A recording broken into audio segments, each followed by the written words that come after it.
Hello. Does it work? Can I hear my voice? Does what work? Yes. Why do I hear on that?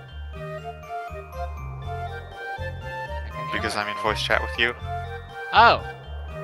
Oh, wait. Hold on. I'm getting so confused right now. Oh my gosh, you're here. Hi, Nat. I'm about to start the game. I just need to get my stream key. Or, I got my stream key and I'm gonna connect my stream link. Okay. And the thing. I'm currently stalling. Which is not illegal according to the rules. Well, not yet, anyways. Until they add the rule in last minute! You know how that works. Alright. Okay. Let me post a link in there, and let's not add it in there. Where's General Tournament? There we go. Mario time!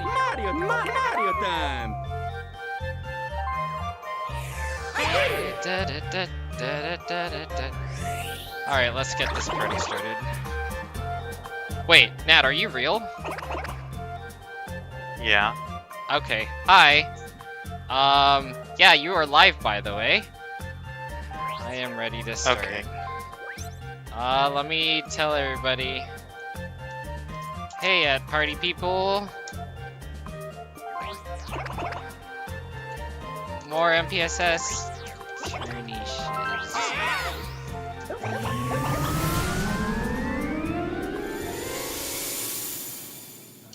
at now.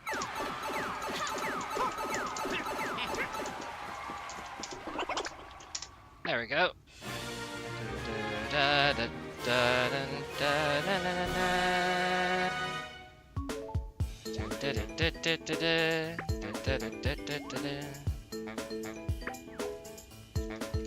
Sorry for the delay. Good luck, HF, y'all. Alright. Good job, me. I took forever and I didn't get any time to warm up or relax. Also, what did you say, Nat?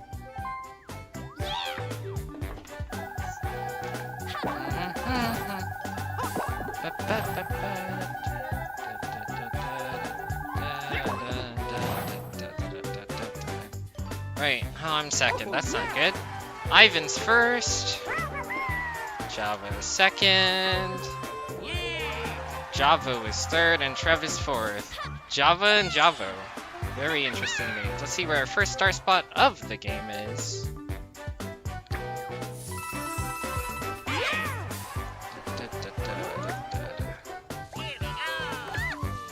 Should stop streaming this.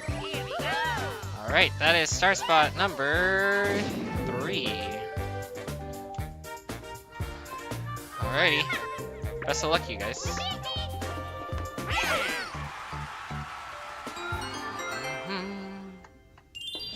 Mario time!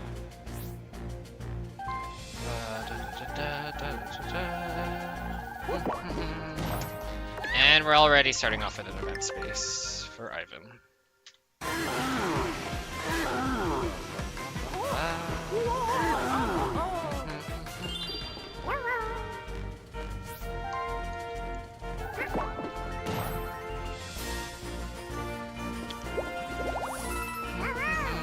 Is this first half or second half table? The first half table, okay. Hotel Wi-Fi, let's go. Alrighty.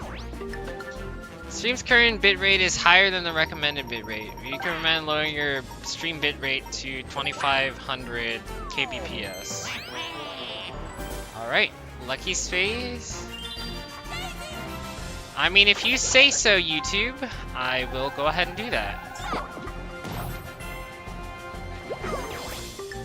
2500. Okay. Hopefully that doesn't degrade the quality too much. 7 coins. 7 coins for Trove. MG number 1.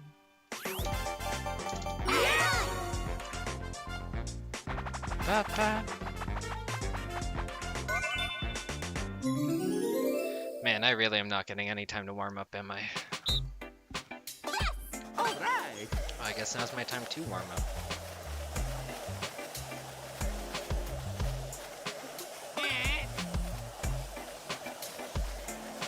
Let me practice the loop, then I think I should be good.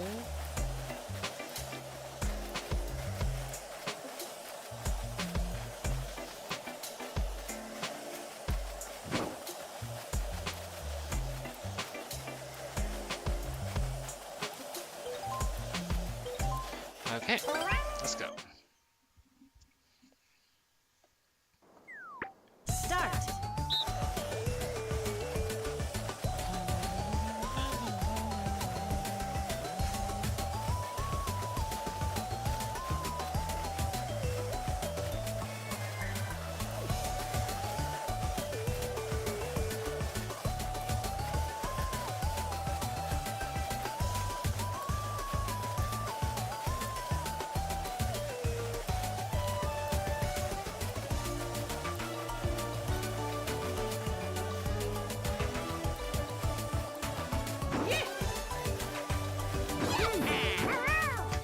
Okay, let's see.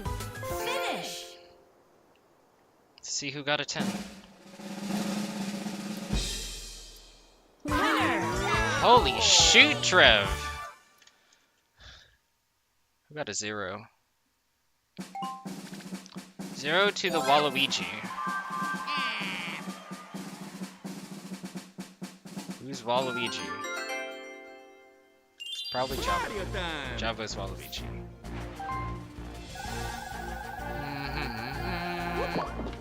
I get that warning a lot.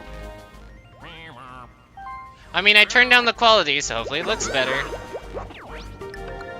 First item minigame, please be bobbing balloons.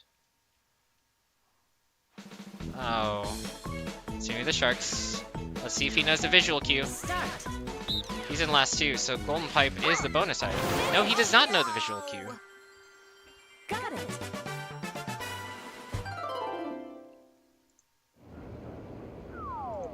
Oh yeah. Oh, oops. Well, I'm in data view because we're playing the board right now, so.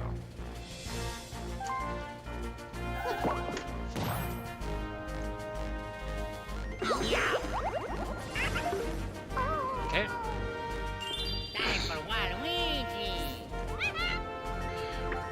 I'm watching at 360p, so I wouldn't know. I see.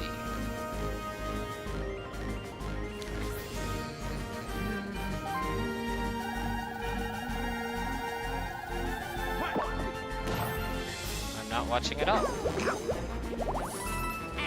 3 coins for Java.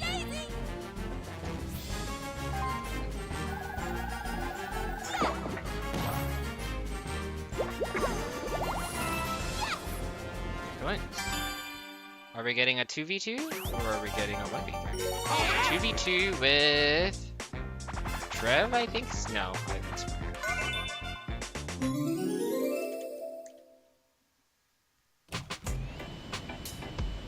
Am I the rear player? Okay, I am the rear player. 3, 2, 1,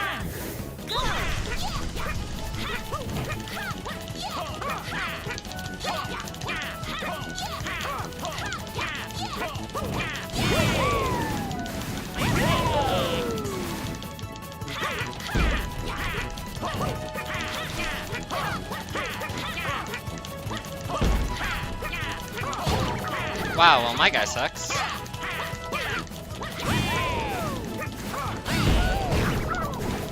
Do we even try anymore? I don't think we do.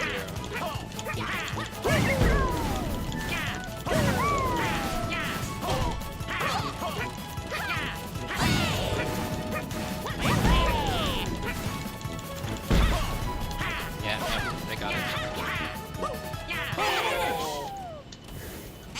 Oh, 10, 10. Oh no. Oh no. Oh no indeed, Mario. Wonder whose fault that was.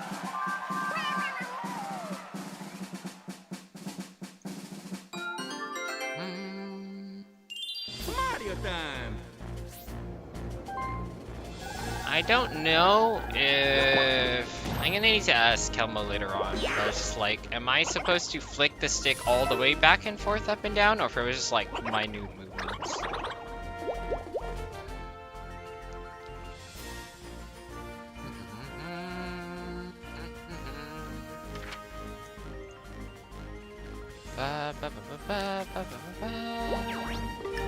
Item minigame number 2.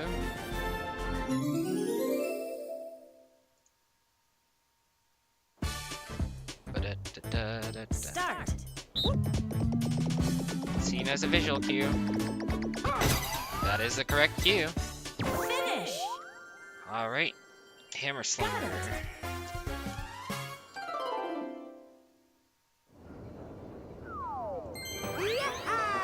Ba-dum.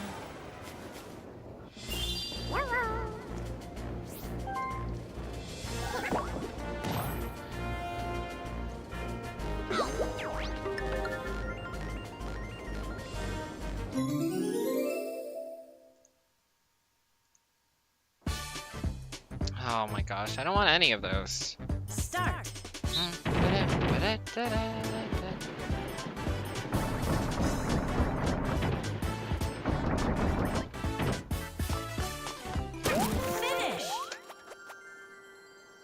Got it. Alright, so that leaves winner's wheel. Yeah, winner. We got all the easy ones out of the way. So there's winner's wheel and bobbing balloons that's after this. Time for Waluigi.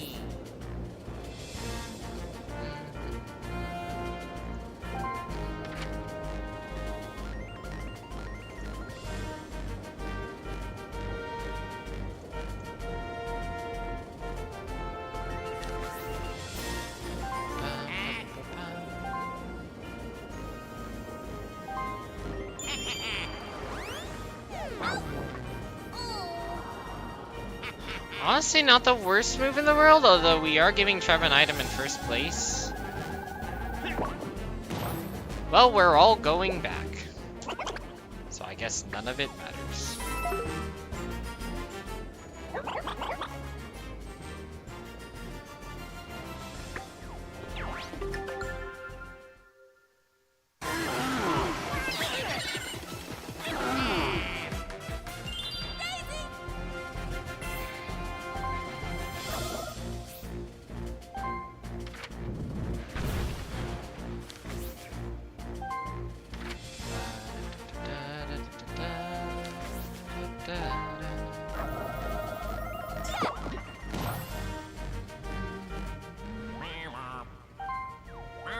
Oh. Okay.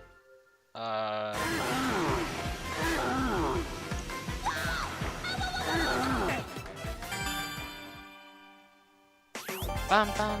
Nobody got any coins this turn.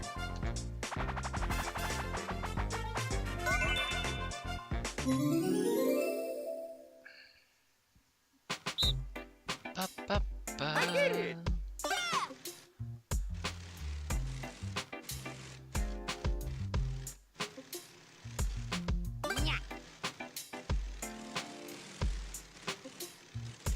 Okay.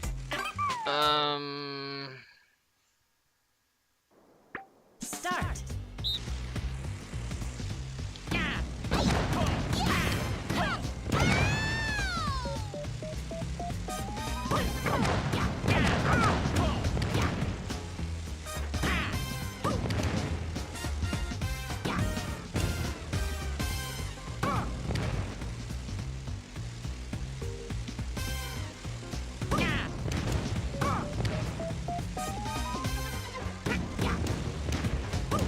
I don't know where the Waluigi is, but I'm pretty sure we're gonna die, yeah.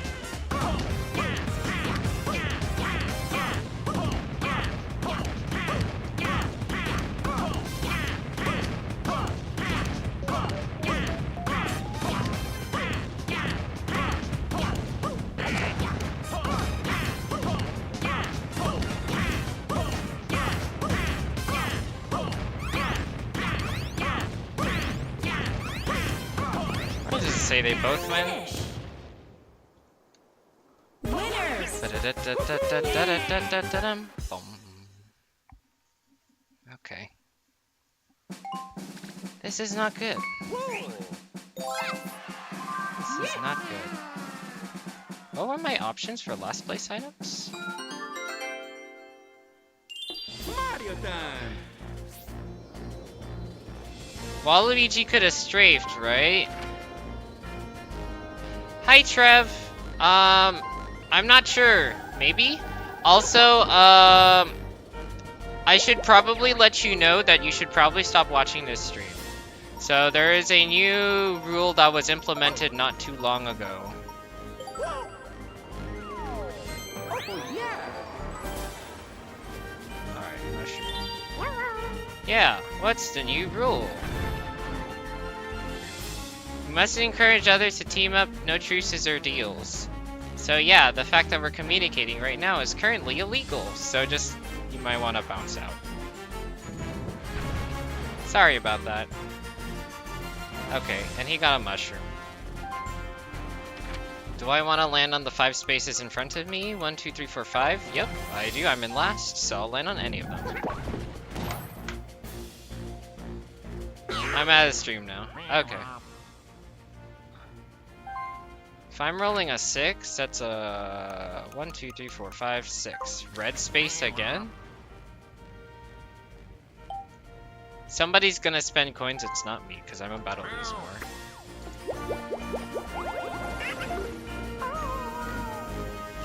Time for Waluigi.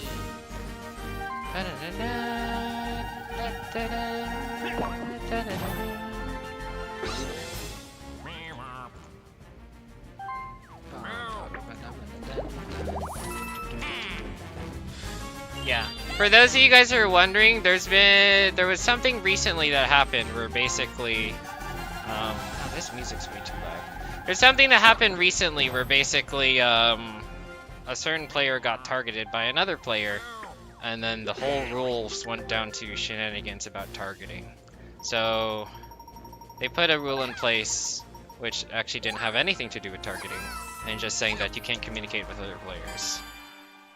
So, yeah, I don't want to be mean, but that's the rules, even if it's stupid. My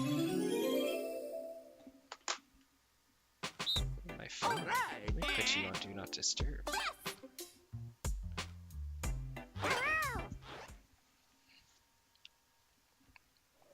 Start.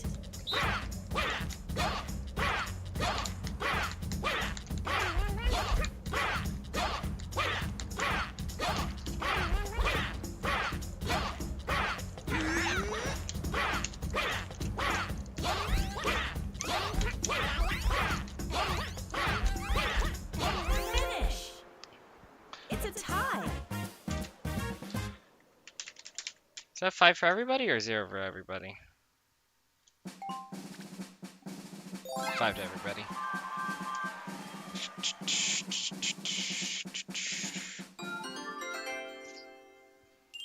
Mario time.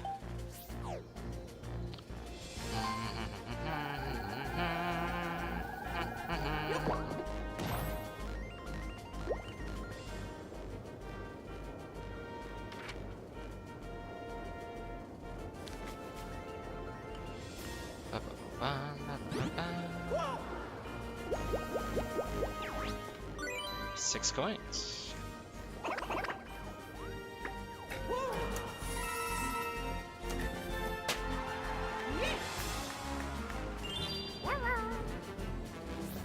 Do I want to land on the 5 spaces in front of me? Yes, I do.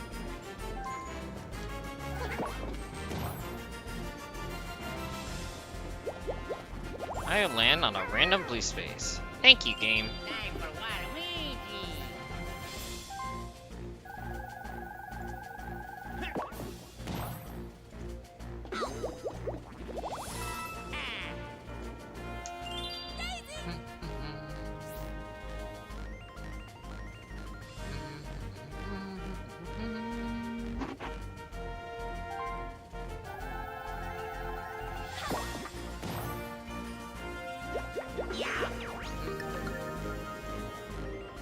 Alright, bobbing balloons or winner's wheel. Has to be one of the two.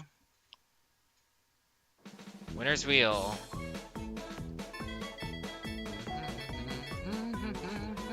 Start.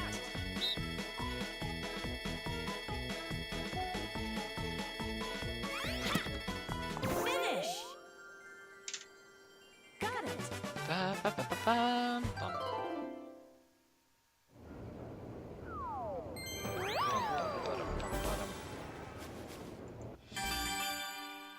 Oh, DMG. Oh man.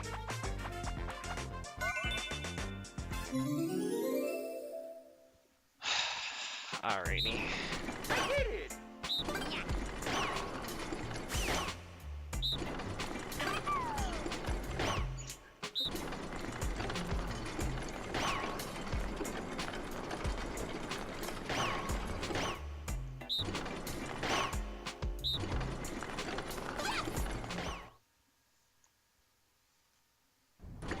Start. Finish.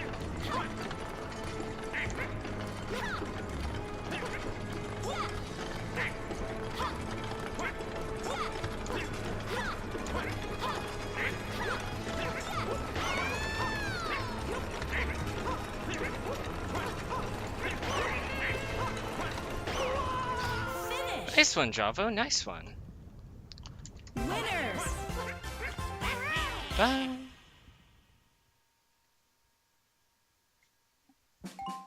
I'm surprised my low hop didn't count though. But whatever.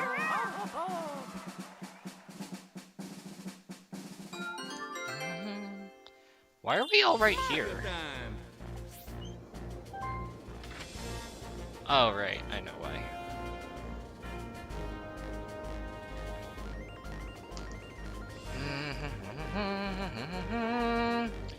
Give yourself a minigame win? Oh, oops, sorry. I forgot to write DMG, that's why. There we go. Now I have a minigame win. Bum, ba, ba, ba, bum, ba, ba, ba, bum. Bum, bum, bum.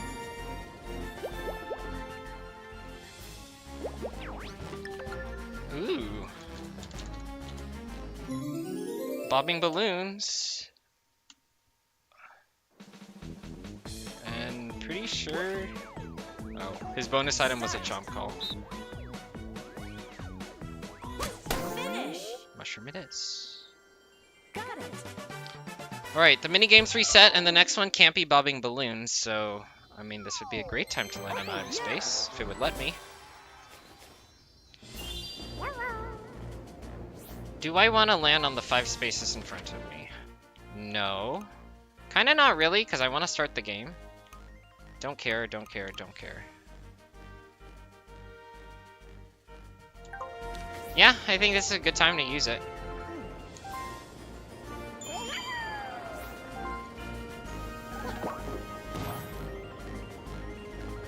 Short of the star, unfortunately.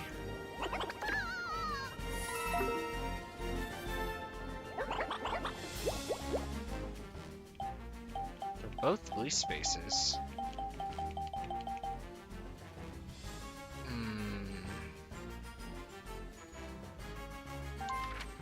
Let's check the map. Not that map, this map. I'm gonna be stuck on here for 15 spaces, so that's about 3 turns. Let's see, versus here for 7? 7 plus 14, that's gonna take an additional turn.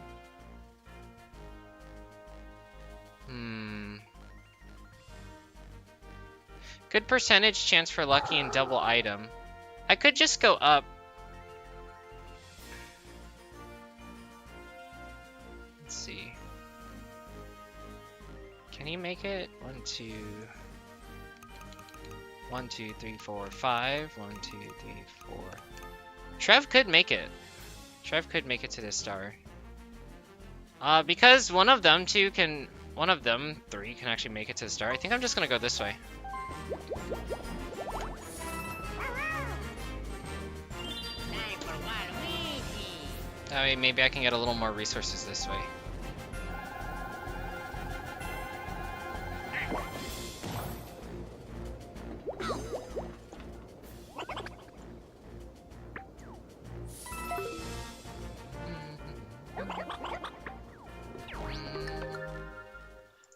Glad I used one.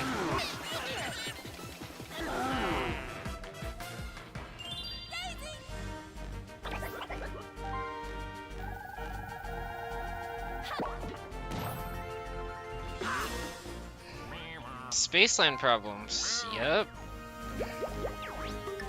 Cool. 7 or 10 coins.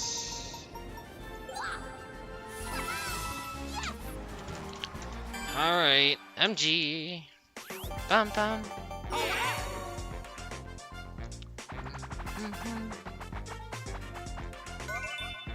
Nightlight Fright.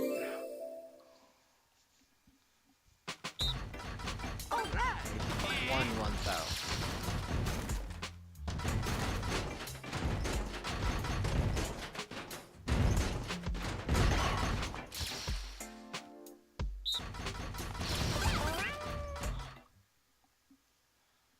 I think I know how I want to play this. Start.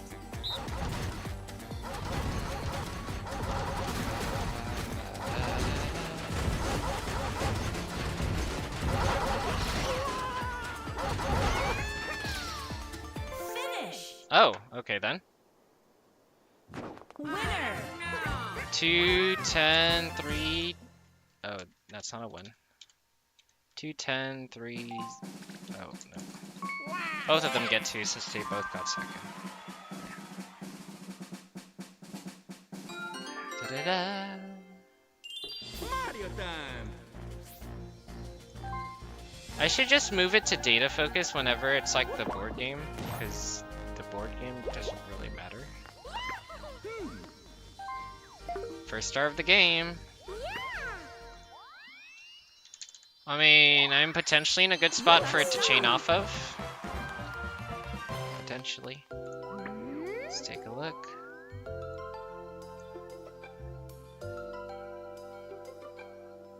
No, I am not. I mean, that's not the worst spot in the world. Regardless, the game's gonna stall even more, which I think I would prefer at this rate. Lucky in first.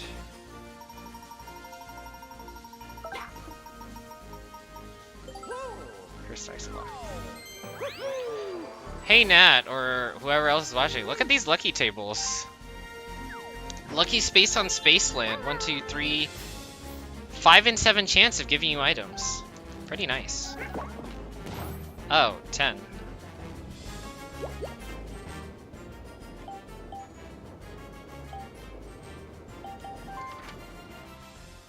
I mean, I clearly don't want to go for the thing. I don't want to land on the event space, because screw making this game take way longer than it needs to. I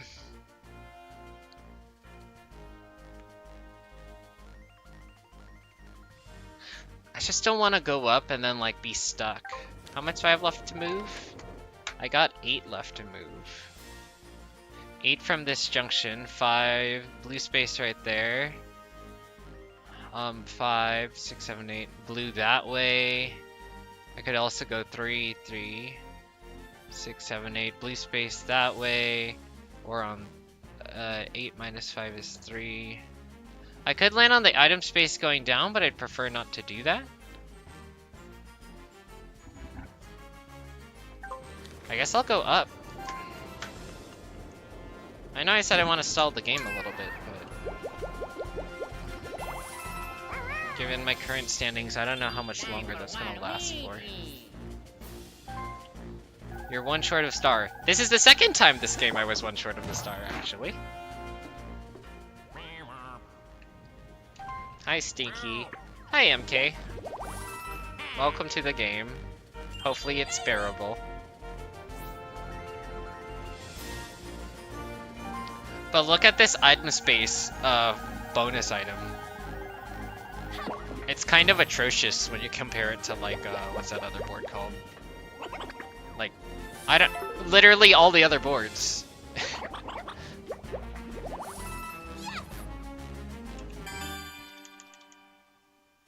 Bum bum. Also, given how this game's going, and I haven't gotten a single custom dice block, I don't think I'm getting event this game, so I'm probably not even gonna try for it. So the only ones to try for is minigame, and I don't know how I feel about that. Oop, let's go to game view. That way y'all can see it in full screen.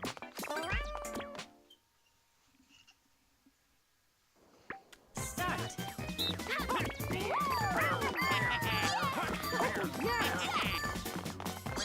Thanks, Shy Guy.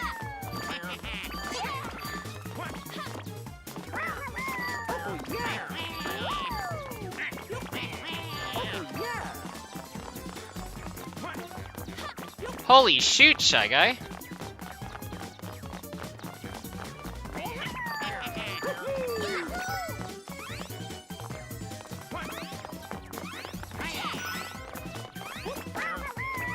Finish.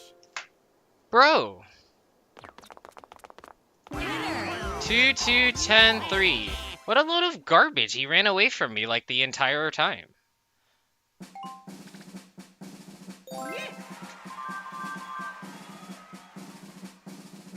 I'm probably bad. I'm probably bad. Mario time. That didn't count? What do you mean that didn't count? Once again, I'm probably really bad at the game. But also, like, seriously? I basically was just holding on for a letter for like a good 10 seconds.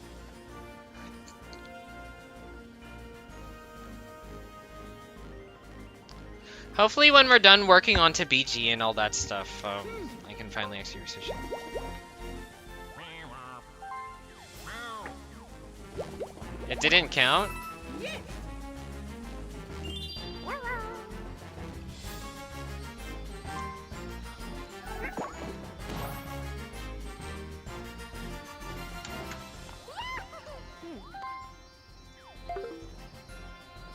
Alrighty.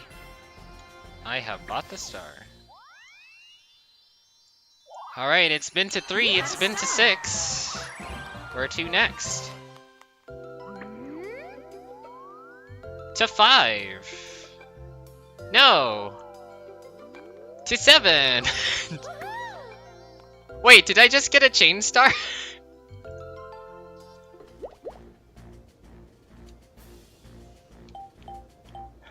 But maybe I want to land on the Bowser space. Okay then.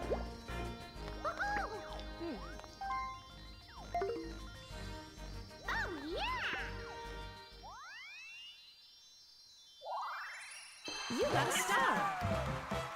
Ba-da-ba-da-ba-da-ba-da. Is it going to... 1? Okay then.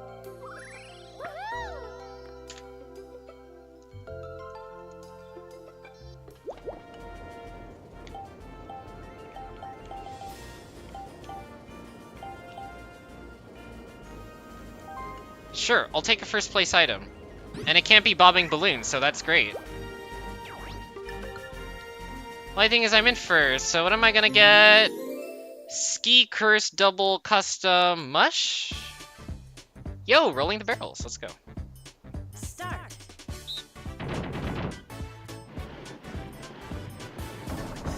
I'm thinking about getting custom, but I don't know.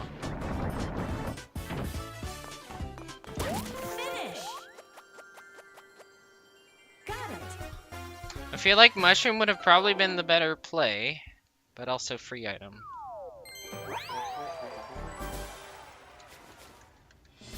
Time for Waluigi.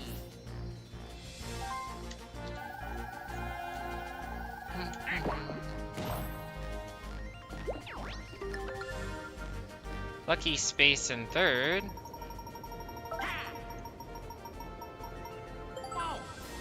Receive 10 coins.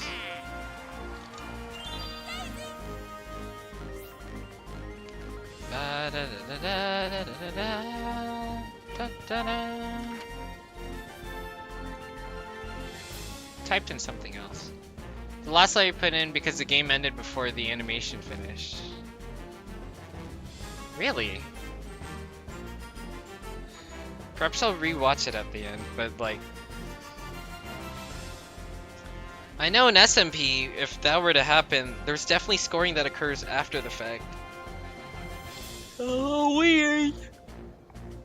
Well, whatever. Or I don't know, maybe because I think I'm streaming at 30 FPS right now? Or 60, I'm not quite sure.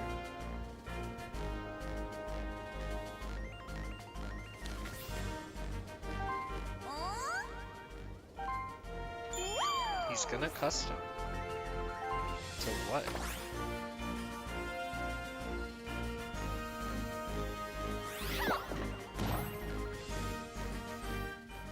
Onto an item space. This is not the weirdest strat. Give him bobbing balloons, please. Oh. Start.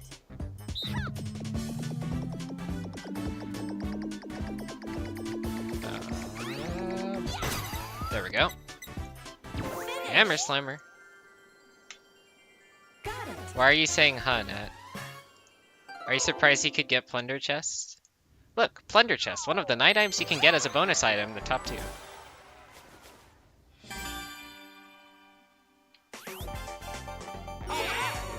So the weird thing is, I think he might plunder me.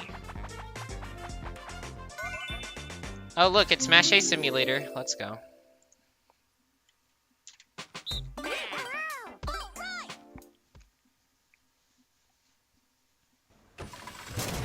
Start.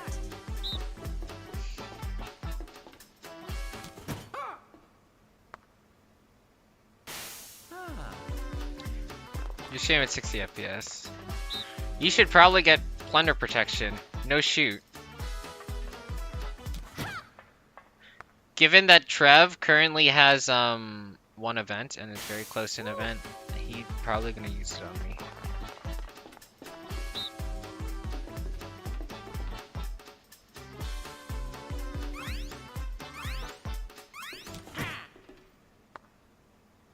Guys, it's an RNG minigame. We don't need to go through the whole...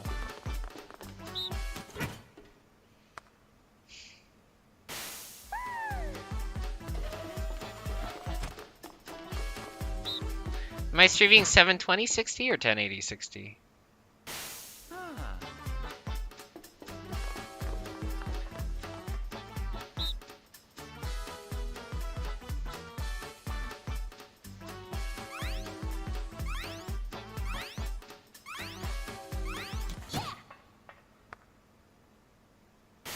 Woo.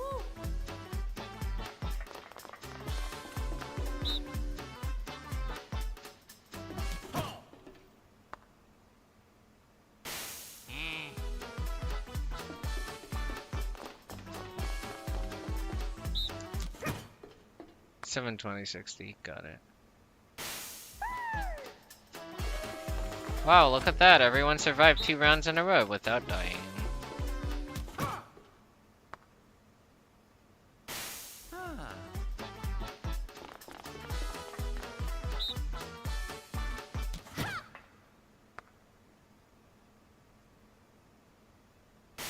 Woo.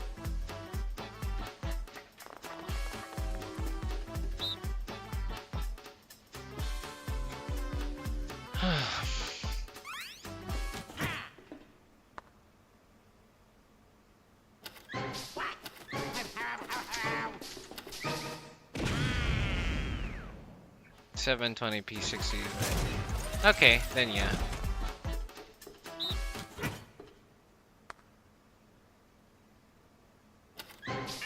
Okay, I got 2 coins.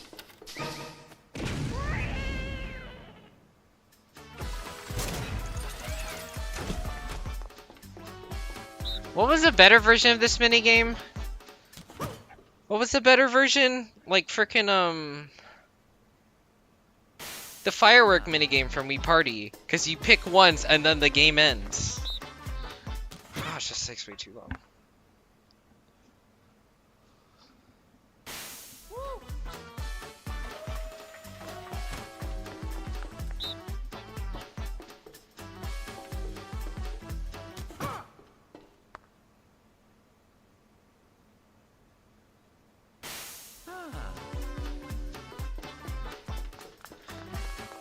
And as we've learned, there's no emergency timer for this minigame. Or if there is, it's extremely long that no one's ever reached it.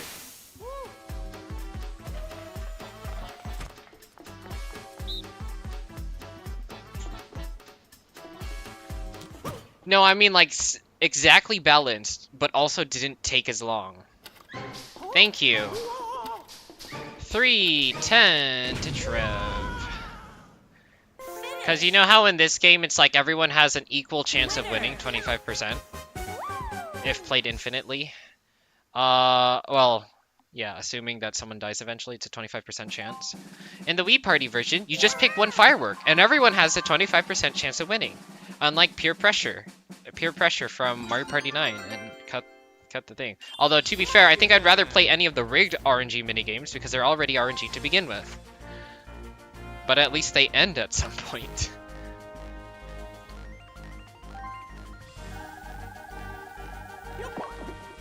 Ten.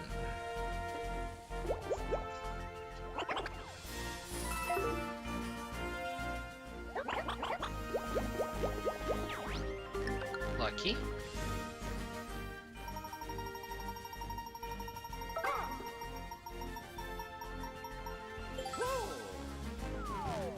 There's a Mario Party 9? Yes, on the Wii. It's the one with the car. Ivan wants the curse dash mushroom? Or the curse mushroom? The curse? I can't speak.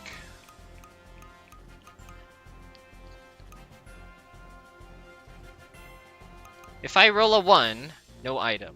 2, good chance of item. 3, no item. 4, no item. 5, 6, item. 7, item. 5, 6, 7, 8.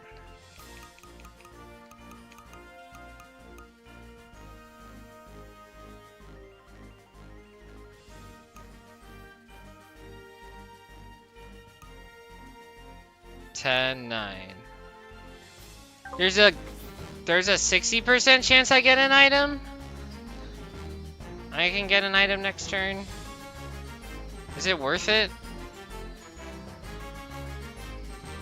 60% is a pretty good number, so let's do it. Okay, I got a 2.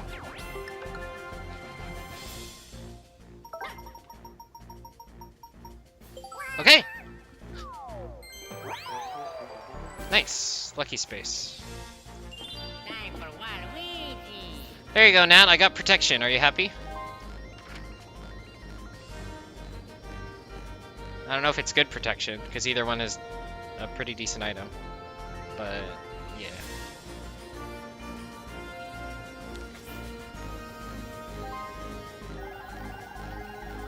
I don't know they made Mario Party between 8 and Super Mario Party.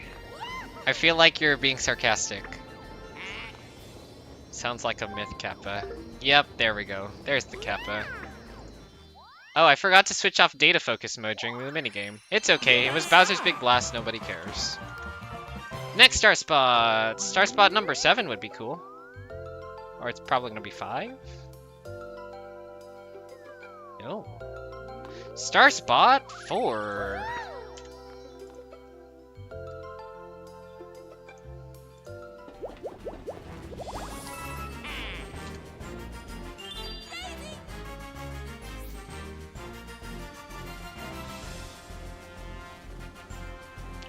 Java, no paying attention to me, Sedge. 1. Yep, there's 9 Island Tour, 10 Star Rush, and Top 100.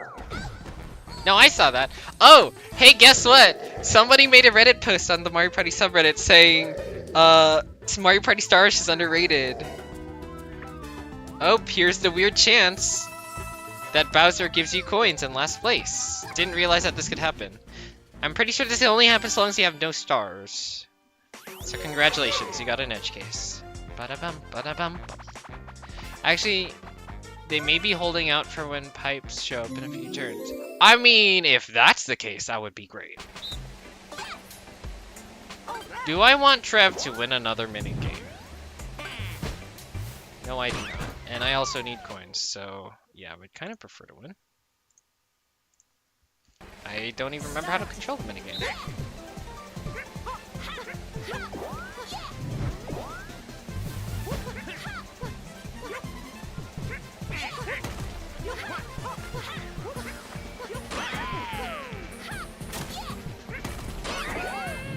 Oh gosh, that's not good. Oh, that's it. Game over. Unless Ivan knows to break. No, Ivan.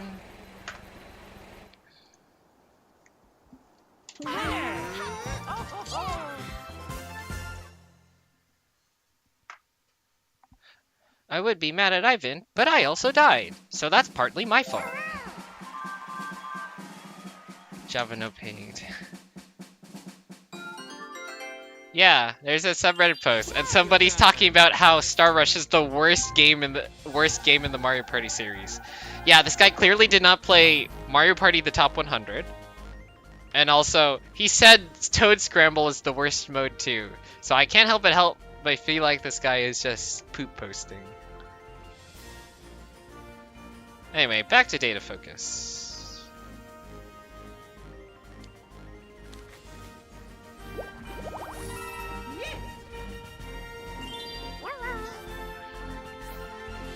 I'm 4 spaces away from the star. Unfortunately, I cannot get by it.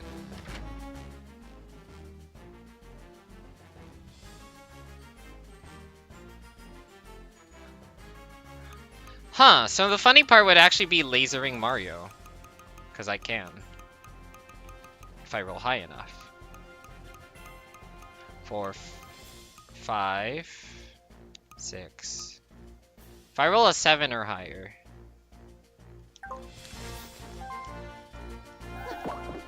I roll a 6.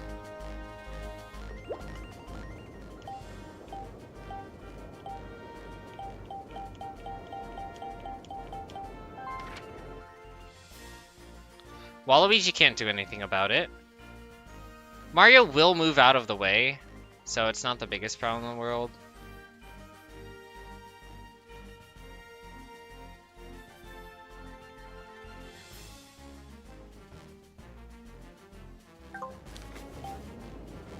As much as I'd like to go down, I don't want to go down.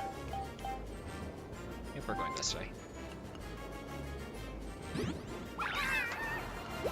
You're fine, Mario, you're fine. You're gonna move out of the way before I get the chance. Time for Waluigi. I gave 3 coins to the wrong person. Worst one is Game Boy. 12 coins to Javo. If there's anyone that needs to be lasered, it'd be him.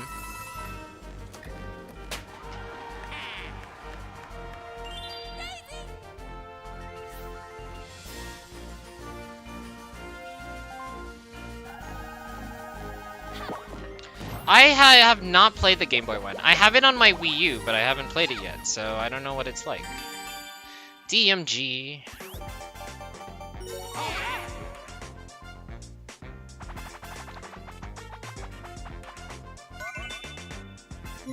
And it's against Java. Okay. All right.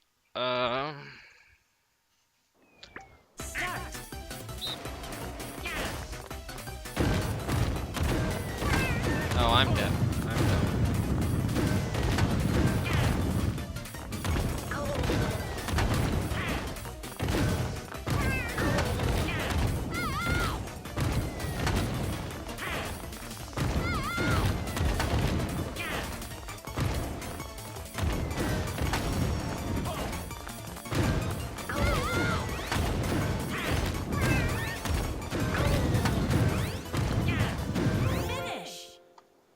Who's that? Java gets it. Also, thanks, what's your name? Trove. I didn't realize it's a strat.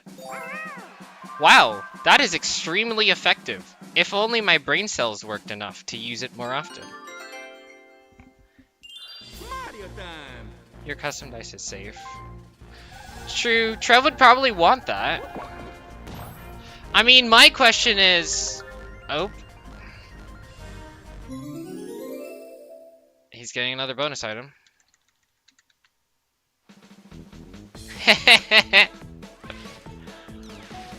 Start. Oh boy, here we go. Double plunder. Oh yeah.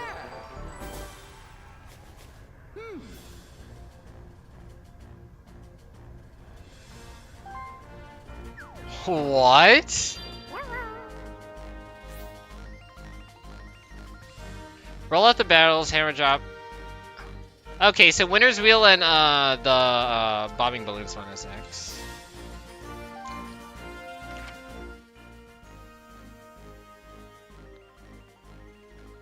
He wants curse ice, but like why? Oh, it's the second half of the game. So if I roll a 5, I have a 1 in 8 shot of losing a star, I think? Oh, let's move to second half tables, shall we? Yeah, here's second half tables.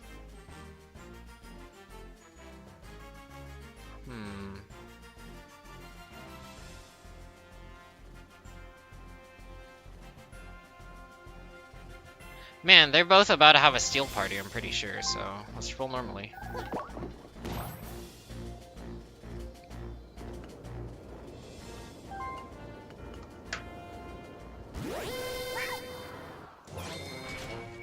Cool, let's watch a cutscene.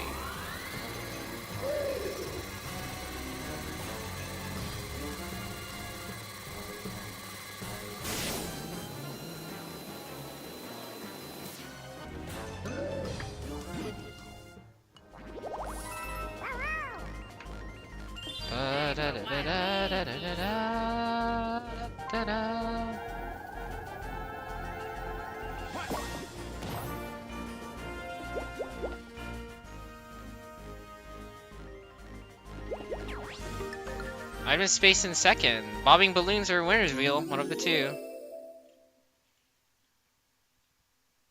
Winner's wheel, so the last one's bobbing balloon. This is an oddly similar order, actually. Start.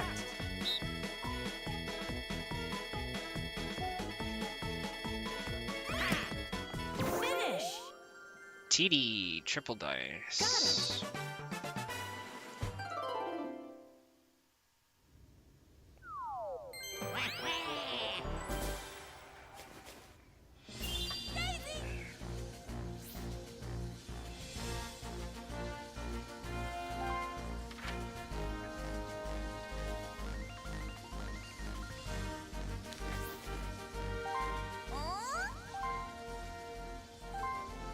Figured.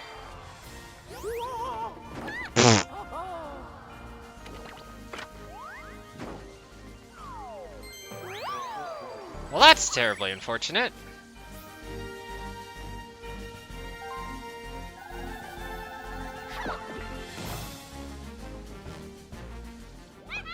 I genuinely didn't want that to happen to Trev, actually.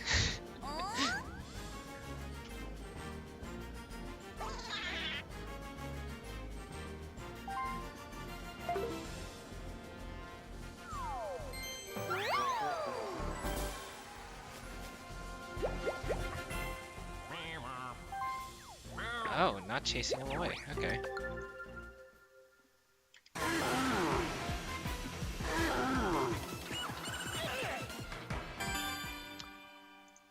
All right.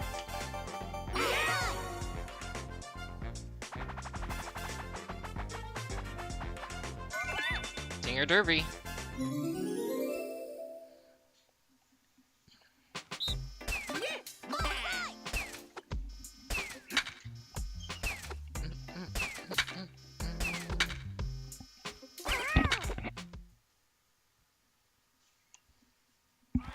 Start.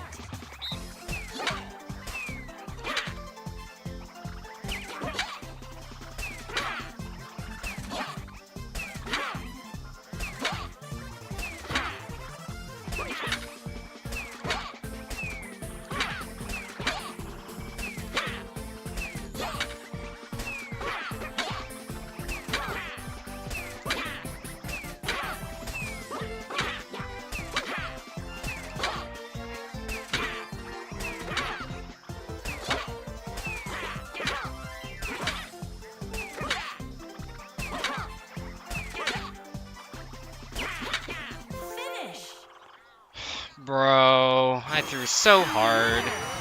3, 2, 2, 10. I was doing good, and then I just kind of died. There was a hint of lag. Or a hint of lag, but I think the times that it lagged was genuinely my not genuinely my fault. The times that it lagged wasn't relevant to the game. Maybe. Who knows?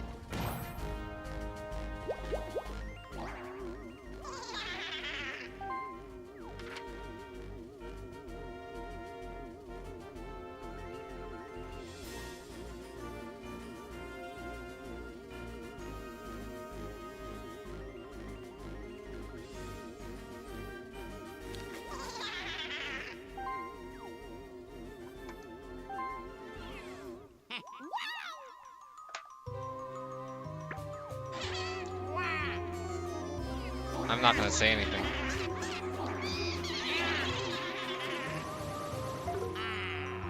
$10 to Ivan.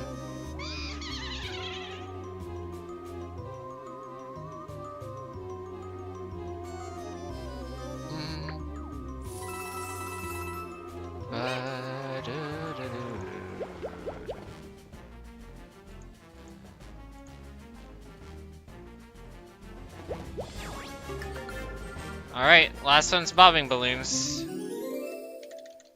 And then they're all gonna be good again. There's a gold pipe in there, but good luck. I think Jeremo knows what the timing for the fourth one is, but it's pretty hard. Finish. Well, it's not that, I can tell you that. Got it.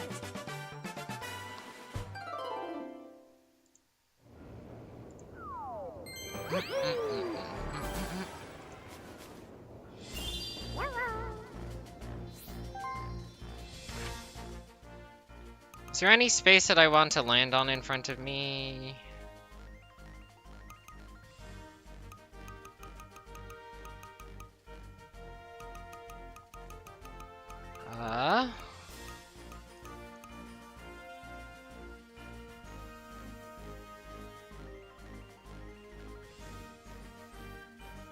Because I do want to roll past Bowser and then potentially dump my coins on everything. I don't know if custom's the move to do, though. I mean, landing on Versus isn't the worst idea. Yeah, I think I'll, let's double up. Probably not the best idea in the world in the long term, but I think the short term is fine for now.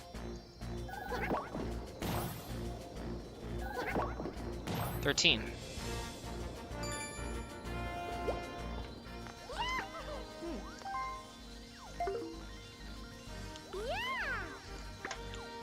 Okay.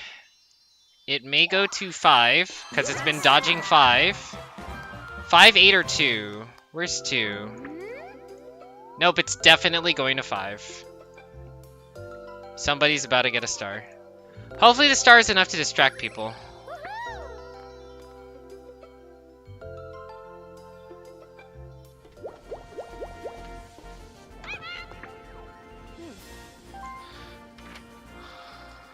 So where was I again? I think I landed here and then I rolled a 13. 1, 2, 3, 4, 5. Yeah, no, I'm definitely buying a skeleton key, actually. I'm pretty sure I'm opening that gate because it was like 13 or 14, and that's around the number I rolled. Roll boosted. What is my lucky table looking like in first place? 50% chance for item. Not great. Oh, shoot!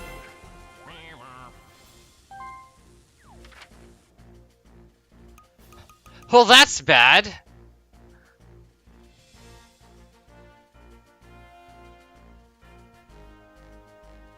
Bro, I'm throwing IRL. It's not even funny.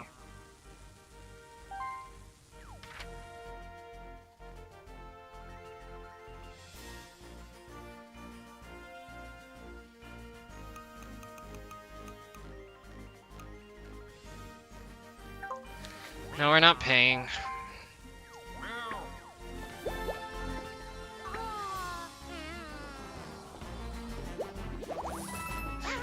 Bro, I just threw so hard. I thought I was in the map menu, that's why I pressed B.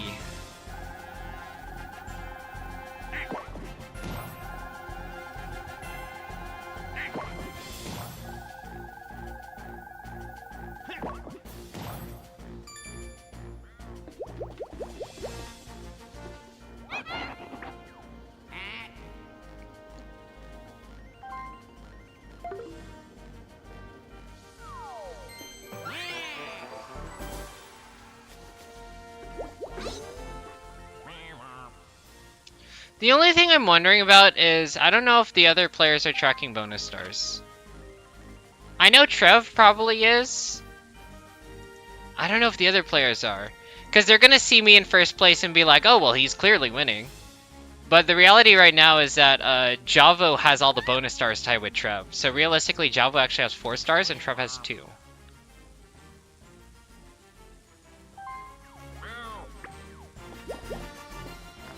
Man, that's so unfortunate. And he's gonna steal my star too.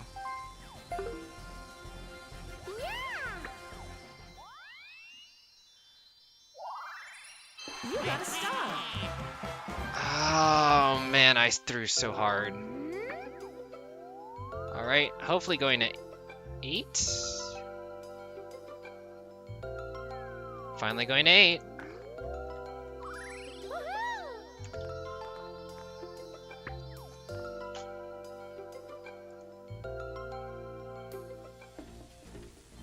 Pretty sure he's going there. Unless he doesn't want to? Yeah, no, he's gonna land on a red space. Oh, he's gonna go and steal my star.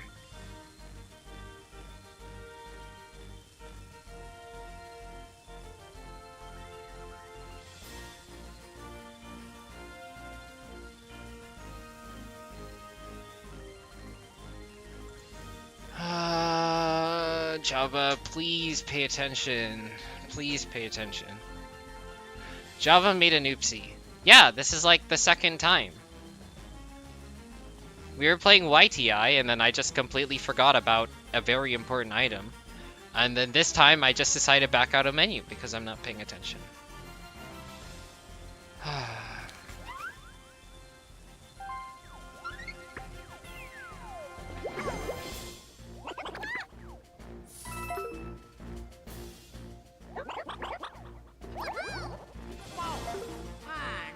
I'm a little bit graceful.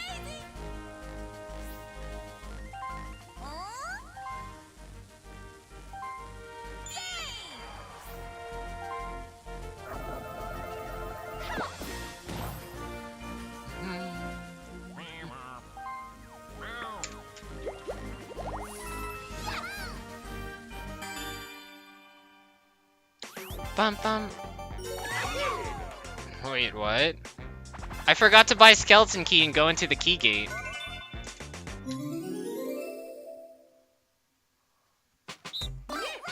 Okay, well it's against Javo. So if anything to split up his current BSQ lead, that would be great. Start.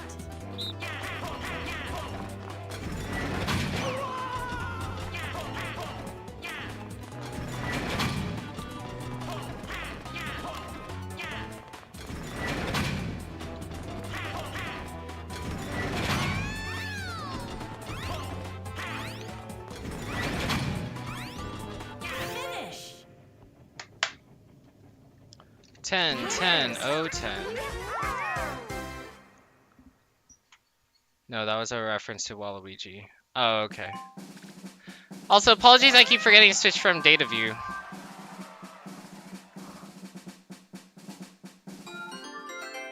I don't know, the game's kind of not interesting. Other than me just forgetting to use do important things. I guess since I'm on this screen, I'm currently 9 spaces away from Junction. Oh, man.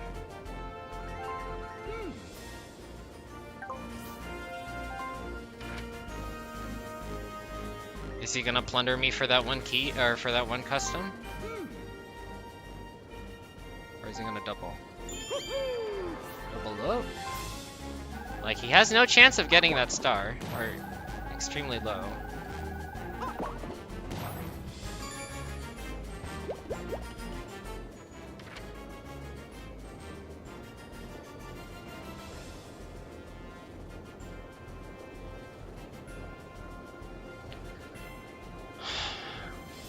Like, I could kind of understand why Java would say no to the thing. Just because he doesn't want to be the one to start it. But yeah, it is a little bit weird that you wouldn't go that way.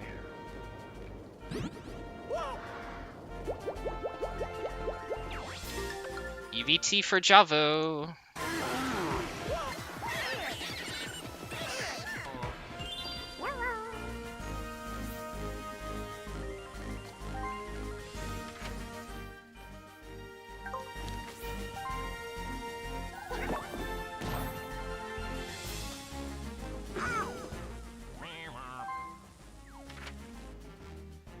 I could land on event. Well, I will be landing on event space.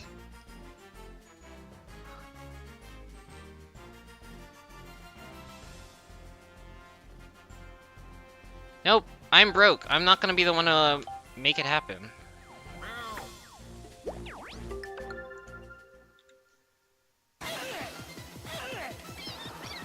No, that's not it. Everybody has money. Like, yeah, sure, I can go buy a key while everybody else just buys things that can set them up for endgame. Like, I would do that if if my income has been a little more stable, but so thus far it hasn't happened.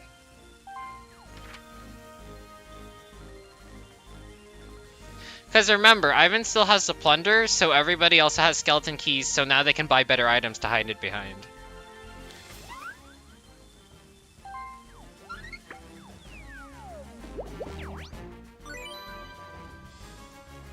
You know what, Javo? You do you. I'm glad that you're doing it.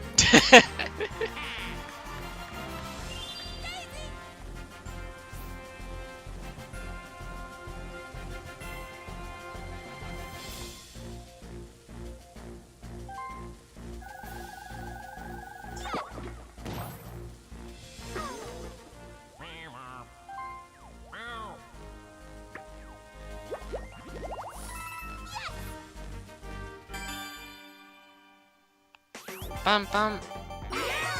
Bada bum bada bum bum bum. Like, it would be different if I had more money, but I don't. I just need to be ready. Okay, Java and Trove are doing well. Hopefully they'll leave me alone.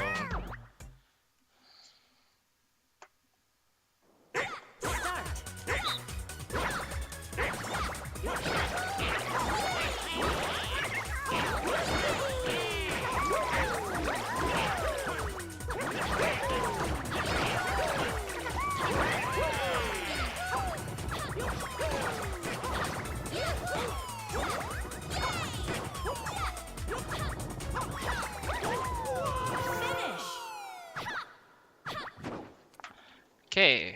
Winner. 3-0-2-10, I'm pretty sure is how that went. And that's just a normal minigame. Yeah, so I was saying, I'm kind of struggling money-wise. Mario time.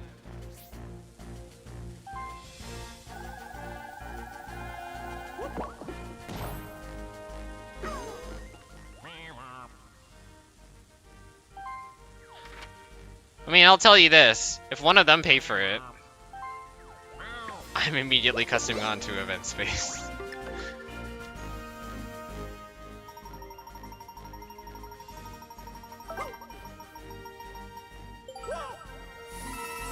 $10 for Ivan.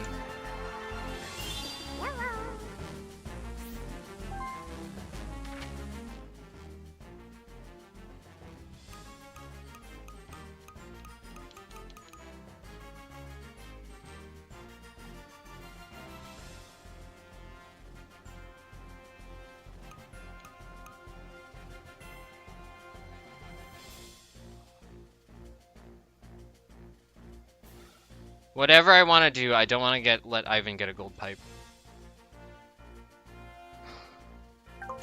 Well, let's see.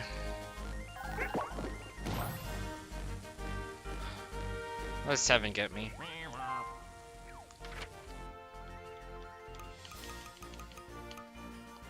Bro, I'm gonna get red star at this rate.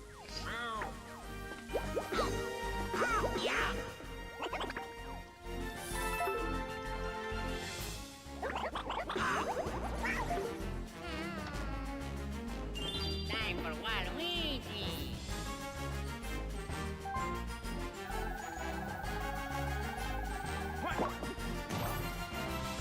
Ah,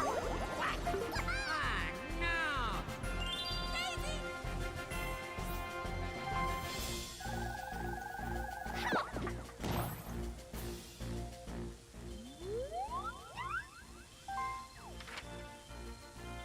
What did Java get? Did Java get coins?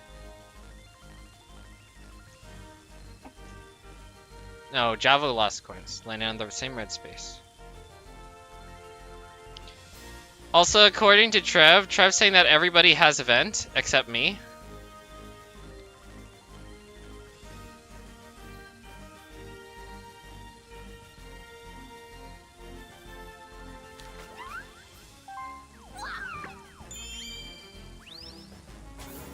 I'm pretty sure my event count is right, but I haven't been fully paying attention.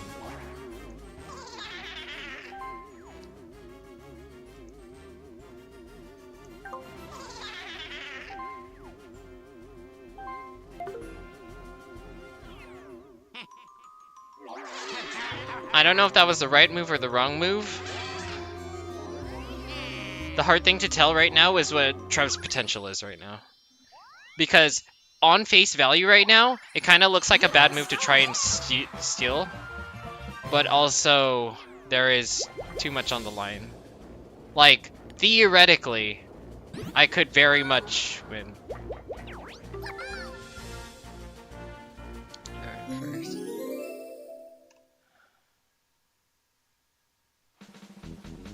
Oh, phew. Start.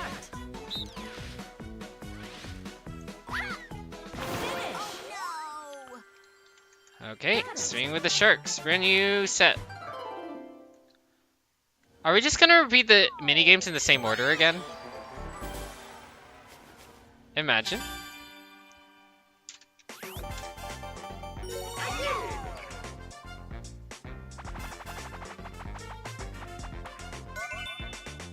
Winner or dinner? It's a CMG. Is Fundador watching my stream? No, he's not. He's playing his own. Alright. I wish I could talk to Javu, but we can't. Because no communication.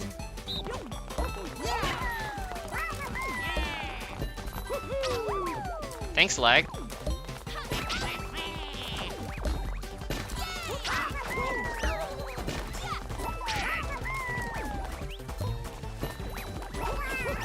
Oh, wow.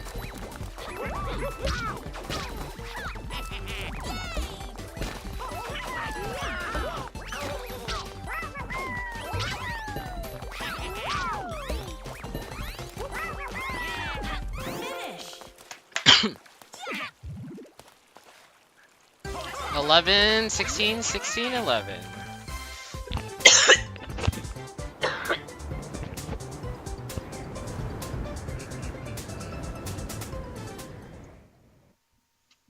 Game is still until Javo steals a star at least. Yeah, so like, I don't know who am I a threat to right now. I have 3 stars, but I don't know if any of them see it as a threat. Because bonus stars.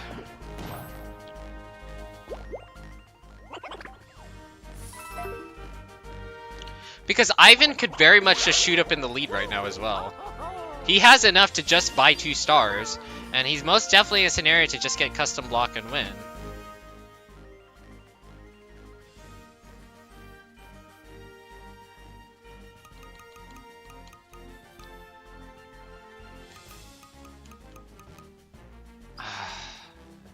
Like, it's so tempting to just custom right now.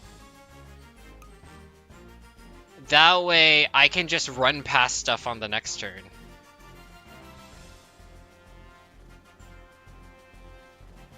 Yeah, custom right now so I can run past things on the next turn. And then steal coins, because I really need the money. But also, you would?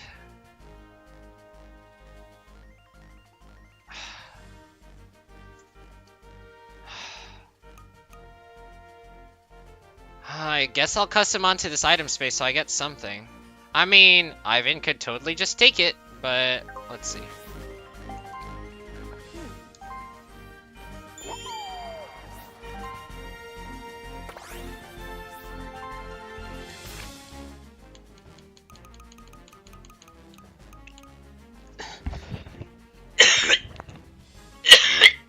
Oh goodness.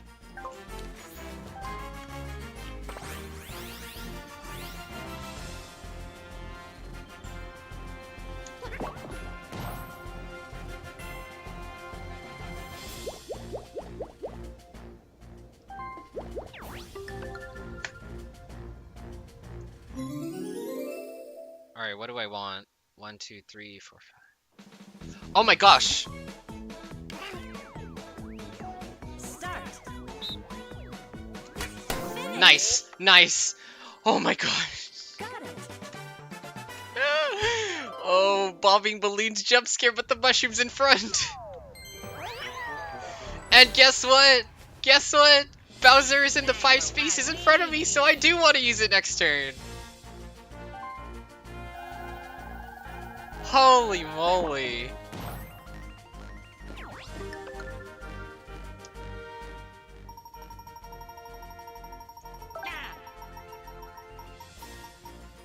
Double dice.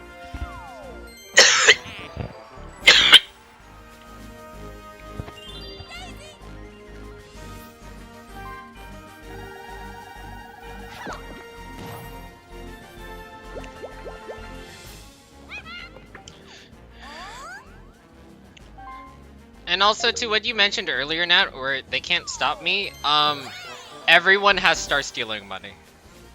You know if I go too far, they could potentially just collaborate.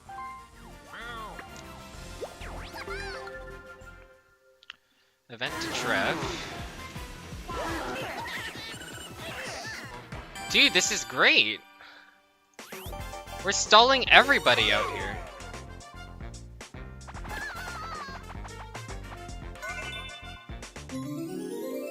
DMG. Did nobody get coins that turn?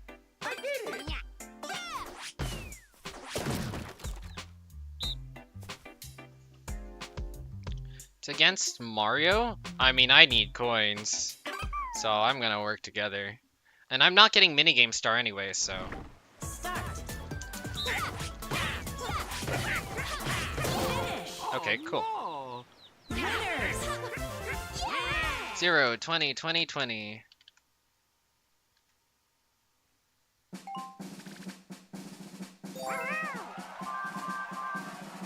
Yeah, pretty sure I'm getting a star stolen. Unless for some reason Toad feels like giving me pity.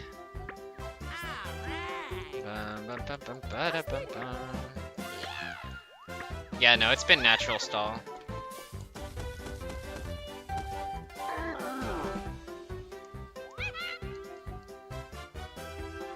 Why?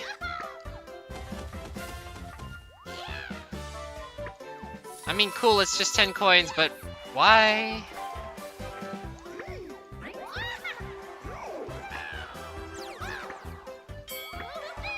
I mean, I'm glad that it's 10 coins. It could be so much worse. Are you actually sure? No, Nat, it's a bit of both, actually. Because I did do some artificial stalling, because I could have bought the star and made it move, but I purposely did not. Okay, let's see if this guy's a lunatic. Ba-da-da-dun-dun. This guy is a lunatic.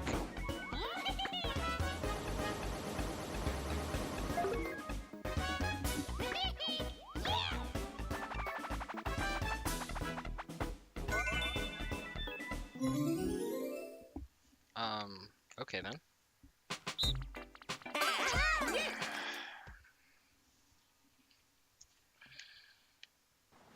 Start. Finish.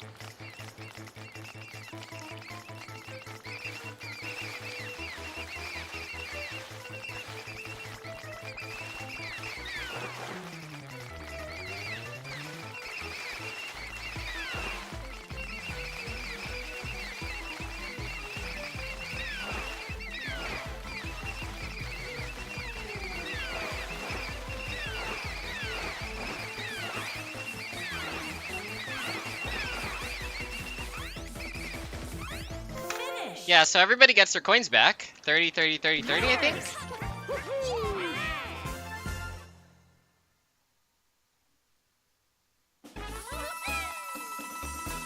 Good job, everybody. Good job.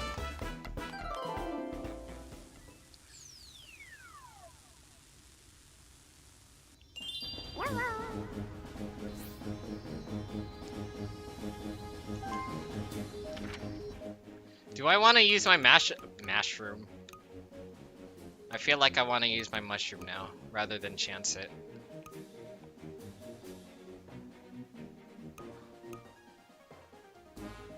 Is it worth it? Should I not mushroom and chance it? There's still plenty of time left.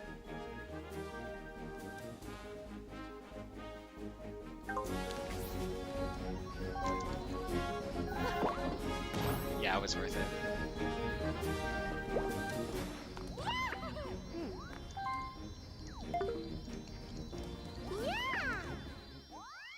10% chance.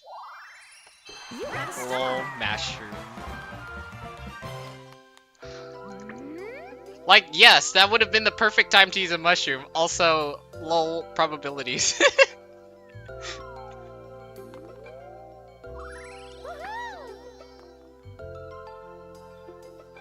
Is anyone gonna make it?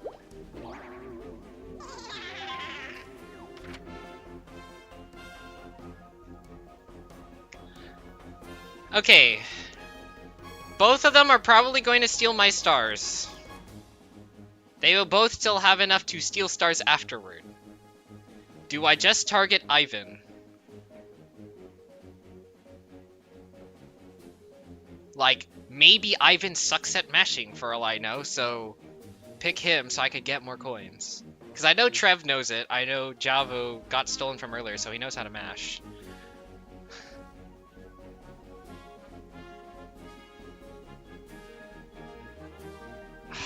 Gosh.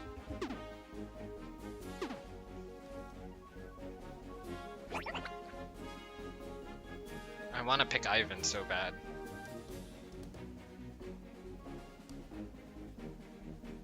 I guess there's the meta question of, is this move illegal? Because I can't wait for somebody to be like, oh, that's move illegal, we're gonna give them their star back or whatever.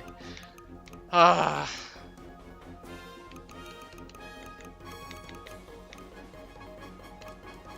I don't know if this move is illegal.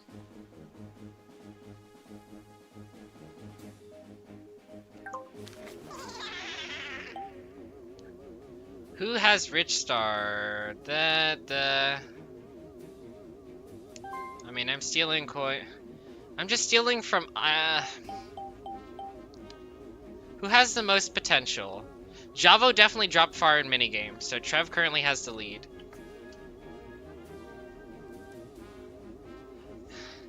Yeah, but they're not going to accept that as good reasoning. That's the problem. It doesn't matter what I say.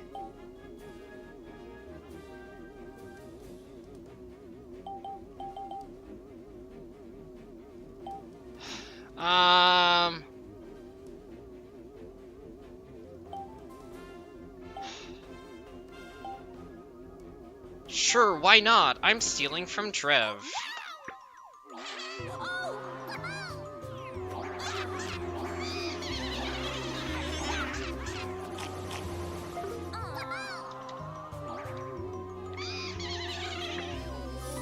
I probably should have just picked random. That way no one could have misconstrued that as targeting. It's so funny that picking random could be the strat now. You know, just so you don't get reported for illegal targeting.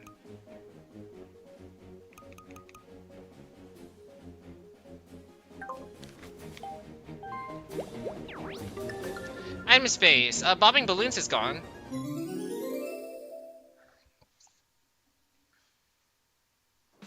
Okay, so give me winner's wheel. Start.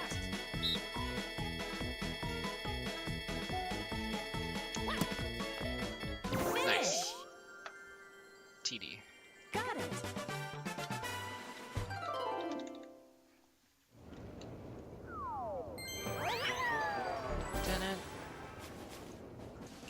Time for Waluigi. Oh, Waluigi landed on a blue space last turn. So let me go ahead and give him like 3 coins somewhere. Here, you know what? I'm gonna move the contents of all this down 1. And I'll just put the 3 for Java right there.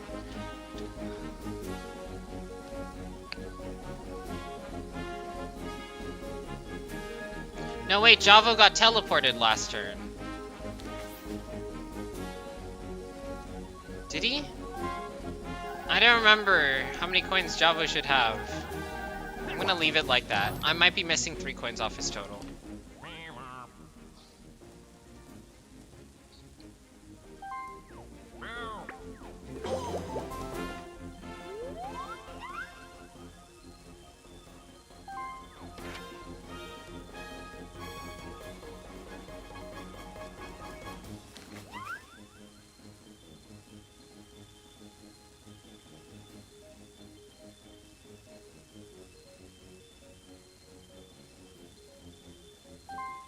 Yeah. It's about time.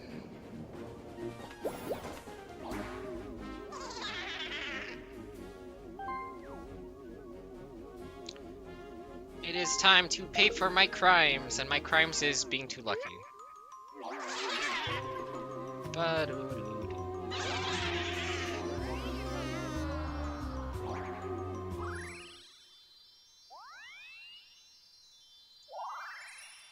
You You got a star.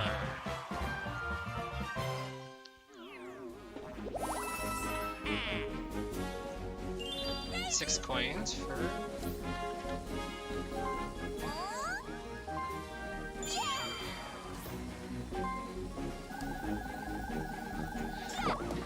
For those who are unaware, Trev currently has the most bonus stars. In fact, he has all of them.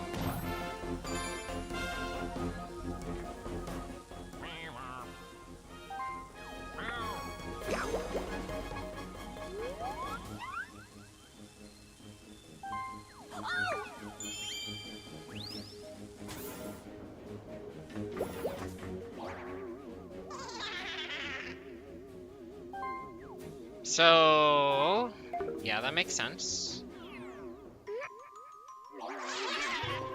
Hopefully they're now smart enough to realize that if they do steal again, the person who it makes the most sense is not me. From here on out. Because now it is definitely them got a two. star. Them two have the most potential.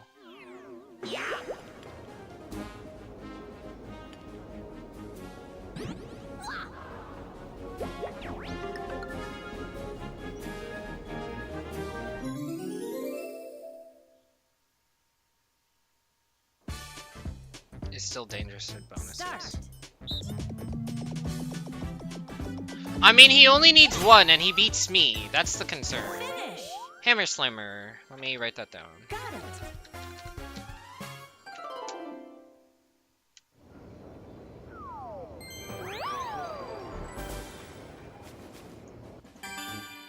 MG.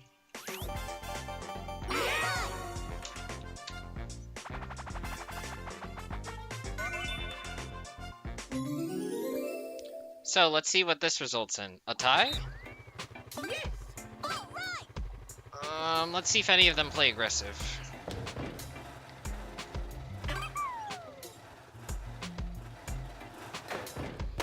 I'm gonna put everybody on 10 until further notice.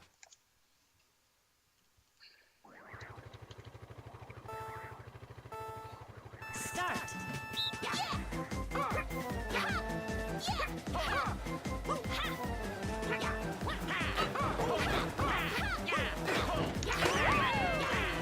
Dude.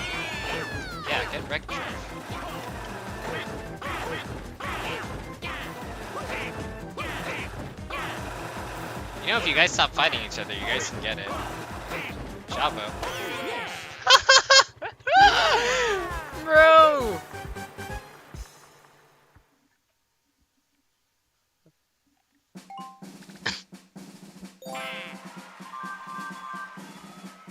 I'm not sure why I was the first target for that one. Maybe because I'm less skilled. I don't know. That could potentially be the Mario reason. time.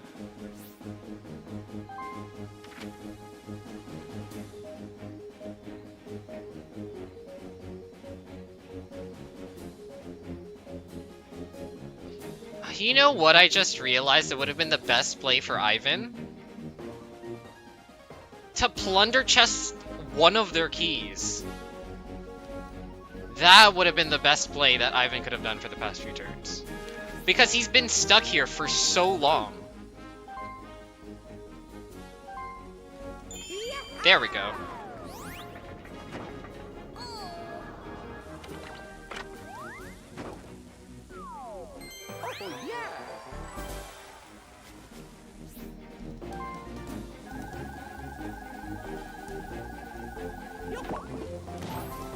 And man is still stuck.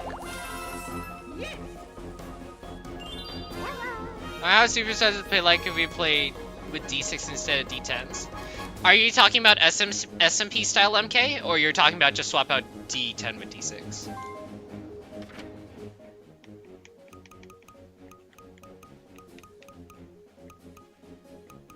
How far does it start from me? 18? Statistically not likely for me to get it. But...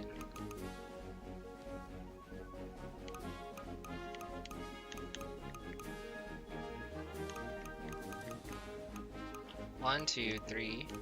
1, 2, 3, 4, 5, 6, 7, 8, 9, 10. Okay.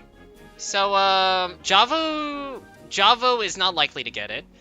Trev literally cannot get it. And I...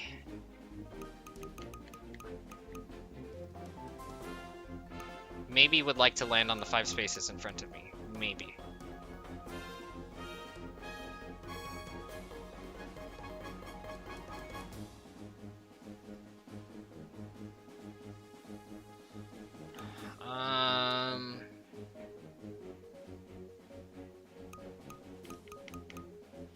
Now's not the time to rush.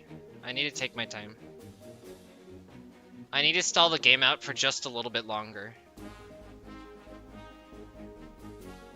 Well, no, hold on. 17 turns left?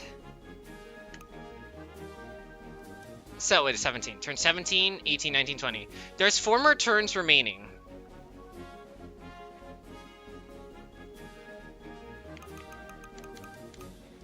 So I have 4 turns, 5 with mushroom, 6, 7 with... I have 7 turns of movement remaining, including my triple dice and my mushroom. So this is 18. Hold on, I'm pulling out a calculator. Let's do the math, everybody.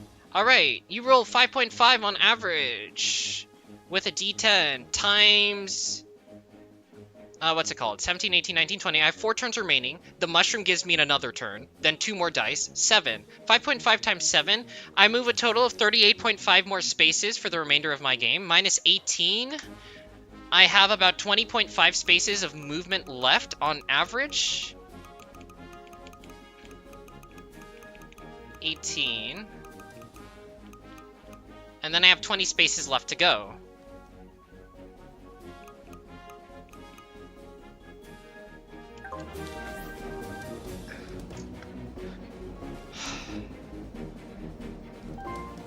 Just so that I don't land on the event space in case I go lower, I'm gonna roll standard, because I do want this chance for the event space. Item space, I mean.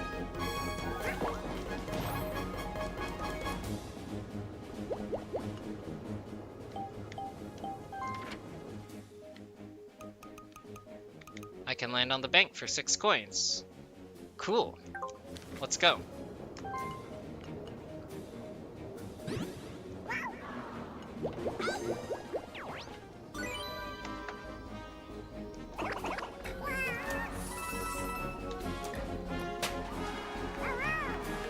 Swap D10s with D6s. It's a rush, a star rush.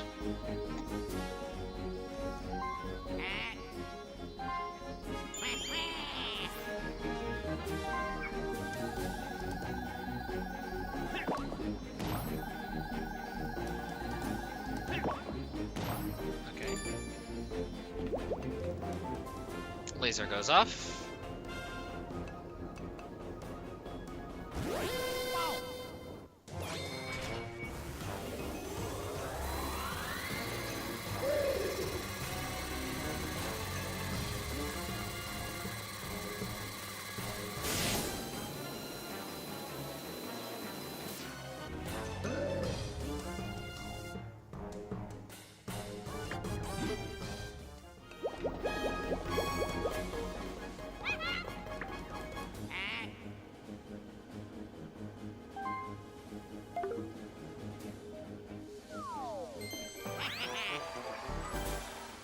Honestly, I'm really glad he bought that.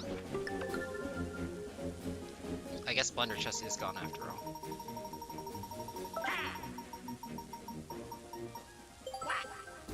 Oh my gosh! The game is giving him free stuff!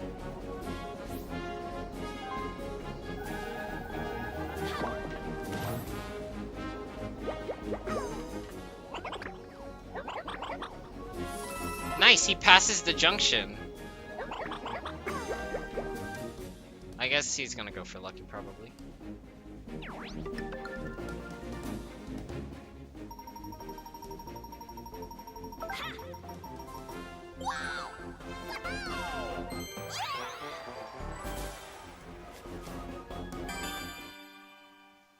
Okay.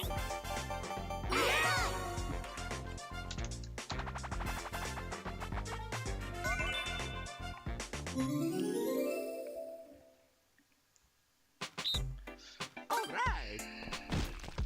Who's in the lead right now?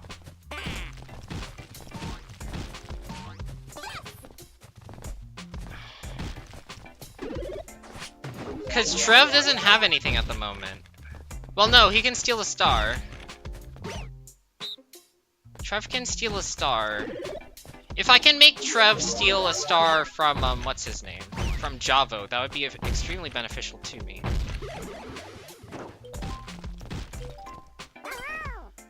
I don't know which person I want to win minigame. Start.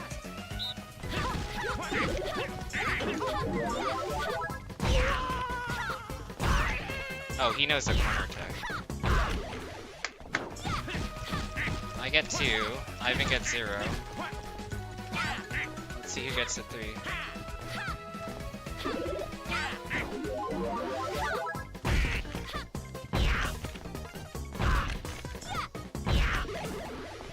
Javo doesn't know the tech.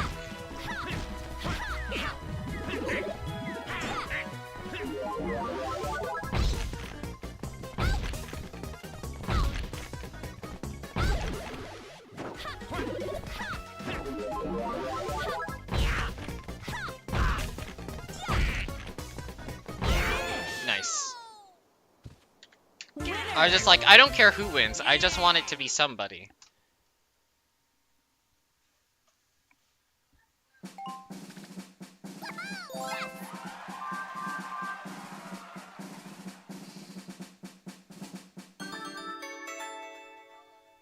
Mario time.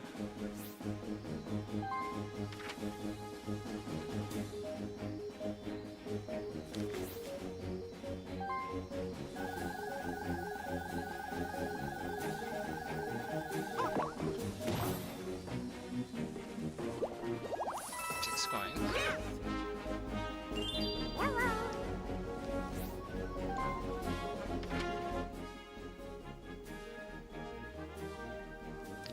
I obviously don't want to land on that.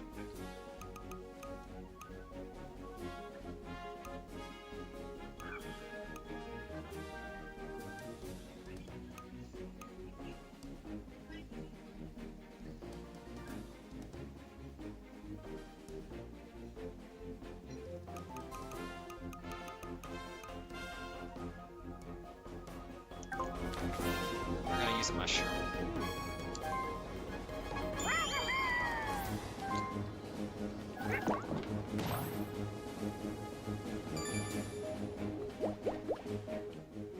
Oh, okay then. I guess we're doing this.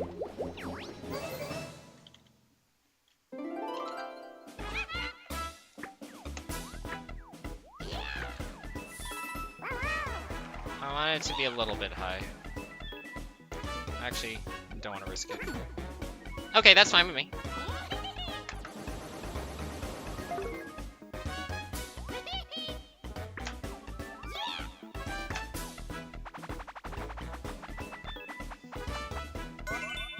Oh my gosh. I'm not winning. This is so unfortunate, but I'm not winning.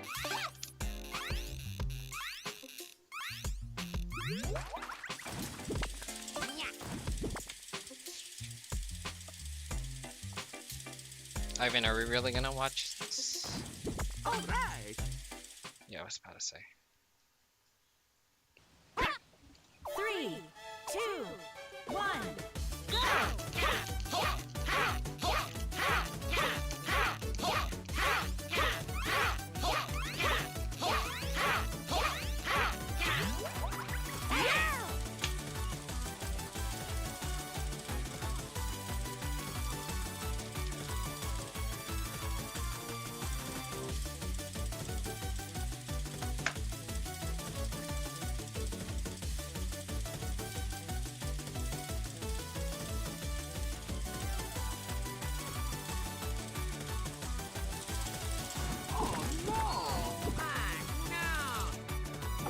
Finish! Holy shoot!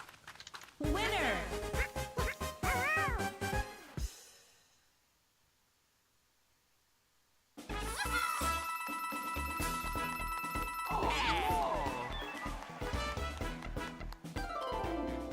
Holy crap!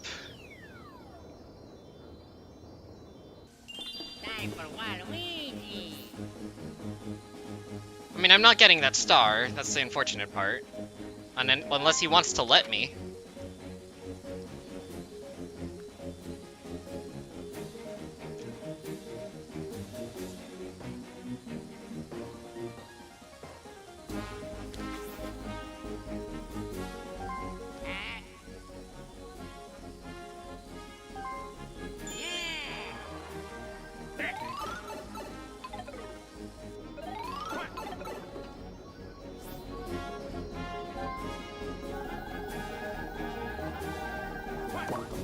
Oh, he rolled a 9.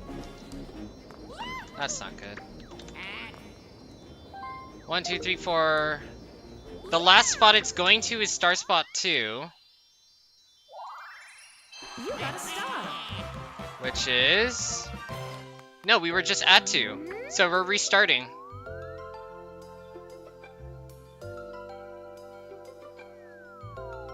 Back to star spot 6.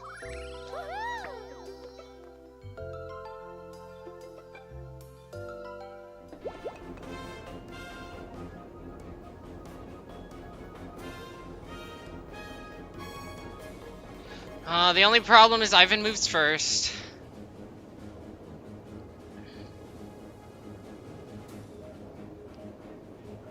Realistically, what I'd want to do is buy a star, then steal one. But if that's not realistic, I'll buy a pipe and buy a star. Wherever this game takes me.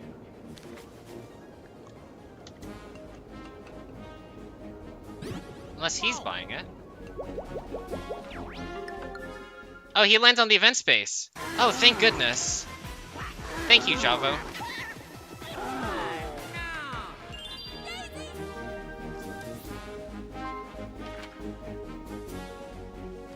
They have been tied on event for like the longest time, and I'm so glad.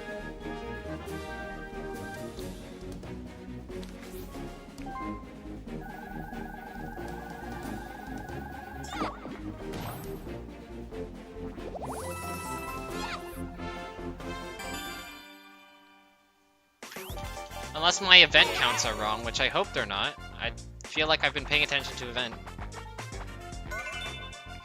And nothing matters. Great. I did it.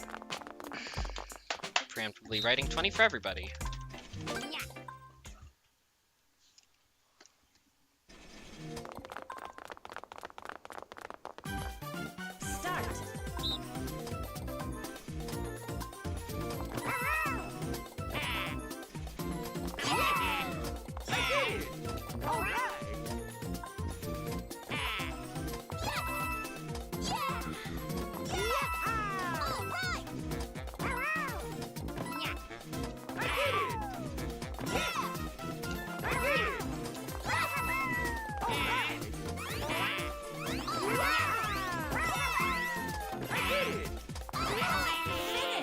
20 for everybody. Well, that's kind of unfortunate. I was hoping the plan would be that... Oh, okay. Oh my gosh. Not good. Not good at all. Mario time. 11's his star. Now's his chance to catch up. I mean, now... I say now, but like, he's had multiple chances to catch up.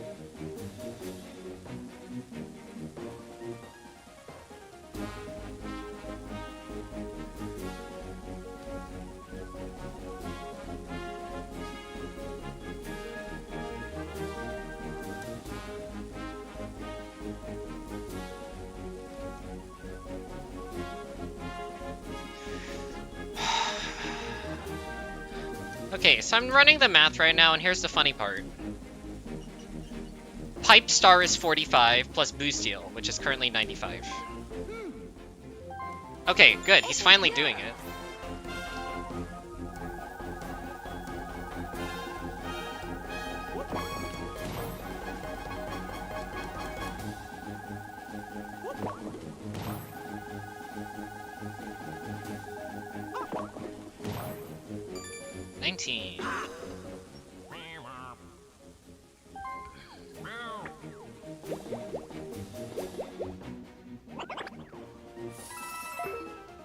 Okay.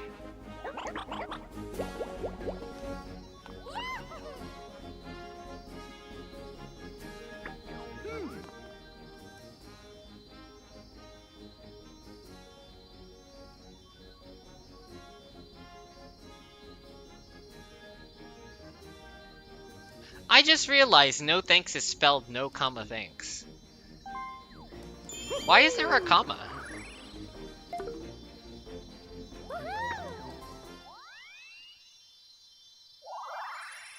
You got stars. Finally.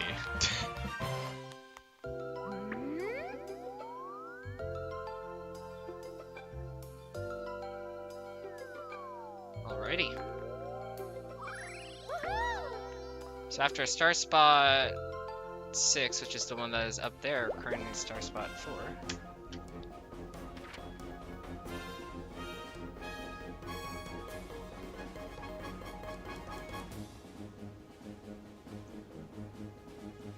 In SMP, if you decline the stars, is it just no comma thanks, or is it no thanks? That's what I'm wondering about.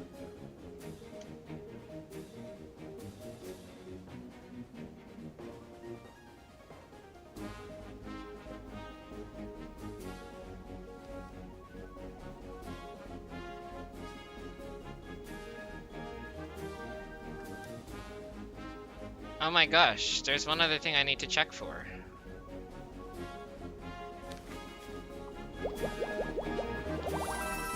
Six coins.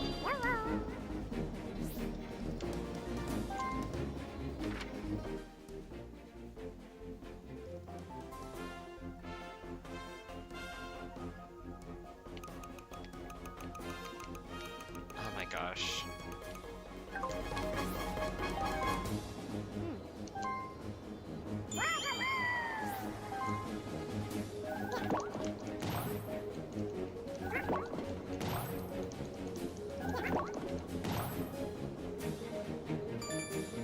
Literally average.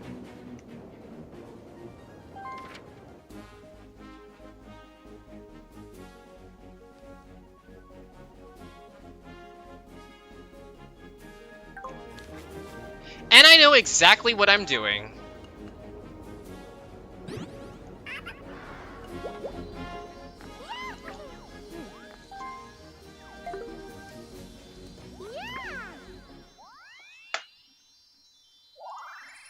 You got a star. Hi Kelma, I don't know why your audio is so low. I have no idea.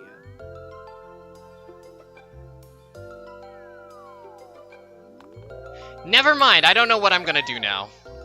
What happened? What did you just do?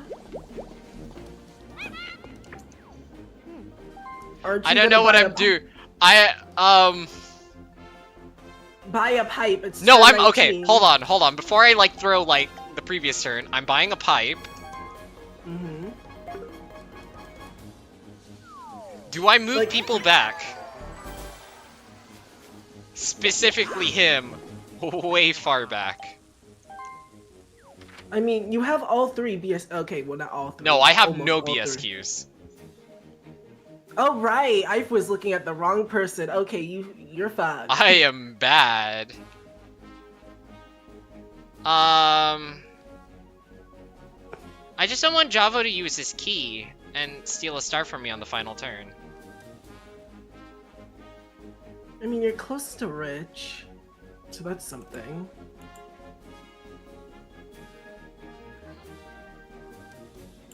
Actually, I don't know if this would be considered teaming if I talk to you. Yeah, well, you're not involved with the match, so no, this would not be considered teaming.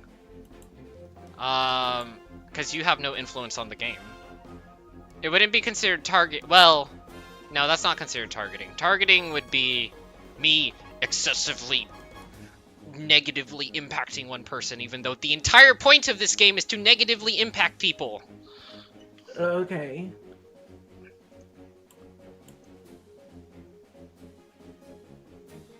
Trove is still catchable if he doesn't get this. I would say send.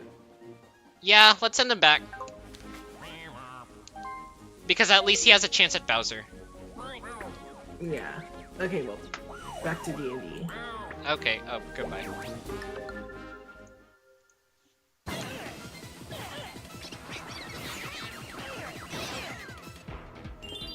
for Waluigi.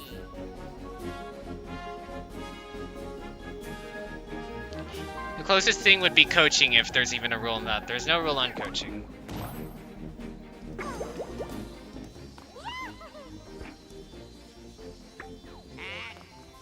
I mean, I hope there's not a rule. Maybe they'll add it in later.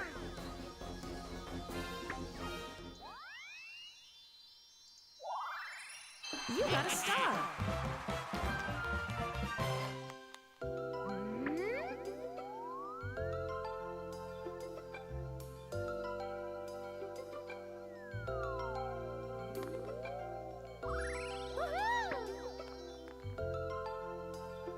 Brr.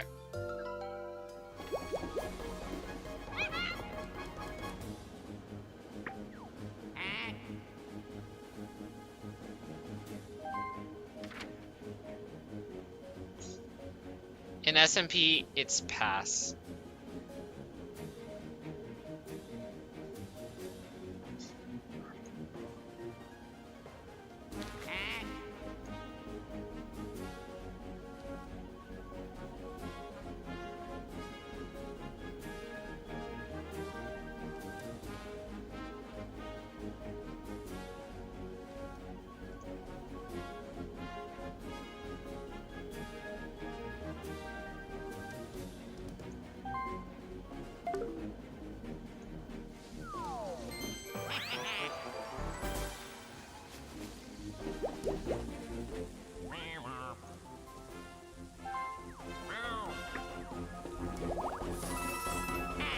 For Javo.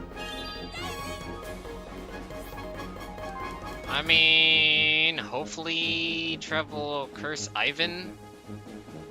That way he doesn't have a... That way he only has a 1 in 3 shot of getting this star next turn, rather than like whatever the other probability is.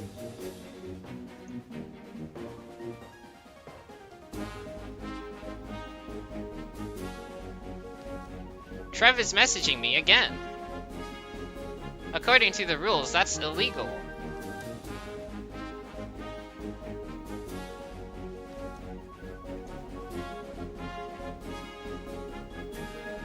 Not that petty, but also.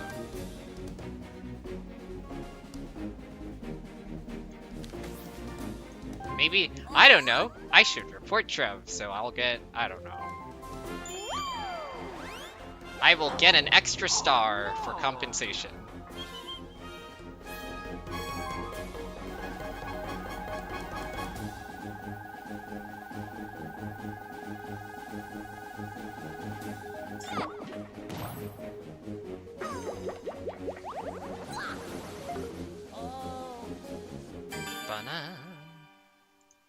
Bum bum.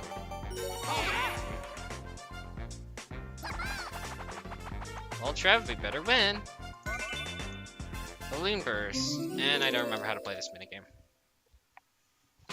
All right. I don't remember if I was told halfway or full way was best. I think I'll just watch Trev's meter. Start.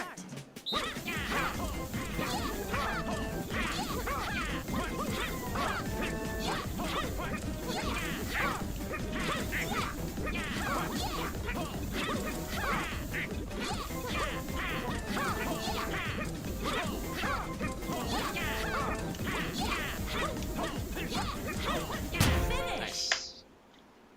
Oh, 10, oh, 10.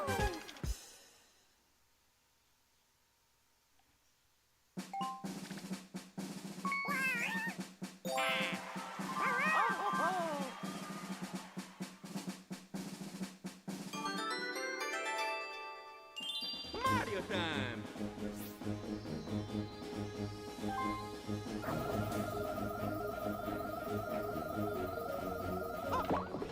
Cool.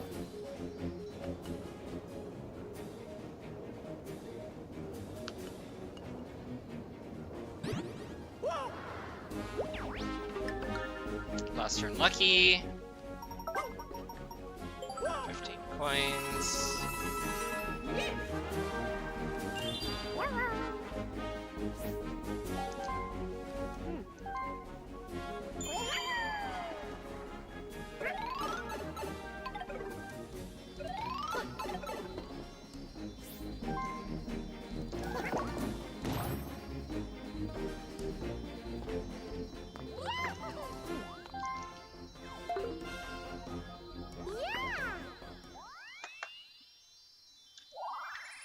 You got a star. Star. Ba-da-ba-da-ba-da-ba-bam.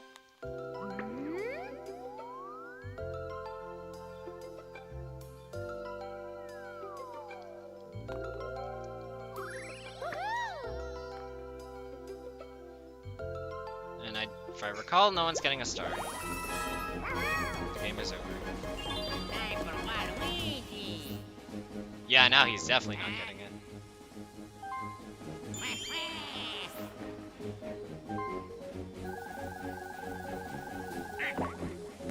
So the unfortunate part is I get second.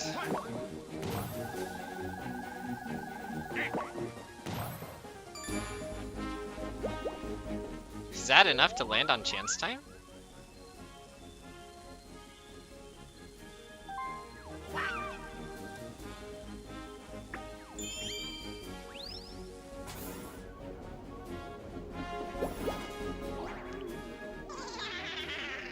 Yeah, there's no way. I mean, unless Trev gets an event space, then I'm really in trouble. In fact,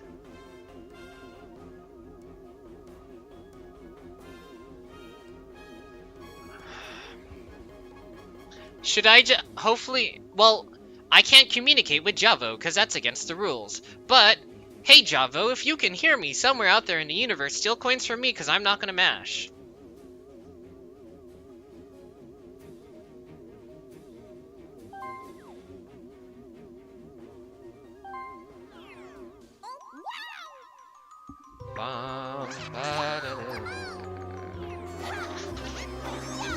For all, well, I say that, but maybe. Alright, 8 to Javo. I mean, if we get a stupid coin minigame and then I win it, that would be great, because that gives me a bonus star category.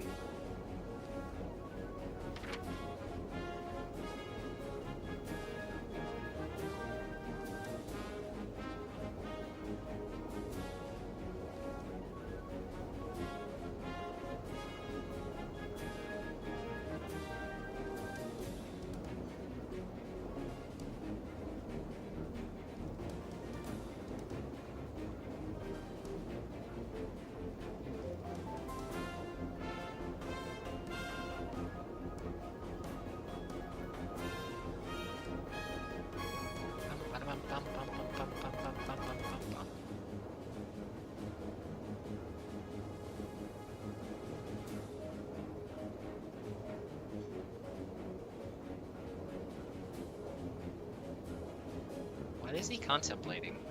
He has 10 left to move? I mean, oh, he has 11 left to move. If he lasers me, that's not gonna do anything. I mean, other than coin lead. But, like, that's only relevant if the last minigame we get is, like, a CMG and I utterly destroy him. Which that's not gonna be the case. Oh no. No, not my coins. Oh no, all 41 of my coins. How terribly unfortunate. Or, you know, I guess he could be tracking bonus stars as well, and for all intents and purposes, it makes the most sense. I could definitely steal Rich at the last turn, and then... Oh, well, I'm not stealing Rich now.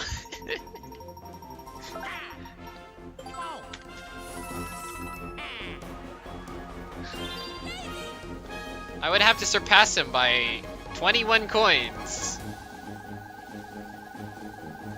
And I'm on the same team as him, which is not, means it's not gonna happen. Yeah, no. Rich is definitely locked in now. And it's just an MG. Yep, that's the game over. We're playing just for playing.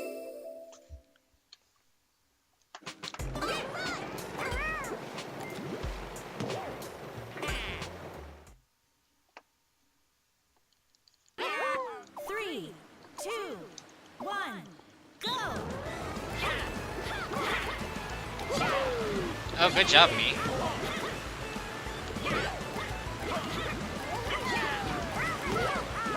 Yeah, I'm getting last.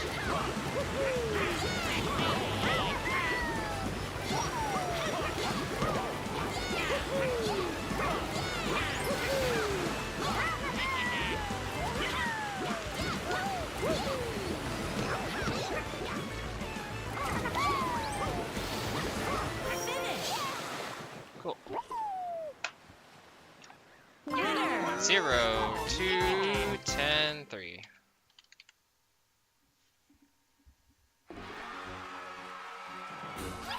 The game is over. Bum, bum, bum, bum. Rich goes to Java with 280 coins. I'm pretty sure I miscounted somewhere. Ba-dum, bum, ba-dum, bum, Minigame goes to Trove with 9 minigame wins, unless I miscounted.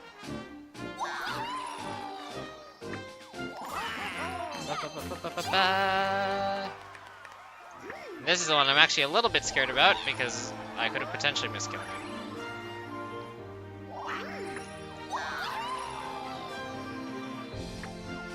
I did in fact miscount, so I get third. That's unfortunate.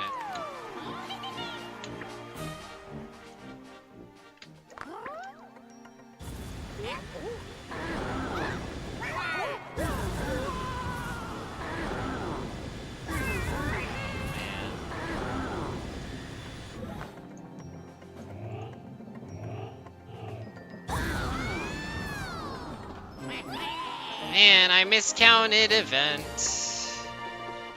You are a superstar.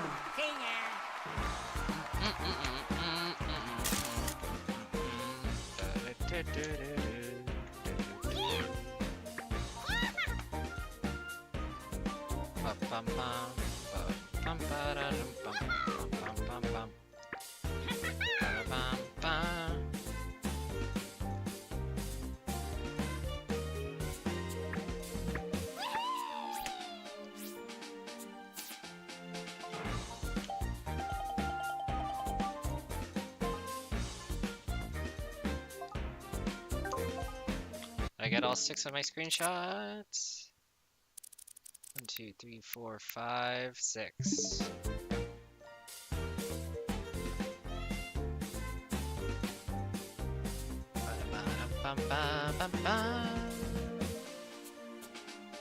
Man. Oh yeah, let's check how off I was on Rich. Ivan got 189, so I missed 3 coins. I got 253, so I got them perfectly. 280 perfectly. 263, I missed 3 coins.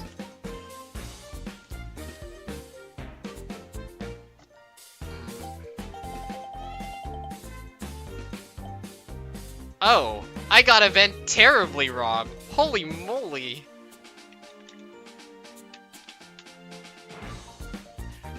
Okay. I currently had it as 1, 2... I guess I gave an event to somebody who didn't need it. Oh well.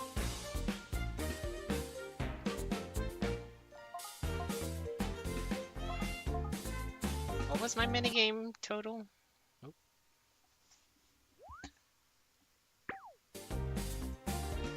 Three-way event tie? They were right. I mean, that would be my fault for getting it wrong.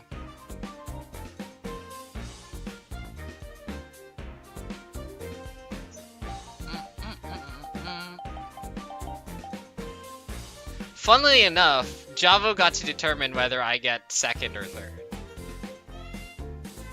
And Javo doesn't like me, so okay then. Thank you. I'm glad to know about that. 129. Yeah, no, I had the third worst performance in minigame in the room, and I got third place. Wow, it's almost like every single game I've done so far, it's just like, if you don't practice your minigames, you don't get to win.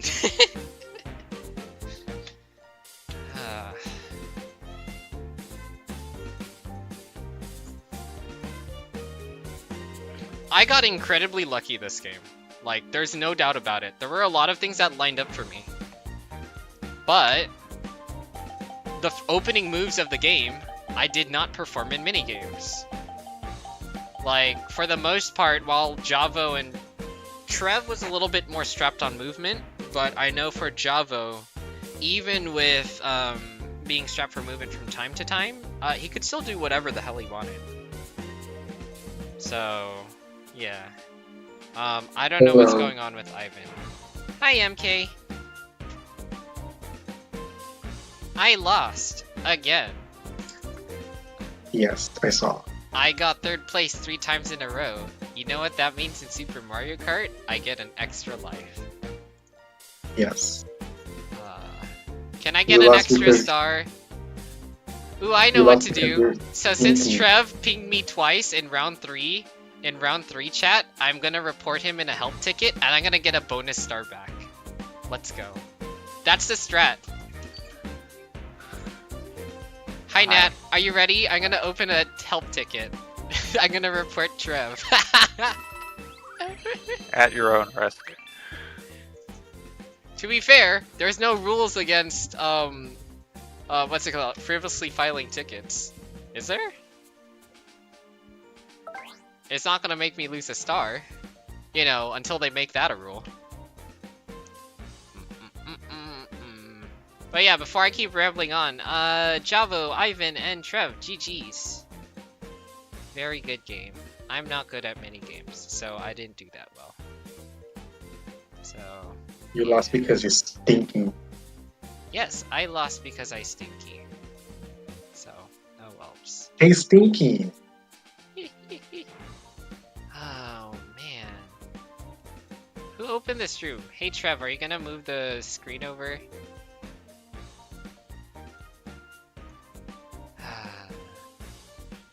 What could I have done differently other than to be good at minigames? Because I think I did everything correctly other than not buying that skeleton key. And it's not like not buying that skeleton key would have done anything. I'm not even sure how much that hurt. It would have been a completely different game if you went in the center. Like, it would have been a lot harder to get that star if you did. I mean, yeah, I don't think I had star stealing money to begin with, though. Like, the entire reason... Didn't. Yeah, like, the reason why I was like, oh, I'm gonna get a key so I can get money back. But, like, I got money back through other means. Like, I thought my item minigame performance was good. I thought my resource management was phenomenal. I got pretty lucky. My board decisions were... I can't really talk about board strategy because it's MPSS. What else are you gonna do? Like, there really isn't many factors to think about. So, do you go for star, or do you go for not star? And that's just kind of it.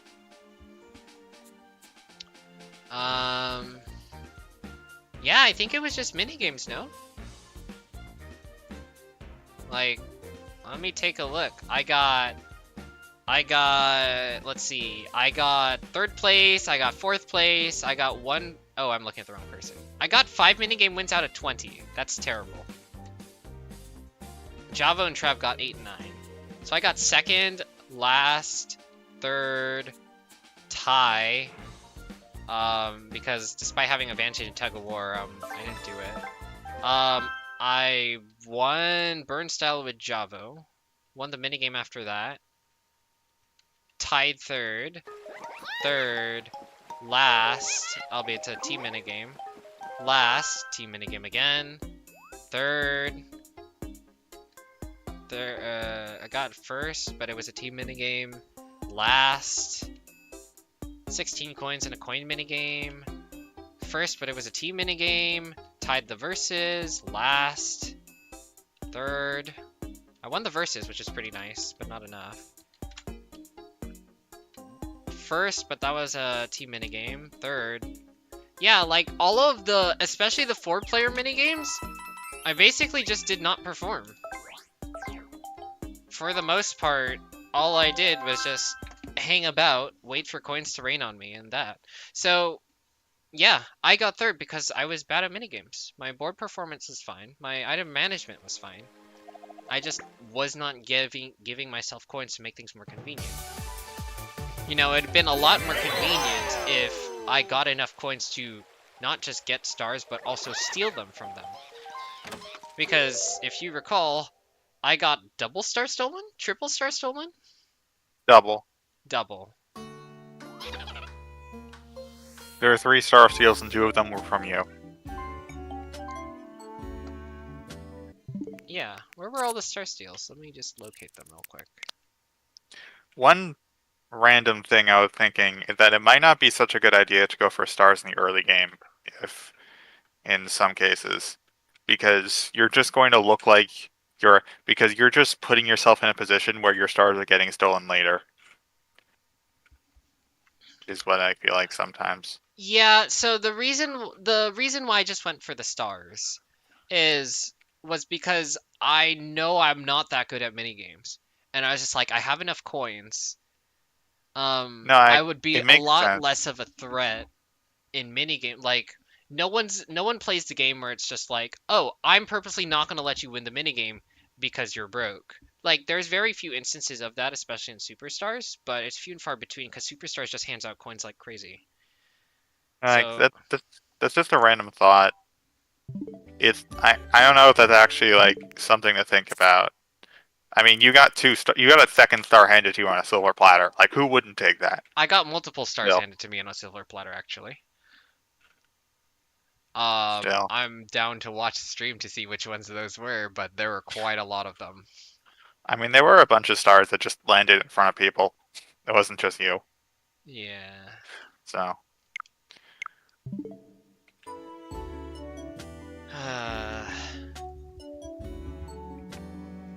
Man, that's so unfortunate. Oh, I know what I could do. What? I can report Javo for targeting me with the laser. It clearly doesn't benefit him, right? It doesn't benefit him. It did actually, because taking the extra loop allowed him to land on the lucky space. Come on, Nat, you need to be on my team. Here, let's fight. Let's just. He landed on the top lucky space, right? Yes. Let's see if we can logic this out and be like, oh, him targeting me was unnecessary and therefore could be reported. Oh! Did you actually post this graphic somewhere, by the way? No. Am I showing it in the stream? Yeah. Oh, sorry. No. Think about it. It's completely unnecessary. Because if he had just gone straight up, he would also land on a lucky space. Alright, it's time to file a ticket, guys. It's time to file a ticket. Javo unnecessarily used the laser on me, which means I need to get a bonus star back. Or not a bonus star. Which made you drop 0 positions. What? No! Did you get? Did I have enough coins? Actually, no, I bottom? didn't have coin lead over Trev, right? No, Yeah, you lost 41 coins, so you wouldn't have had coin lead. We did not have coin lead over anyone. Dang it. In that case, he lasered me and it hurted my feelings. Report help ticket. There we Java, go. did That's you good get enough. second or a second above? A second Did you above. get third? No, I got third. I think I'm out of the tournament now because it's statistically. Is it statistically impossible for me to make it at this rate? Java was on path for bonus stars, but miscounted them. Java was on path for second, but miscounted bonus stars and actually got third. That sucks. Yeah, that kind of sucks. That's my fault for not paying attention. Anyway, miscounted event star specifically. I mean, Let's here's see, is my it- question. It's still mathematically possible, but you have to like ace the last 3 rounds, like at least 2 first places, Well, kind of deal. this is like here, let's do a thing where we apply bad rules to a scenario where everyone's playing perfectly. What if Javo and Trev was tracking bonus stars, and Javo knew that he was ahead, and then stole a star from me, despite the fact that I wasn't gonna beat him, and then Trev also stole a star from me. I mean, No Javo's star steal was justified because at the time, even though you didn't have any bonus stars, you had significantly more stars than Trev did. So that But he had actually, so over you were He You had were over genuine- 100 coins. He would definitely be stealing a star at some point, and there is potential for him, like very high potential for him to steal again. realistically the way I saw that going down was he steals from you, Trev steals from him. That was, and the only other option would be to steal from Trev, and then Trev steals from him. And then so either you end up with 4 or Trev ends up with 4. Everyone else ends up with 3. Realistically, could have gone. Go ahead. So realistically, stealing from you made sense. Okay, so Javo stealing from me made sense. What about Trev stealing from me? Trev, I am still trying to figure that one out, honestly. It's time to open a frivolous ticket. One of these people are getting shot in the head.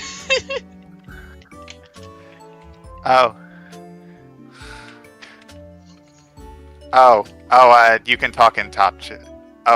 Trev is talking in chat. Oh, Yeah, is he letting talking him in get- chat? Hi, Trev.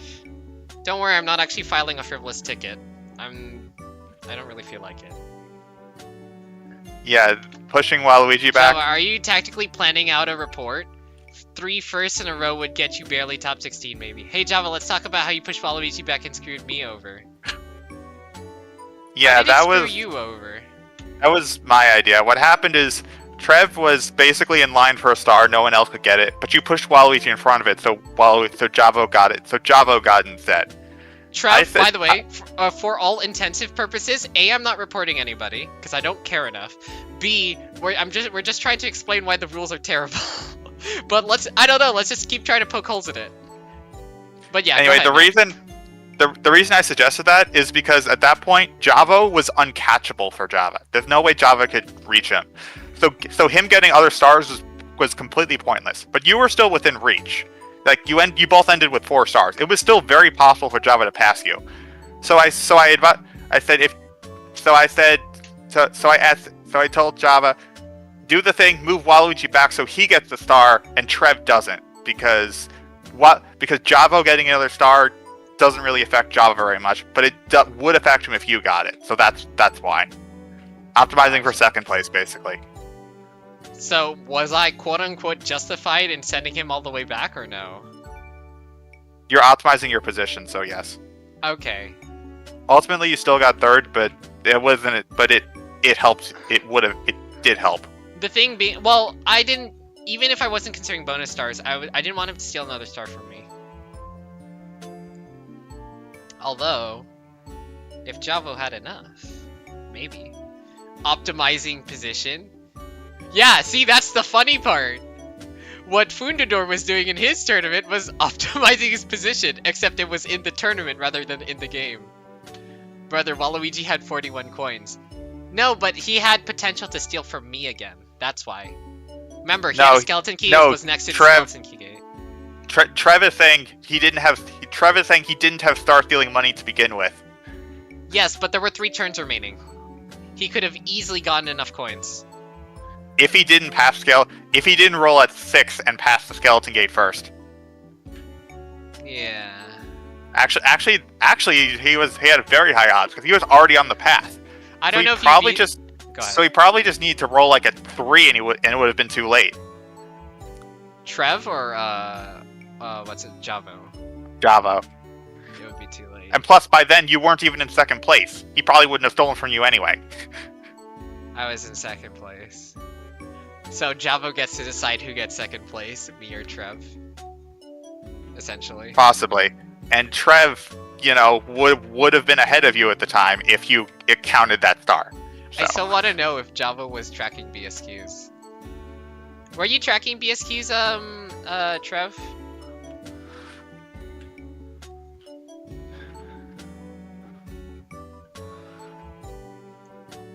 Stream delay.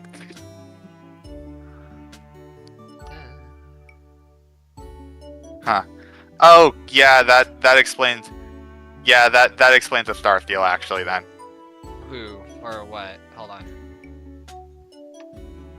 I knew I had minigame, and I knew event was tied. I didn't know event was tied because I counted it wrong. As for minigame, I was still contemplating whether... Basically, what I wanted to happen is I didn't want minigame to be tied, so I was still contemplating between you or Javo to give it to. Honestly, I probably should have given it... I mean, hindsight is 2020, but I probably should have given it to Javo. But... you can't really give a bonus star to somebody if you aren't performing well in minigames to give it to them, you know? Yeah, additionally, also the fact that Trev wasn't fully tracking bonus stars explained why he star stole from you. Oh. Alright, time to file a report. Time to file a report. Trev unnecessarily targeting me because he's not paying attention to bonus stars, etc, etc. I knew I had minigame and I knew event was tied. Rich was out of my brain. Rich is kind of close, you know. Up until the very end. Like, it was far, it was close, then really far, and then got absurdly close again. And then went far at the last second. It was within a minigame, and then Javo stole coins and landed on a lucky space. So that was the end of that. But until then, it was close. You could have bought key and stolen your own star. Are you talking about that one time I missed buying key? That was a genuine misclick. Yeah, that was a misclick. I don't think me buying the key would have made a difference in retrospect. But, yeah. It just would have caused Java to get even more stars stolen from him, most likely. Gold pipe and sent Waluigi back. Oh. When you bought a gold Well, the thing pipe... is, the problem is he was guaranteed to land on event space by that point. So he was guaranteed to land on event space by that point. And there wasn't really enough time to guarantee he'd actually reach Boo. So he just took the pipe and ran. Left. Yeah, because he just took the pipe and ran. Was that on turn 19 or turn 20? I don't remember. It had to be turn 19. There's no way I would do something like that. If I knew I had enough turns... Hold up. Yeah. Actually, if you didn't go fully back and if you didn't pay the guy, then you just would have needed a 6 to steal a star. A 6? Yeah. I'm not doing a 50-50. Well, there's your answer, Trev. Not doing it. Now, a 60% chance, hell yeah. A 50% chance, hell nah. A 10% chance of landing on Bowser? Yeah, let's go for it. Oh, man.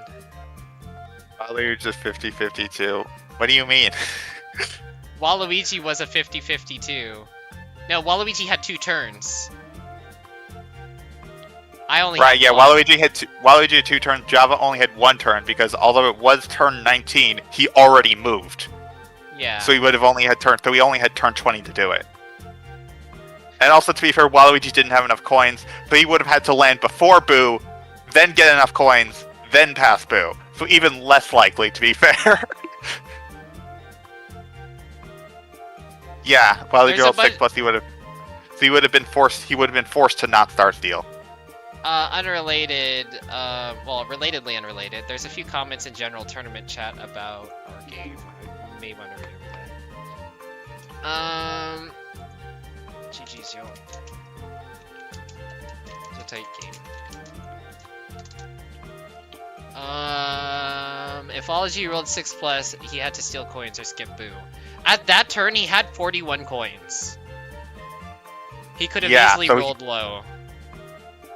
He could have rolled low. He could have also not rolled low, and that would have been the end of that. Because rolling a 6 would have been too much. I could not have foreseen that he would roll a 10. If he only needed to roll a 6, and he would have passed Boo. No, I mean like sending him back wise.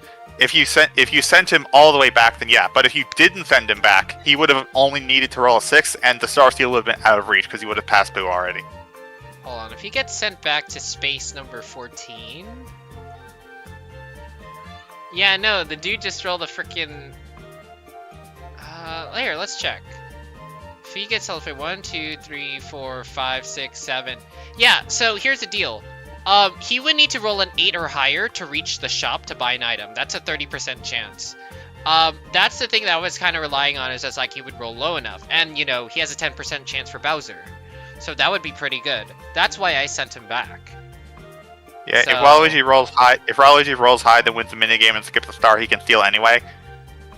I'm honest, I didn't see that, but I also didn't think that was very likely, because why would you skip a star, why would you skip a star on the chance that you not only win the minigame, but also roll high enough, which is only a 50-50 of a star steal. Yeah. When he was already far ahead. Like, there's no chance he would have done that. It was way too risky and no payoff. Yeah, the other thing was that, yeah, if you count from here, space 14, so he has 13 spaces to junction, 13, and then 15, 16, he would need to roll 16 over the course of 2 turns, so that would be the score of, what's it called? He would essentially need to have 3 turns worth of movement, and he only had 2 more turns, so I thought, oh, send him back. That way he can't steal stars should that have been the case, except, you know, he rolls a 10, which passes shop, which allows him to get triple dice. Another thing to mention is that Java actually miscounted bonus stars, so he didn't know you were tied for event. He thought it was just Javo. So that's another thing to remember. Yeah. If I had known I was that close as well...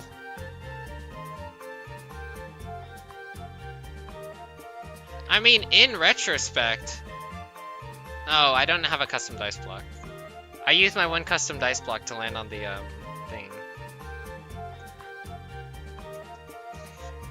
I need to practice my minigames. Let's look at these other comments. A slight chance. Java, I think, can duel me. I wasn't like... Oh, this was during the game. Let's take a look at what they said in general tournament. Java murdered my run. Why? He moved Waluigi back, let him get the star. Java really likes settling for second place, just like our previous match. I don't know why. I don't even remember last time I played with Bull. I mean, first place was out of reach. Was first place really out of reach? I thought so, because Javo had even more stars than Trev, and from your perspective, and had even more bonus stars. At least you thought. That wasn't true, but you thought it was true, so. I was hoping for a chain star somewhere in there, but yeah, that's kind of unlikely.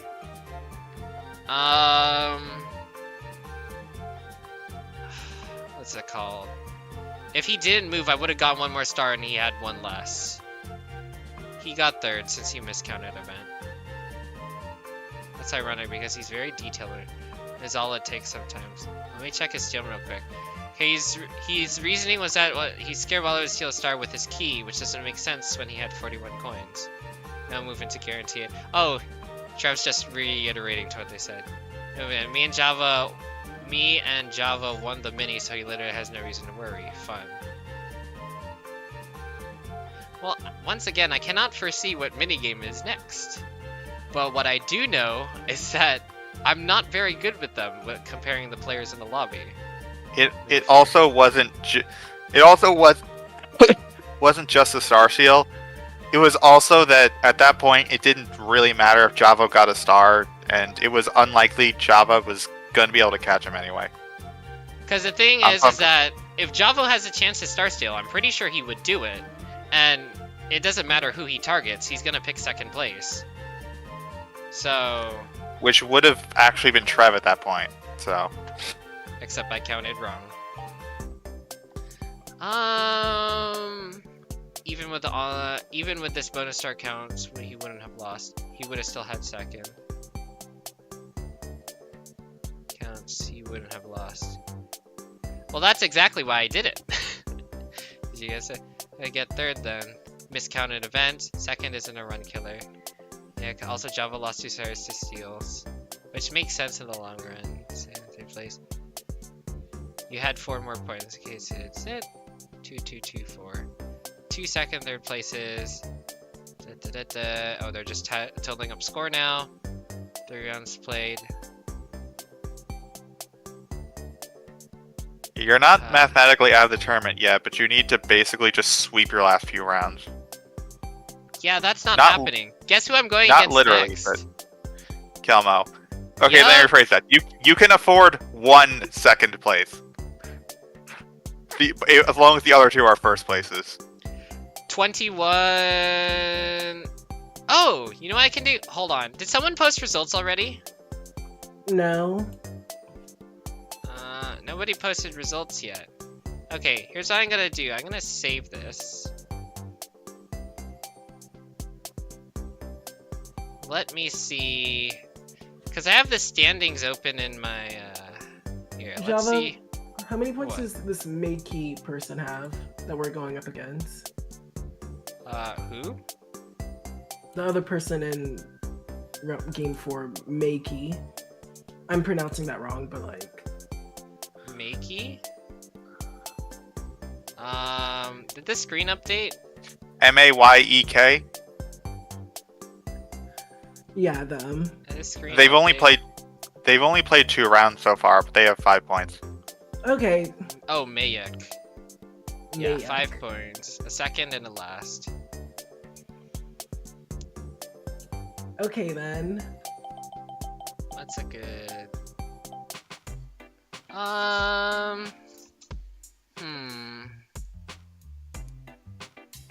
But good news, Like- Java, since we're gonna have a sub, you're not gonna get 4th. Well, that's not the concern. I've been consistently getting third. You know, good job, but also, I'm consistently getting third. And remember, every single time I've been losing, it's mostly attributable to minigame performance. You know, on the game where minigame is 70% of the game. Actually, that's kind of funny. If I'm getting third, that means I'm doing 25% better. So, yeah, I guess I am fulfilling the 30% of minigame strategy, and I'm very much lacking the 70%. I guess I'm not doing the full 30% of board strategy because, you know, I'm lacking coins, and if I lack coins, I can't do literally everything else. But, yeah. You have said a bunch in that time. Actually, no, you haven't. Time to report Java targeting me to make me lose. You got second. Also on bumper car balloons, I killed you because you would have had enough coins to steal. Star. Yeah, but do you know who would I stole it from? I don't think he wanted you to get another star. It would have probably been from Javo. Because I thought at the time, like, here was the deal. What I was going to do is that, assuming my counts are correct, I was going to let you keep some bonus stars and then steal from Javo instead. Actually, Ivan actually using plunder was a bad play. He held on to that for way too long. He's been holding it for most of the game. He should have stole one of the keys to get out of there. Like, he'd been racking up coins and then just didn't spend any of it until way too late in the game. That's the unfortunate part. Like, He could have very much been more involved with the game, which would really have been bad for me. But that wasn't the case.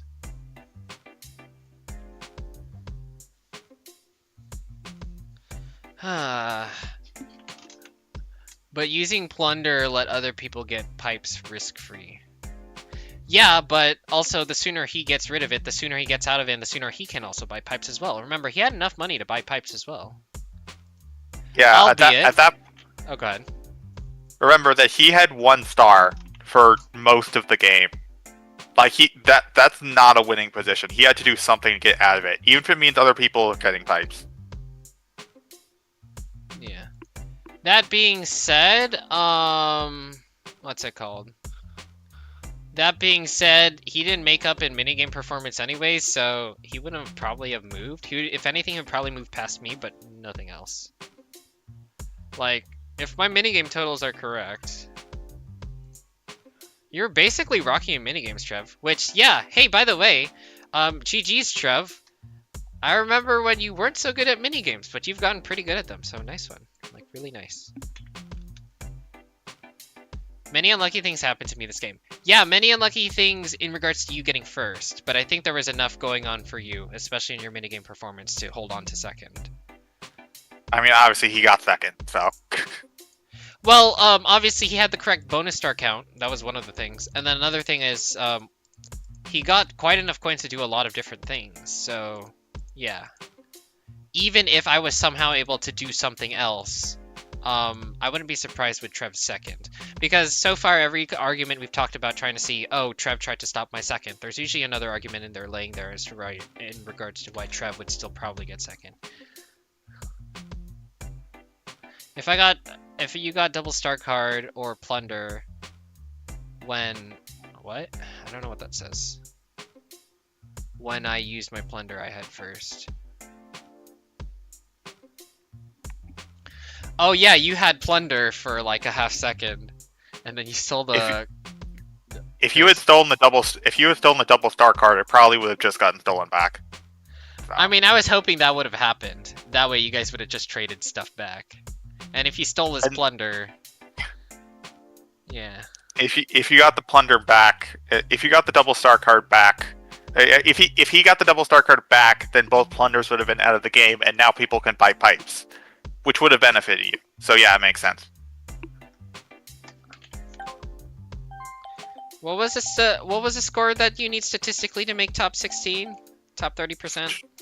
24, 25-ish. 24, 25, and I'm currently at 6. 6. So I need 19 points. First, second, you might be able to get away with, but realistically, you need triple first. Hey Trev, have you even played your round 1 game?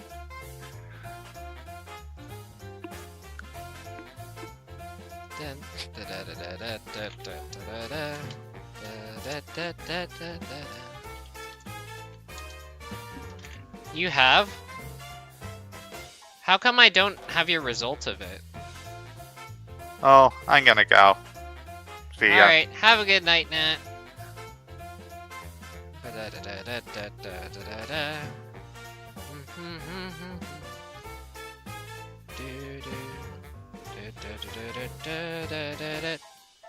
I got third. I don't know where your game is. That's what I'm trying to locate. Or did you do it today and I just didn't see it? Round 3, round 4.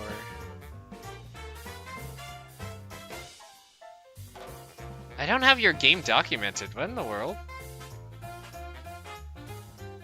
Unless the game that you did wasn't even documented.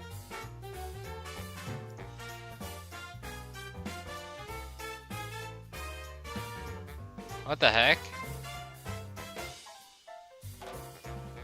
That is the 2v2. Let's try again. I sent you... Yeah, I'm looking at the ping on Discord, and it's sending me to the 2v2 results. It's just sending me to the channel. What I'm gonna do is I'm just gonna copy your Discord ID and then just try and find it that way. in tourney results, Trev's ID number. Trev has 6.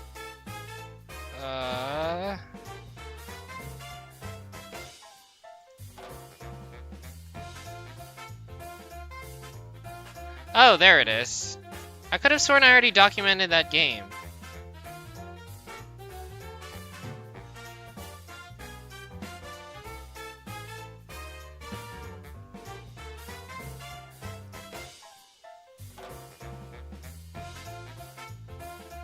I was considering getting under 100 steps in my Mario Party games.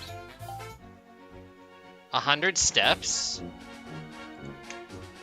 Let's see. 5.5 times 20? You should be rolling about 110 per game, on average. So I guess you're just under the bell curve. By like 100, or by 10 steps.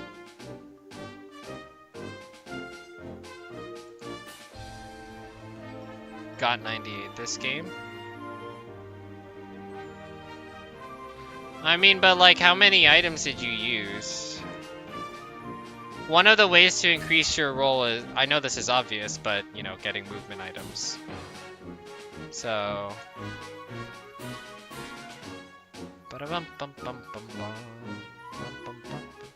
7 items. One of them was a curse, one of them was a plunder. Curse, plunder. I mean, what else did you use? I'm trying to remember. You used a key. You used a curse, a plunder, and a key. So you only used 4 movement items that game?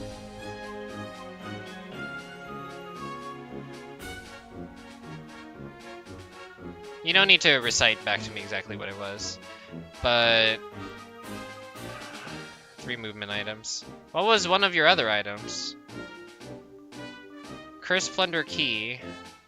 Unless you got another curse.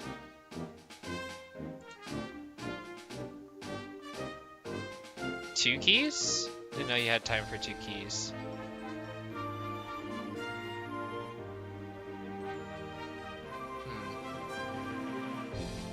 I don't know. I don't know.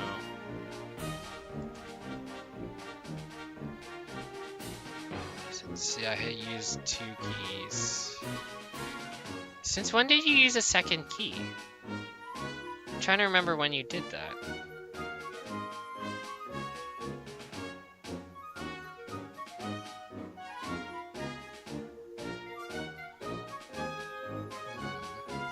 I used a custom. I mean, custom presumably should be a roll boost, although... What did you custom onto? I think I remember you customing during the game, and I was actually perplexed as to why you did it.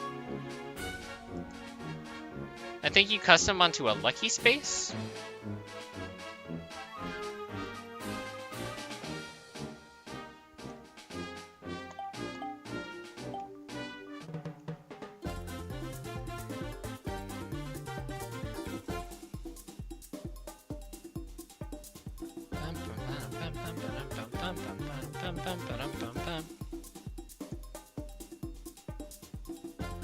Yeah, you know what? Let me go ahead and update the standings live, since I already have it open.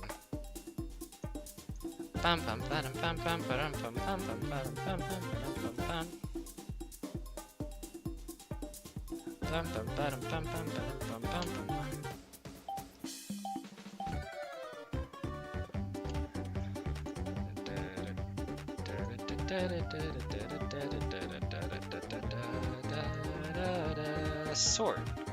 Custom sort. And then let's sort it by... My data has headers. We're gonna sort it by... players. Okay? Alright. 7. Piplup. Where is Piplup? Piplup got 4.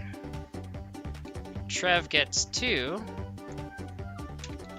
And then Jermo gets 1. Although from what I've heard, Jermo's not competing anymore.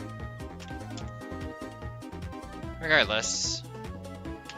Maybe it's just me, I feel like I got robbed.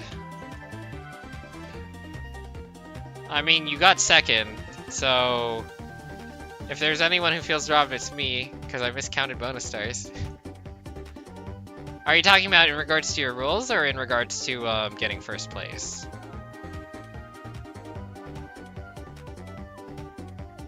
I personally don't think that you would have gotten first. I think Javo had a decent amount of control of the room to actually be able to position the game into his liking. Uh-oh. Hey Kelmo, looks like someone else joined the 21 gang. Was it Fundador? Because yeah, I see it. Yes. Fundador. That's his round 4 game. Jossie Princess got second with a 4. Rat with a Zat. That's a 2, and then Heckman got a 1. Where's Heckman?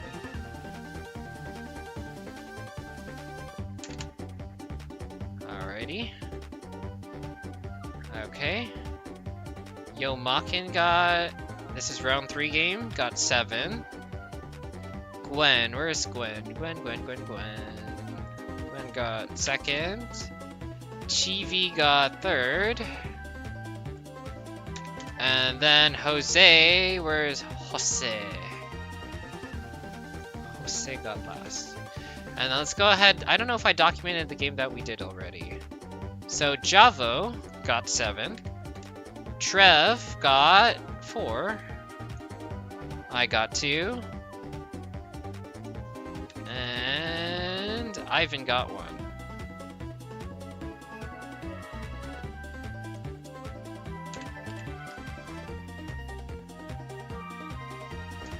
Alright, and then all we gotta do is sort. Custom sort. Sort by, not players, we're gonna sort by rank. Smallest to largest. I'm getting all my bad versus minis. I use custom minis, just general luck.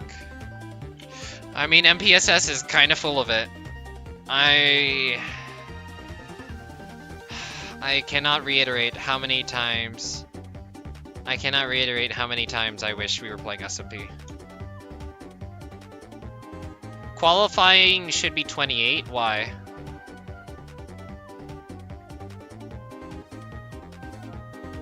Why? Why? Because players are doing better than expected?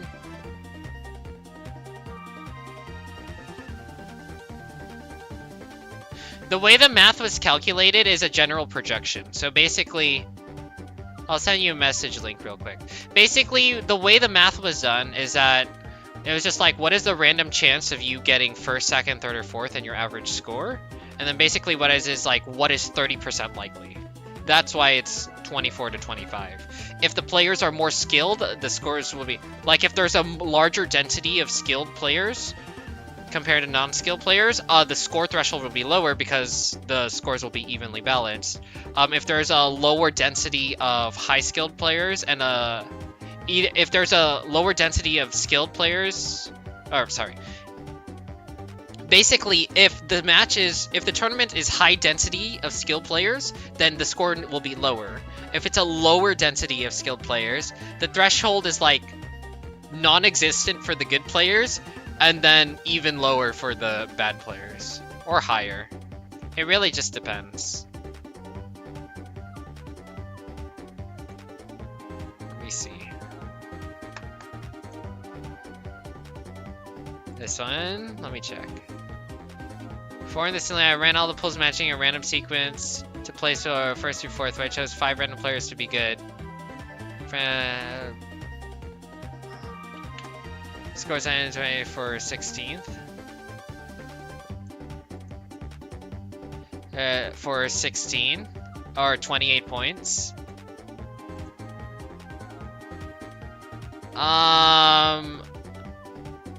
Okay, here, hold on. For the simulation, I ran, what's it called?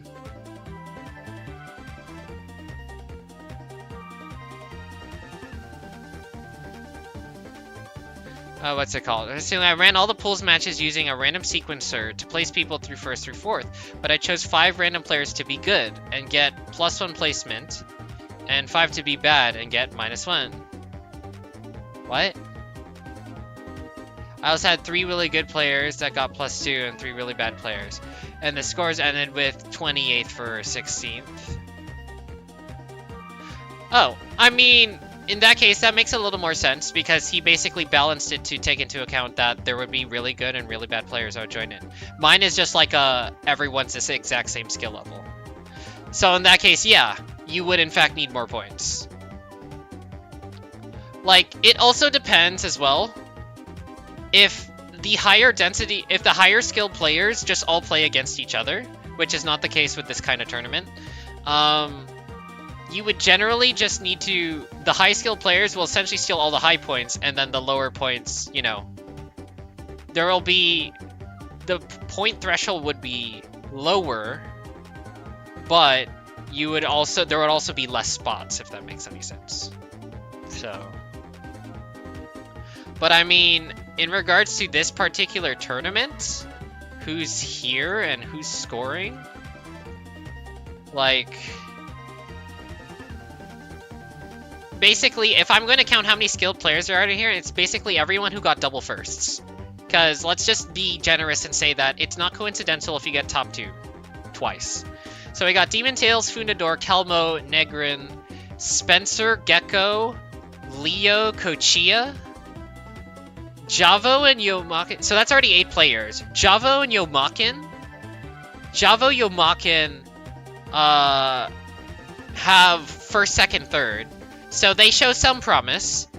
And then Sebastone and Gwend, they got those people got first, second, and then last. So yeah. So those ones are a little bit wary. Then we got Crash. We got Crash who got first and second. Kiyoshi first, second, no. Crash got first, second. Kiyoshi is first or third. Panda with first, second. Radwood Z-Hat has first or third, so not likely, but potentially. Snortle? Snortle dropped out and replaced with Ivan SS. So, yeah. Where am I? Oh, I'm 31st. Yeah. So, you're kind of close, Trev. You're kind of close. You're on the brink of qualification. You just need to do a little bit better. So you got a chance. But also, even if you did make it to top 16, you then have to deal with the big 3. I don't know if we have a big 4. I don't think we have a big 4 at the moment, because everyone who's gone top 2 has already played a third match. Oh, except Kochia. Kochia has demonstrable performance, demonstrable potential. Demonstrable performance, that makes no sense. Has a decent amount of chance. Man, my game with Kochia was crazy. I don't know if you read the minigame analysis I did for Kochia's performance during our game in YTI. That was crazy. He won, I think, he won 10 of the minigames, but like a decent amount were coin minigames, so he won a bunch, and then even if you take out the team minigames, he won handily. Gecko is not in Big 4. He got a last place placement. He needs to prove himself.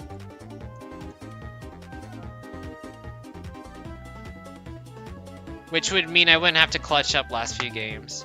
I think I was kind of banking on getting first this game and getting...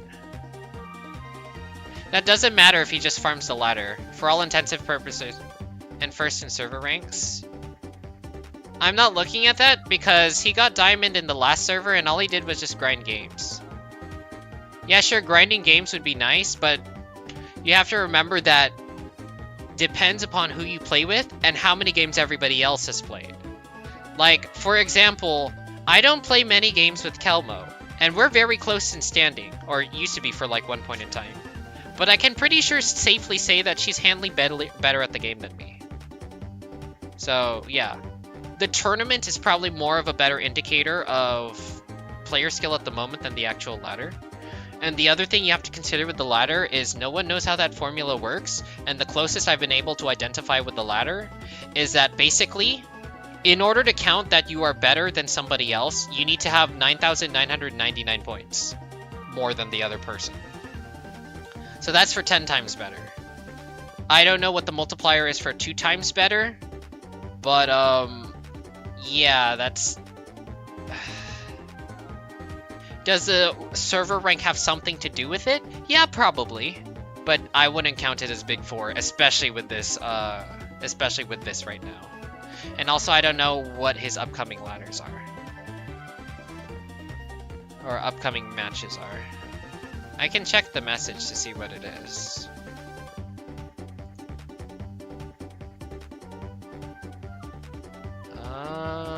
I know there is a post-summer that has his... Let's take a look. Has image in floor from... Alrighty. Let's see those potentials. Let's take a look.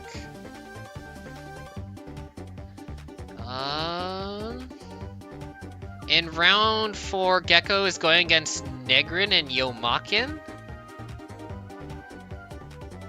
If we look at, yeah, Negrin, Yomakin, and then who's Nukes? I don't know who that is. Nukes is a lower tier player. I mean, if Gecko wins, then yeah, I would count him as a big player. But currently, as it stands right now, he's currently ranked 6th in the tournament thus far. Tied 6th with Leo, who has a better... While Leo doesn't have a double first, Leo has first, second, second, which shows better performance over a first, first, last. So, Leo has consistently scored top 2, whereas Gecko only has gone top 2 in 2 out of the 3 games. In round 5, it's Gecko, Trove, Spencer, and Kochia. Spencer is currently... I think Spencer is lower. No, Spencer is currently rating better than Gecko at the current moment with the first, second. So, and then he's also going against you. Which, good luck with that, Trove. Good luck. Wanna play some SMP sometime? Bro, I'm so down to play SMP. We're getting ready to release the next expansion to SMP to BGE, so maybe not anytime soon, but maybe after the tournament and after we're done being busy.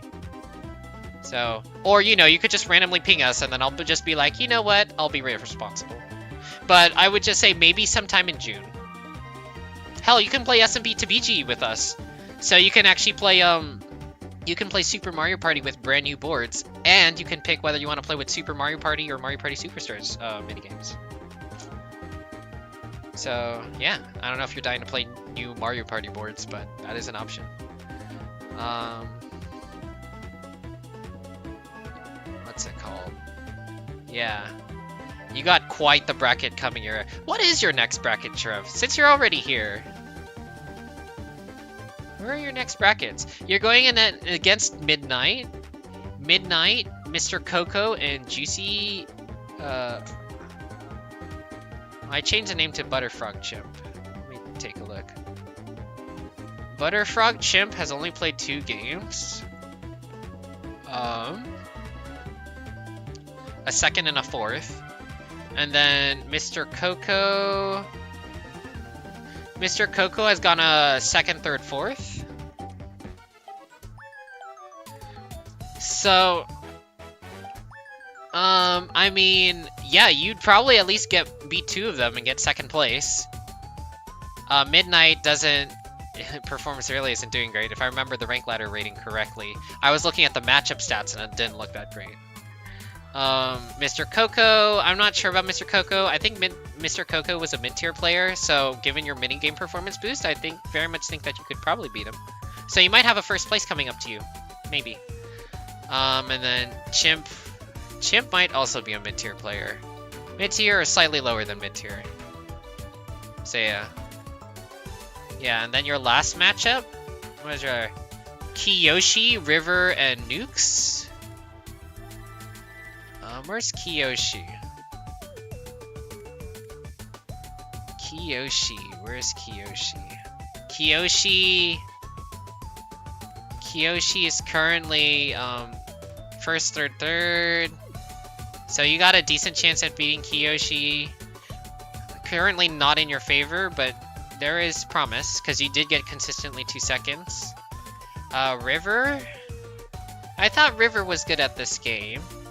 Has River even played any games yet? River has only played 2 games with 2 lasts.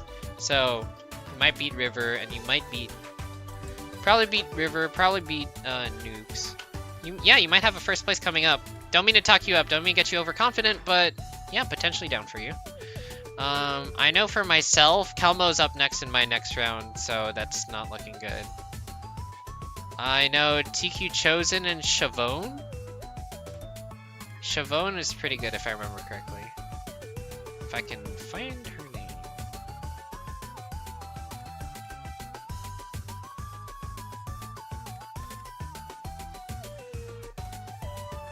Where is that name?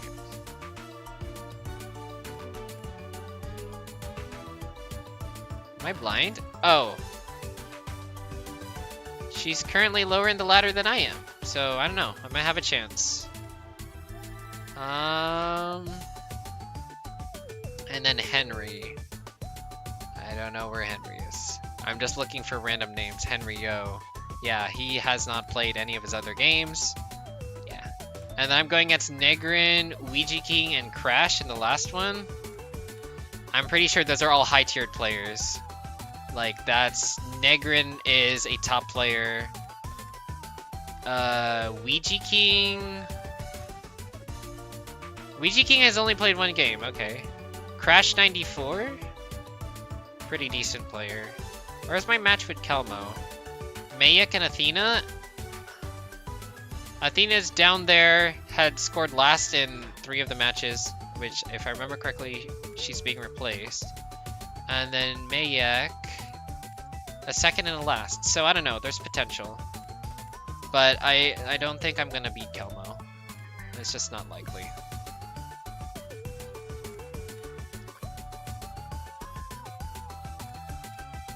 The big 4, Gecko, okay. I'll join you also. Pretty sure I'm winning round by 4. Yeah, like, from what I could see from your remaining rounds, you got a pretty good chance of getting first or at least top 2 in your future rounds. So, yeah, Gecko actually got first twice and a third. Nope, that was reverted. He got a last. I was actually trying to... I can't find proof anywhere, but from what I'm looking at the score, yeah, they updated so Gecko got last. They even deleted the messages saying that, oh, Gecko was compensated points. And rightly so, because that makes no sense why he got an extra star. And got third. Yeah, Kelmo got that insane RNG. Should we talk about Kelmo's bracket? Let's take a look. She's going against me, so she wins. Hector, Stitch, Galaxy, and Jose. Kelmo knows Galaxy, and I'm pretty sure from what I've heard, Galaxy plays pretty well. So that's going to be a pretty hard game for Kelmo. Where's Jose? Jose with the 4-2-1? Yeah. Kelmo has good RNG, but I think people underestimate how good Kelmo is at minigames. Like, she is good. So... yeah. So even if bad RNG ends up toppling her at some point, like, you can't beat raw minigame power. It's MPSS. You can't beat that. Jose has potentially a chance. Hector Stitch? Who is that? I don't know who that is. Hector Stitch, a lower tier player with the same chances as... yeah, who's the other player? Jose? Yeah, Kelmo's probably winning that match. You know, unless I have something to say about it. Oh wait, no, her round 5. No, so the round 5, Galaxy, it'll be a toss-up between Galaxy and Kelmo. I know in the round 4 match, unless I have something to say about it, Kelmo will probably win the Horrorland match. Unless I'm able to outsmart her, or any of the other players will, but I honestly kind of doubt it. Like, it doesn't matter that I outsmart somebody. If I can't play the mini games, that's not gonna happen. Where's Kelmo in the final round? Fury, Arvi, Fabry, and Leo? Ooh, that would be a nice game that I would want to watch. Kelmo versus Leo. Oh man, I don't know if anyone's gonna be streaming that game, but I would definitely want to see that one. And then Fabry? I don't know how good Fabry is. Fabry is in the bottom tier, so not gonna be much there. And then Ouija, no. Fury. Where's Fury? F-E-E-R-I.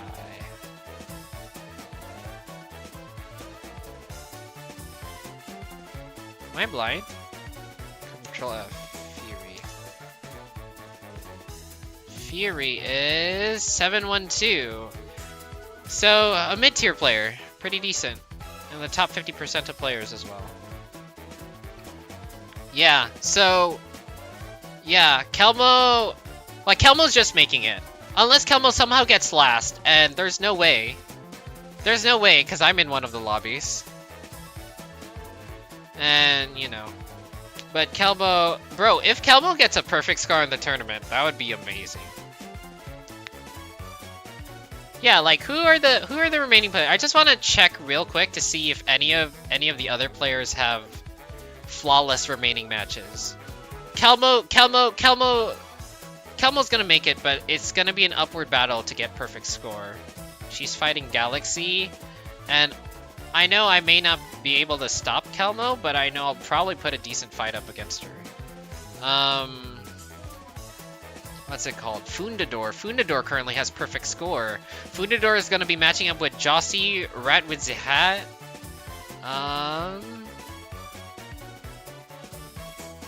Max Arcs and Piplup.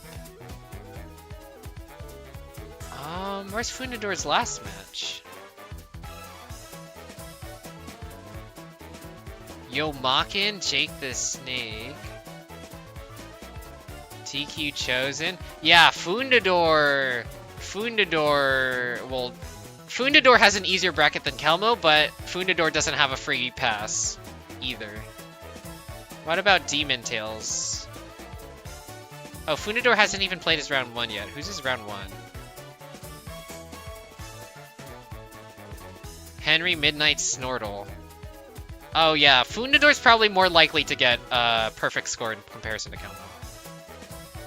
Demon Tales last 3 rounds.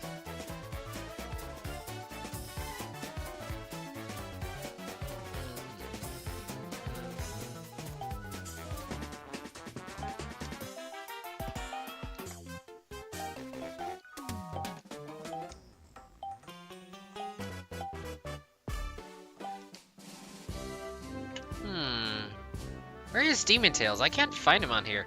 Oh, against Jose, Sebastian, Spencer. That's gonna be not... He's better, but they will definitely put up a fight. Demon Tales against Sham, Gwen Goose. Gwen Goose will definitely put up a fight. Angel Ages I don't think was that great. And Sham...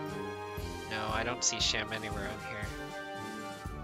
Demon Tales' last match? Bullion... I forgot Bullion's in this tournament. He's not doing well. But... I have seen... Well, I don't know. Bullion's one of those weird cases where he's good at the game, but I don't know if he knows what to do exactly. Then again, I haven't played that many games with Bullion, but he seems to have a greater tendency at revenge plays than actually optimal plays. So... yeah, hold on, who I was looking up again? Yeah, Demon Tales will be going against Bullion. Integer XYZ.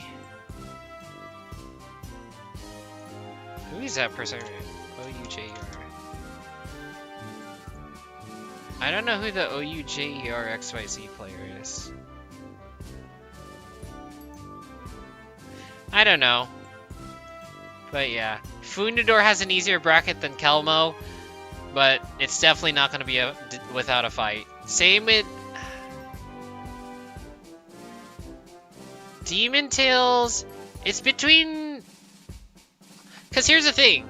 I think, actually, I don't know anything about the players in Demon Tales' last match, but Demon Tales probably has the easiest bracket between all three of them. So yeah. Also, Kelmo's playing versus a filler player in round 4. I'm not looking at the filler players, because the filler players... I don't mean to be rude when I say this, is that if there's a player who doesn't match or very close to the skill level of the other players in the room, they're not breaking top 2. To be fair, this is also true in SMP. Albeit, you know, there's other strategies involved. It's not just minigame. There's also board strategy. So if you're not doing good board strategy, you also can't get top 2. But just from minigame performance alone, if you're not doing well there, you're not scoring top 2 unless chance time or some other lucky break happens for you. Or the person who's really good at minigames just flops at minigame board decisions.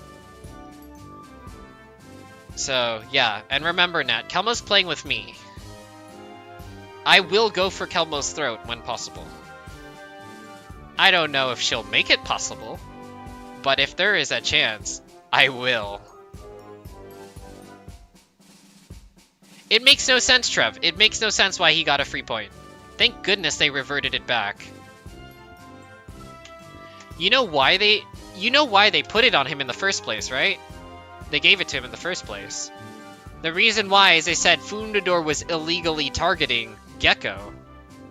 But, you know, how are you... What? That makes no sense.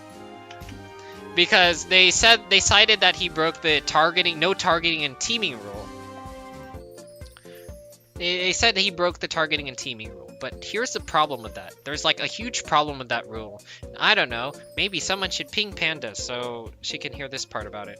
But basically, the problem with what's it called? The problem with the vague rule is that you are playing a game where targeting is involved and teaming is involved. Teaming is involved because there's quite literally team minigames. You are put onto teams with other people, and you are forced to target the other person, sometimes a solo player. When you steal with booze, steal coins or stars, you have to pick a person to target. You know? If someone's already chasing after the star, and then you roll enough higher to beat them, you target that player by stealing that person's stars that is currently in front of them. So, this entire game is full of targeting and teaming. Like, that is just inherent in the game. Both of you targeted me and teamed together to steal stars from me to make sure that I can't win the game. Like, the entire game is full of this. So the fact that he targeted Gecko to steal a star.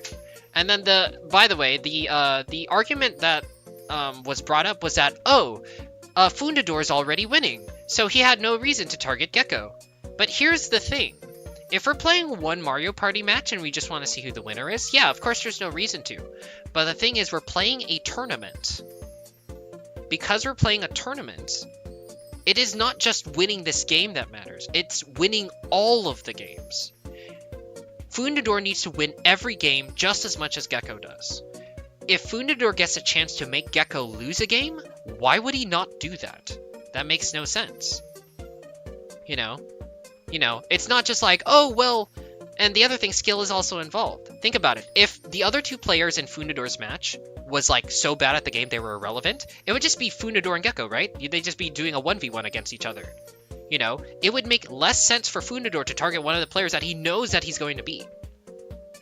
So, yeah, Gecko would do the exact same thing because Fundador needs every point he can get, just like Gecko. But, you know, apparently that's considered unfair teaming, or unfair targeting. And by the way, the funny part of that story was that the targeting was reported by a spectator of the match. I'm sorry, how does a spectator of the match have any say in the tournament match? That makes no sense. You know, now if it was just like, oh, I'm an insider, I know Funador is using a turbo button, or I'm an insider and I know that what's it called? Funador is lagging the game so that Gecko can't perform as well. Yeah, and those would be valid forms of cheating and illegal moves. But this is entirely inherent of the game. You know, in the same way that you know, what's it called? You know, like, I don't know if this was the case earlier, but Javo was in first, and yet you targeted me for Star Steals. I don't know if something like that. Whatever it was. So, it just, you know, I could totally be like, oh, you targeted me because you stole my star. I was not in first. How dare you target me? But the thing is that, no, of course I was not in first. No, of course I wasn't in first. I was in first. I was projected being first after considering future moves. What's it called? Javo has bonus stars that potentially you might get. Maybe you were playing for second for all I know.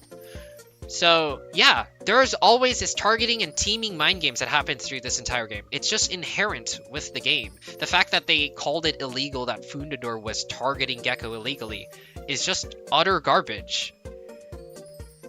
Like, and then to top it all off, they changed the rules of the standings now.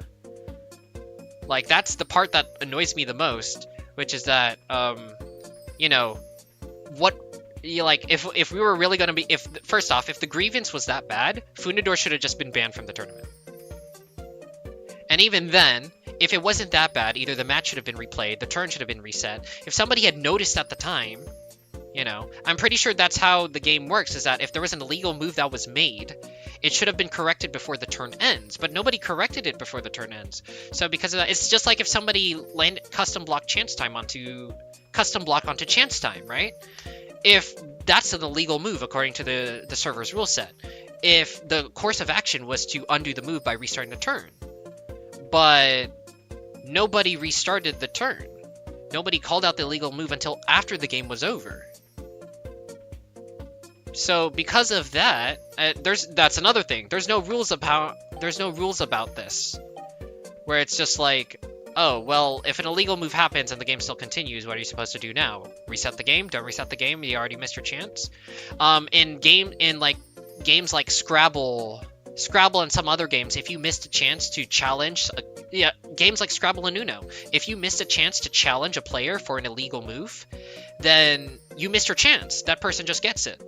In the same way here, if Gecko noticed the illegal move, assuming it was even illegal in the first place, Gecko should have reported the move immediately to get the turn reset, but he didn't do it.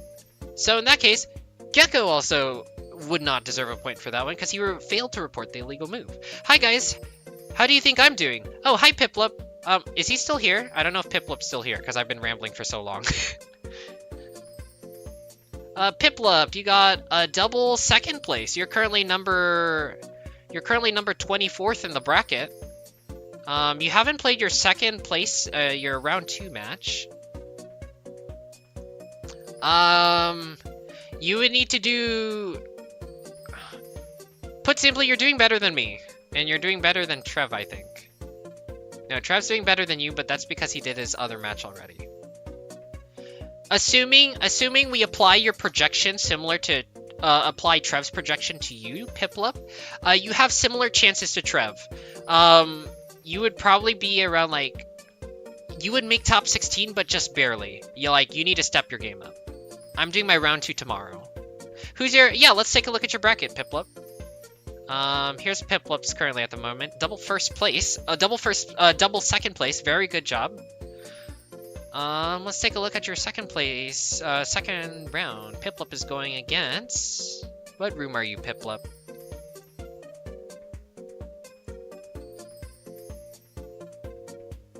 Also, I'm gonna end the stream soon just because I'm feeling kind of hungry and want to go ahead and eat dinner. But, hey, I'm glad to hear that you guys are interested in what we're talking about. Piplup, Piplup, Piplup. Piplup. Piplup is going against Ouija King, TQ Chosen, Noah Squid. Where's TQ Chosen? TQ Chosen has only played 1 round and got last. Some of the players, I don't know if you've noticed, Piplup, but some of the players have been, the lower tier players have basically just dropped out of the tournament. So if the rules are being applied the way that I think that they are, essentially a player will fill in and be a competitive player, but won't actually count towards the scoring. So you'll probably get automatic 3rd at least. Noah Squid also only played 1 match and got 3rd. And then you got Ouija King. Ouija King is currently doing pretty good. Let me see. Or maybe really bad, I'm just not paying attention. Ouija King only has 1 first place. And he hasn't played any of his other matches. So that comes to hold. The thing that I'm wondering about is that if players don't come back for their matches, what will happen? So yeah, your projected match for tomorrow might be looks pretty good. There's not too much data to go off of, unfortunately, just because everyone that you've played against thus far is just have only done round 1. Would you say my opponents are good? Once again, there's not enough data. That being said, we can take a look at the Superstar Stadium leaderboards. This, oh, by the way, Trev, this is the only accuracy that the leaderboard has, is matchup ratings. The actual scores are irrelevant. Like, they haven't fixed the proportions of the rank ladder. So, like, because here's the deal. The rank ladder is supposed to figure out who are the best players and who are the worst. Like, I've gotten worse at MPSS. This tournament has shown that I have. Either that or I have performance anxiety. One of the two. Regardless, I should be lower ranked, and yet I'm top 10 in the server. That makes no sense. I think I should personally be lower down. Yeah. Also, Calbo's number 5. I also don't think that should be the case. The other thing was that people were given bonus points at the start of Season 2. So yeah. And from what I've heard, Gecko just grinded a bunch of matches. So, what now, you know, if he grinded matches a bunch of good players, you know, that would be significant. But I don't think that's the case. If I actually look at Gecko's player history... I would stream my browser, but I kind of don't want to just because I don't want to reveal any information that I accidentally show. So unfortunately, I won't show it to you guys. But let's take a look. Gecko. Is Gecko not even here? Yeah, he's here. Yeah, let's look at the point value he's gotten from most meet matches. If I remember correctly, the scalar of the point is 150 is between equally skilled players. So if all of his past, let's just say his past 20 matches scored around 150, that means he played against a bunch of like equally skilled players. But the last 10 match points that he got was 10, 73, 95, 102, 5, 82, 100, 104, minus 26, and minus 50. He kind of just grinded points off of lower tiered players. That's quite literally what he did. Now he has a 148 somewhere in there on like the previous 13th game or something like that. But basically based off his placement, he's mostly been playing between lower tiered players and what's it called? From the score values that he's getting, I don't know. I'll have to look at the actual numbers themselves, and I don't really want to go through them in full depth. But, you know, he's... what's it called? It's kind of hard to judge. He's good. There's no doubt. Like, Gecko is good at this game. I remember him back in Super Mario Party Plaza, and he was good at the game then. And it would be no surprise he's good at the game now. But I don't think he's as good as his rating shows. He's mostly been playing against lower tiered players, and like I said, the ladder itself. But what this does show is Gecko is pretty proficient. He's pretty proficient at his minigames. So, in order to get accurate data on the other players, I did lose to Galaxy and Kelmo. Galaxy and Kelmo know their minigames. You can't beat them just because of luck.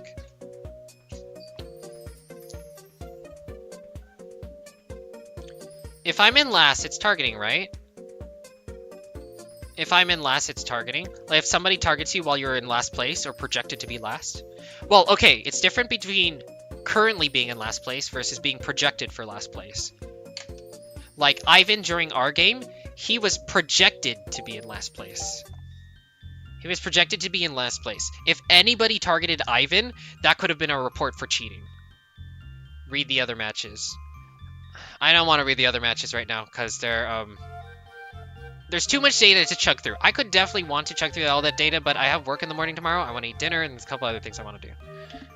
Oh, the messages. Yeah, I'll read the other messages. Here, let me answer Piplup's question first, just because he asked first. So let me take a look at that game. So you're wondering about your game between TQ Chosen, Ouija King, and Noah Squid? Ouija. Alright, let's just search up King. King.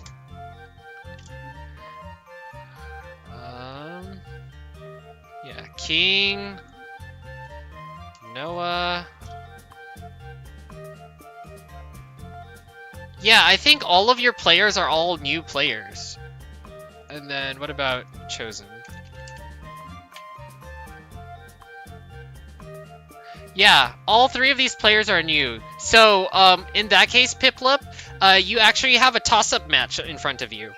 There's not enough data to determine how well each of those players are going to do. So, you kind of got a toss-up on your hands. Anyone could win, Piplup. Like, wish you the best of luck on that one. In regards to your later matches 4 through 6, let's take a look at who you're going against. Fabry, Crash. Oop, we don't need that one. Fabry's a lower skilled player.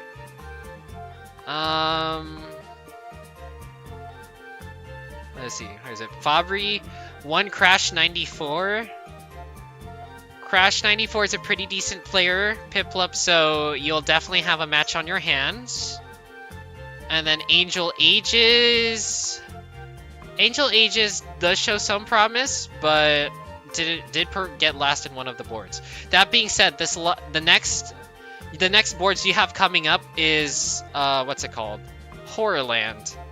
Horrorland is mostly board strategy, minigame as well, but board strategy is even more important. You want the upper hand, you better know your path routing in Horrorland and item manipulation. I'll give you a tip: item spaces in Horrorland are broken. They're extremely broken. I would go research the item tables on that one. In regards to... Where is your future matchups? Round 5. Fundador, Piplup, Chimp, Max Arcs. Well, you're not getting first, because Fundador's there. Oh, goodness. You got a spicy one coming up next. Max Arcs is nearby you, but you could very much handily beat Max if you tried. And same with Chimp. Max and Chimp are similarly rated. So, but you're probably not getting first. So, yeah, unless you all collectively agree to tear down Fundador. Oh, that's the player vote map? What was a good way to target Fundador? Maybe voting on YTI potentially? You don't want Fundador in Horrorland. I don't think you want Fundador in Horrorland. Fundador on Horrorland is pretty scary. I would probably, with that matchup, probably vote on any of the other boards. Maybe not even Spaceland. Maybe toss it up to Woody Woods. Maybe Woody Woods or YTI, just so that he has less reliable things to worry about. And then target him hard in minigames. Definitely want to do that if you want to try and beat him. Otherwise, might just be safe to play for second. Java, are you breaking the rules of targeting? I'm not breaking the rules of targeting because I'm not playing a game right now. This is a post-game analysis. All I'm doing is coaching. I'm not taking part of the game. I don't know who said that, but yeah, Falcon said this would be coaching. This counts as coaching, not targeting, because I'm not involved with the game and the game isn't happening right now. On your last game, Demon Tails, Bullion, Ujer, and yourself Bullion is good at minigames, but like I mentioned earlier, Bullion is pretty heavy on revenge plays. Bullion, like, this is kind of the big flaw with Bullion. Bullion is pretty good at his minigames, but he keeps doing revenge plays and things that don't make sense just for shock value. Like, and then he complains that it backfires on him. Like, you know, it would be clutch, you know, some of the plays that he does are pretty unique and would be clutch if they worked out, but statistically that's just not how it works. Mario Party Superstars is a game with many random chances. Many random chances that will fail miserably if they don't work out. So you need to optimize what you can, and going for risky plays is just not worth it. Stealing somebody's star just because, oh, well, they stole from me, how dare they, or they targeted me in this minigame, is not worth it. This is the problem with Bullion. If he simply gets over that hump, I think he can perform a lot better. Like, he could be at the level that Fundador and Kelmo are at, maybe. Like, Bullion can be scary, but not if he keeps blundering. Demon Tales is a spicy match for you.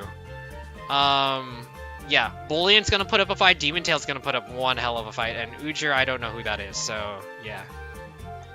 Like, you got quite the bracket, and while I hope you do well, Piplup, I personally don't think you're gonna make it. Especially when Trev has a little bit of an easier road ahead of him in comparison to you. So, but you know what? I wish you the best of luck. I really do. You know why I wish you the best of luck? Because I don't care if I win this tournament. I don't care if I make it to top 16. The only reason why I'm participating was first off as an accident, and secondly, I just want to see how much of minigame performance meant to Superstars. And based off what I've played, it's a lot. It's quite a lot. So my research is working out. Alright, let's go ahead and take a look at Trev. What has Trev said? I had Bullion target me multiple times, nothing like... I had Bullion target me multiple times and nothing like that ever happened. If anything, I could blame every time someone intentionally landed on an event to get me away from King Boo as targeting. Or someone intentionally landed on an event to give me Bowser, and YTI. Would you say my opponents are good? I did at least read the other messages. If I'm in last, it's targeting, right? So here's the thing. You have to be very... So, if you're gonna ask me, hey, is you reporting targeting gonna work? I'm pretty sure the answer is gonna be no. There's a few reasons for this, and I don't know if I want to say some of the reasons live on stream. But the first one being that if their metric of targeting means anything, it has to determine a placement, and it had to be close. It had to be close. The person... That was mainly sarcasm. It has to be... do you want me to actually go over whether you can actually do it or not? I think if Bullion targeted you multiple times and you were in a lower position, I mean, you can definitely report that. I don't know if it's gonna work though. You can go over it. Yeah, so basically the version of targeting, obviously they reverted the rules, so it's not gonna be the case anymore. But in the instance of Funador, right, he targeted somebody who was in last place, or who was in third place or last place, and wouldn't have any chance of getting first place, instead of targeting second place. So if that happened to you, like if Bullion targeted you just to affect your position, regardless of whether, even if you couldn't affect his position anymore, then yeah, that would be considered targeting. Excessive targeting, so if someone keeps targeting the minigames, purposely making sure you lose minigames, other stuff like that, I'm pretty sure that's the kind of targeting that they don't want to occur. So that could be another one. Here's the problem with their rules is that, like as I mentioned earlier, it's very vague, and so it could be very biased. So if you just express that you're not having fun with the game because you keep getting targeted way too many times, and you can list down how many times you were targeted, it's excessive, then you can most definitely use that as a argument. That being said, here's the last part it's going to depend upon. It depends on who answers your ticket and who cares. The thing is, I'll tell you right now, some of the people running the tournament are more likely to be receptive to your report than others. I know if you reported it and I was tournament staff and I say, hey, I got excessively targeted, I would just say, no, that's part of the game. Suck it up. But I know for some other staff members that's not going to be the case. You know, they did it to Gecko, and Gecko is also a high-profile player, which is probably another reason why they did it for Gecko. I'll be honest, I don't necessarily think Gecko... Once again, the person who reported it was a spectator, so I don't think Gecko necessarily had anything to do with it specifically. But, you know, it is a situation he benefits off from, so, you know, he would want it to go that way. But, yeah, he is a higher profile player, hence why it caught more traction. And I don't... But Funador is also an even higher profile player, which is why it got reverted. And also, I'm not a high profile player, but I know I talked to Slick. And I also mentioned how the rules are garbage. And also a bunch of other things. So I don't want to say that I single-handedly did anything, but I would like to think that me speaking up about this definitely did something. So I guess I'm glad I spoke up. But yeah, you can put in a report in. I wouldn't be surprised if there's probable cause. Whether your report will actually be respected, I'm not entirely sure. I'm not entirely sure, Trev. You would need to be a higher profile player and get somebody who answers your ticket who's more receptive to that. You would have more receptive to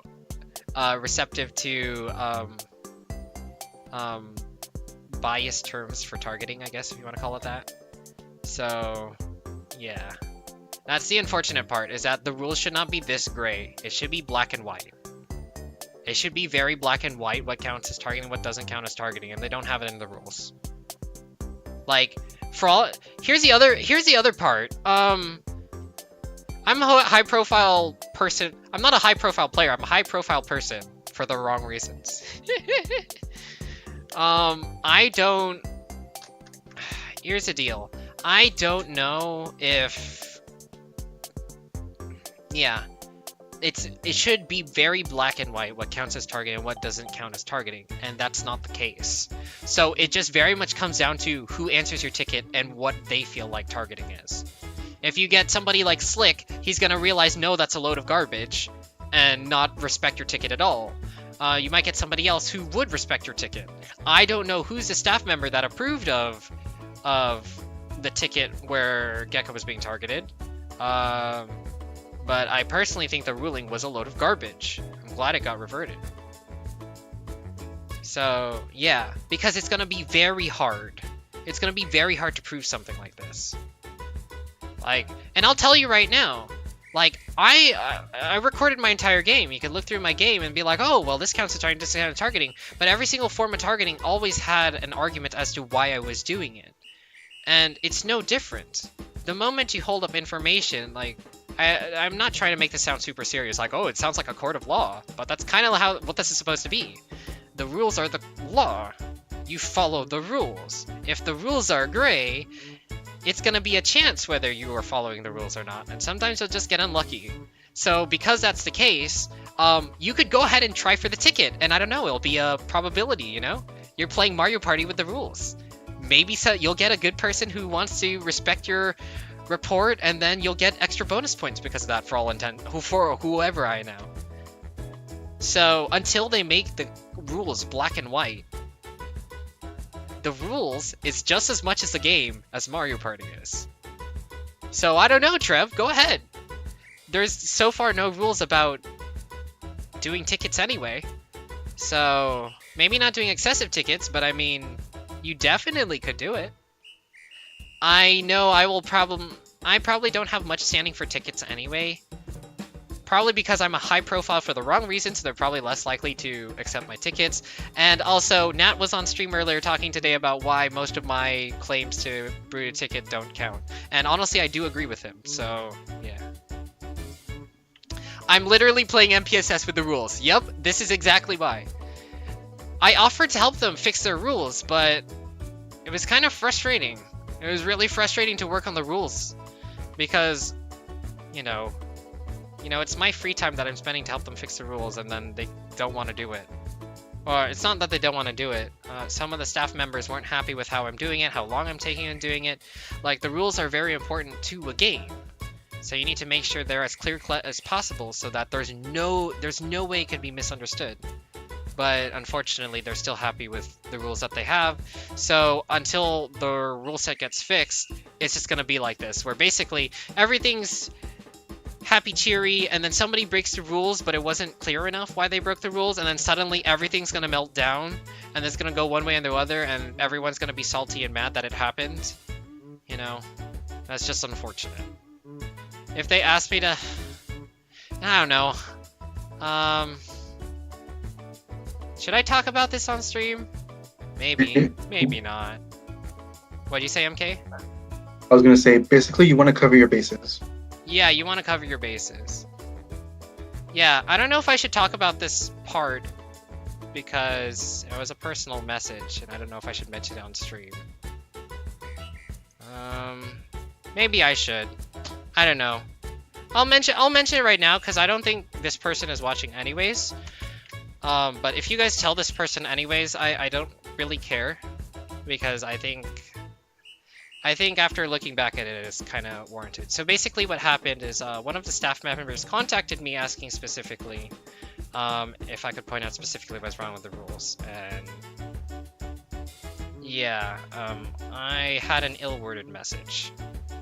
But Yeah, Matt basically told him everything you said in this, and there's no way of fixing it. yeah, I had an ill-worded message back to it. Because the thing is, I'm sick and tired. I keep trying to explain things, and then they keep threatening me with getting banned or whatever the whatnot. And it's just kind of frustrating.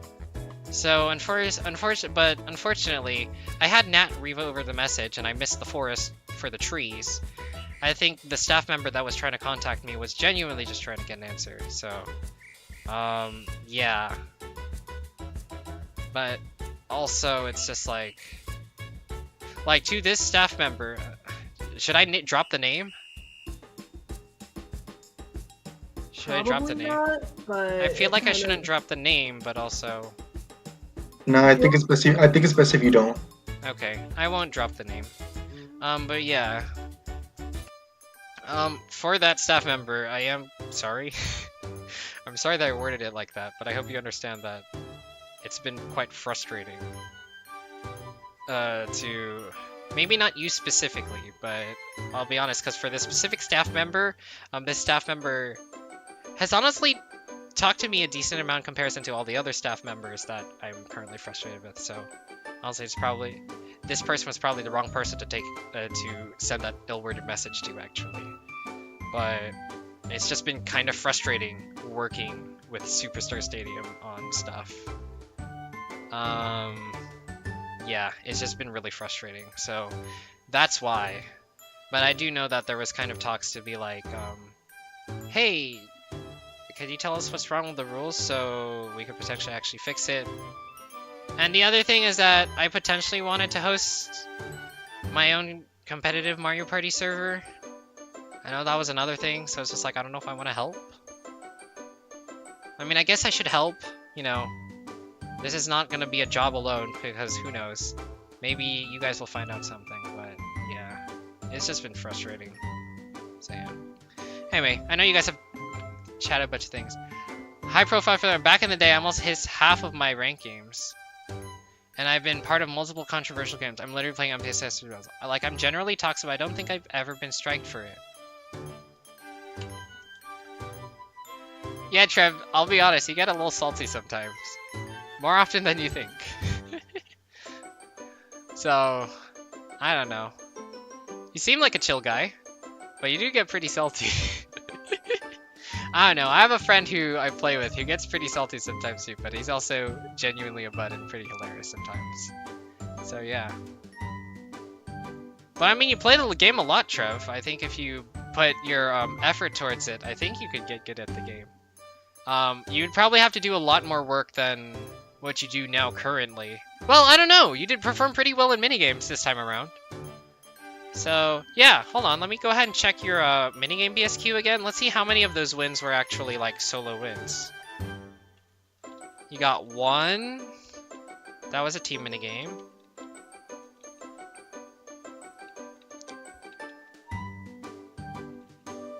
Two. You won a 1v3. 3. 4.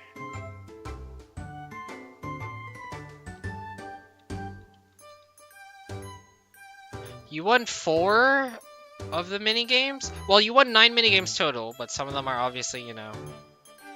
Wait, how many CMGs did we get? 1, 2? You won 9 of the 18 minigames, so you won half of your minigames, which is pretty good. If anything, that's similar to Kochia's performance, where he won half of the minigames. Albeit, he won even more of the games when you remove the coin minigames. Yeah, I think you could be genuinely better at the game, Trev. Just practicing minigames a little bit more, and then studying your boards a little bit more. I think if you study your boards a little bit more, that would definitely get you there. Yeah. I know you had a little rough patch with rolls as of late, as you mentioned, so... Yeah. But yeah, when I tell someone they're done matchmaking the wrong way, and they leave the circuit, it's my fault. And I've nearly been. Yeah, so here's the other part. I mean, if I get 2 first in my rounds, I'll be in good standing. What are your standings again, Piplup? Let me take a look. Piplup... Where are you, Piplup? Yeah, so you will be in good standings, but the issue is your last 2 matches... Your last 2 matches is going to be with Fundador and Demon Tales, and currently they have perfect scores. Like, your road is not easy. That's what your issue is. Let's say if you get all seconds, what is your score gonna be? 24? You might just barely qualify? Might just barely. Not entirely sure. Yeah. Like, and the other thing is that currently... what's it called? If you count all the players who have gotten top 2 for 3 games, or gotten first for 2 games, that's already 8 spots eliminated. So our top 8 is pretty much decided already. We only have 8 more spots remaining that are currently up in the air. So that's what you're dealing with, Piplup. Is that top 8 has already been decided. You're fighting for 8 more spots. Like, there's no way Demon Tales, Fundador, Calmo, Negrin, and Spencer will drop out. Like, it's not happening. There's no way that all 5 of them win 3 games in a row, top 2.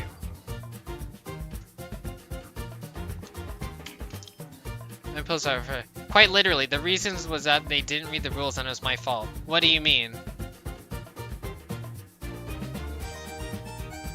Yeah, I eat a Gallimasol every time.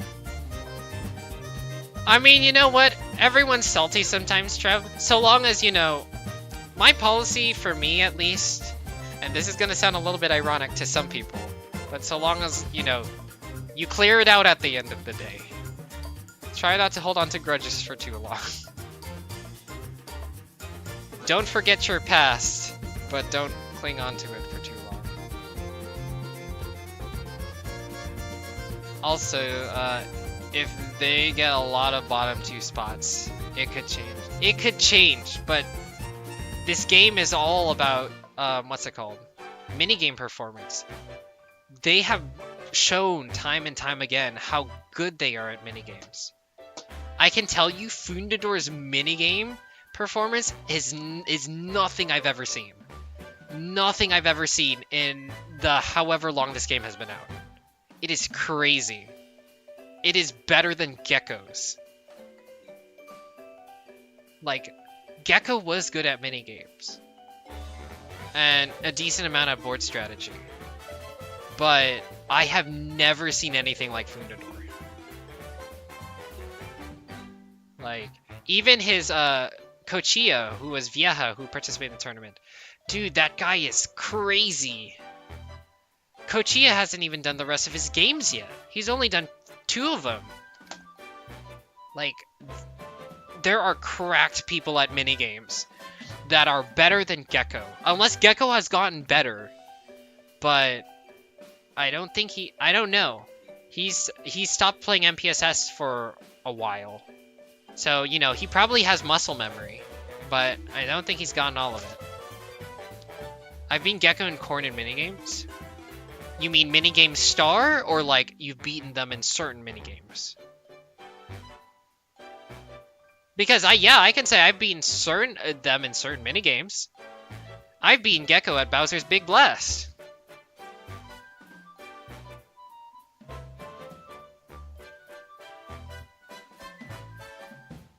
I quote, Mogibot keeps track of players in a match. You must join the Mogi in order to play. All players in a match must be in the server with Mogi. Yeah, minigame start. Oh. So are you saying that your current rankings are currently lower than projected? Like, why did you get second in your 2 matches on YTI and Spaceland? YTI and SL. Let me take a look at your server ranking. Well, first of all, I was in his rank 2 out. Well, Oh, you were in Spaceman. one of his games? If you're talking to Piplup, then yes. Yes, I'm talking about Piplup. Yeah, I was in his rank 2, and like he couldn't do anything about me. Oh yeah, you've currently won 8 of your 10 games, or 8 of your last 10 games. I'm looking at your server rating. You've played 11 games. You have an 81% win rate. Let's go ahead and take a look at your scores. What kinds of players have you been playing with? And I gotta say, I did tell you this before, but Piplup is good at his mini games. Their mini games. Yeah, let me take a look. So your scores is 180 minus 1. Let's look at the positives. 180, 173, 142, 170, 50, 146, 75, 99, 142? Yeah! Holy shoot, Piplup! Are you new to this server?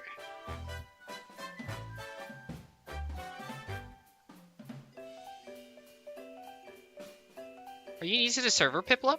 Superstar Stadium, I mean? Yeah, I am. Holy shoot, my guy. What this tells me is you're heavily underranked. You might be better than you appear. Not only that, you already grinded your way to top 10. Am I going against you at any point? I hope not.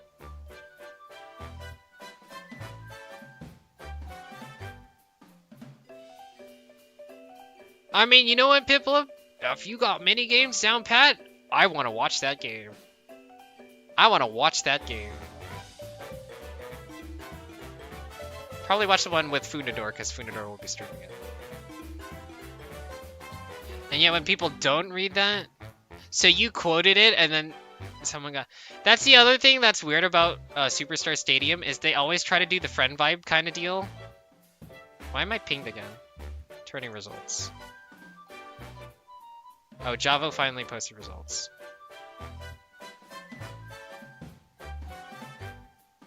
And yeah, when people don't read that, I'm the one to blame.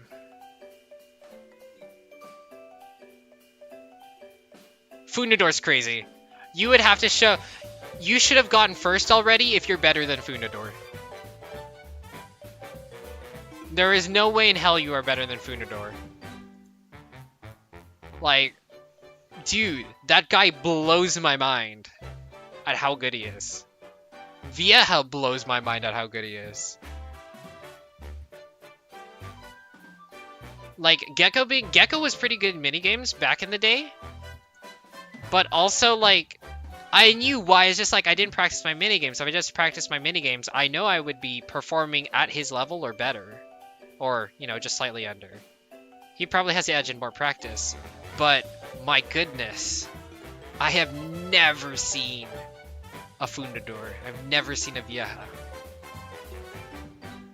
Slick reminds me of Gecko, the skill level of Gecko. Slick's probably better than Gecko, but yeah.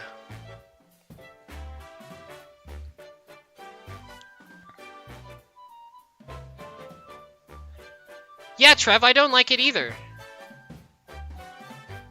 Yeah. Yeah, so here's the other thing I want to mention about that, Trev. The way they apply rules, it seems very... what's it called?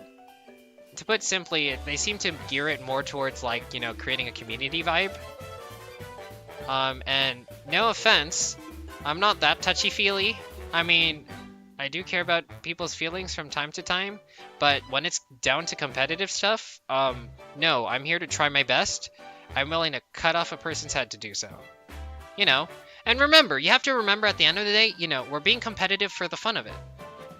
But that's the thing. realize that being competitive is fun. If you don't like being competitive, then don't play it.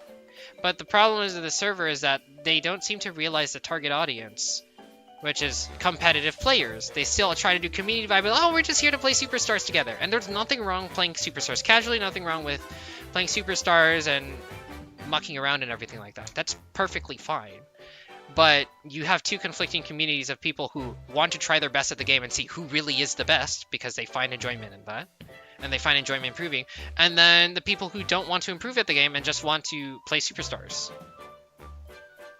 Like, there needs to be a differentiation between those two. And unfortunately, they're trying to please both communities, and that's just an oxymoron, and it's not going to work. That's why I was like, I want to create my own competitive community. That way, you know, I don't know if it wants to be successful, but I hope it's successful, but I want it to be centered around just competitive games. You know, and you know, if you want to play unranked games, if you want to play practice games with other people, it's perfectly fine. I don't have anything against casual play. But when you ask for a rank ladder, you ask for a rank ladder. You ask for a serious match with serious scoring, serious everything. That's the entire point of it, because you're trying to play it seriously.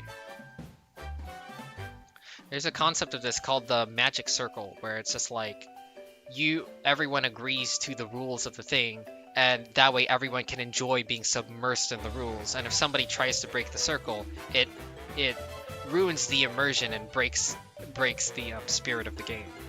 You know, if somebody starts breaking down crying because, oh, I stole your star, and it's just like, oh, but it's just Mario Party, right? It just kind of ruins the vibe.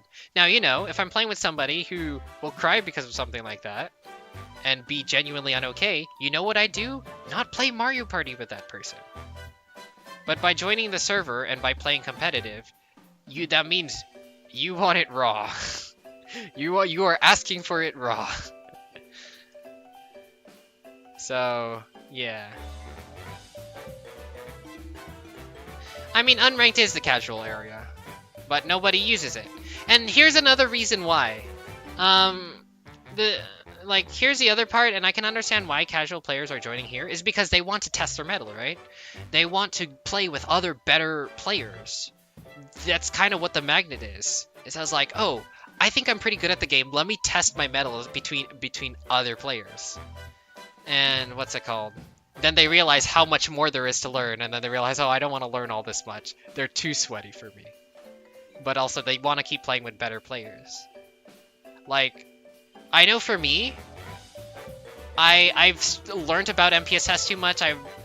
Same with SMP, by the way. I've learned SMP and MPSS way too much that I honestly want to play with competitive players. I don't know if I have to keep losing for the rest of my life. The fact that, you know, it might become grating and I might just want to stop playing, but if I had to play this game for the rest of my life, I'd rather play with competitive, higher ranked players because, you know, that gets my brain working, you know. There's some board games that I play that, you know, don't need to be played competitively. It's fine to play casually or competitively, it doesn't matter. I know one of the board games I play, Quacks of Quedlinburg. I haven't played in a while, but I know that's a pretty fun casual board game for me to play. It's all about doing your chances and everything like that, and it's been fun. So, yeah. I'm salty, but I'm gonna cry over losing. Hey, you can cry over losing so long as you're not crying tomorrow, because if you're crying tomorrow, that's a problem. That was me! I learned about Superstars just to try out ranked matches because I played old Mario parties. Yeah, then you realized you weren't so good, were you? Don't worry, same here. I'm so good at SMP and yet I suck at this game. Because it's too luck-based.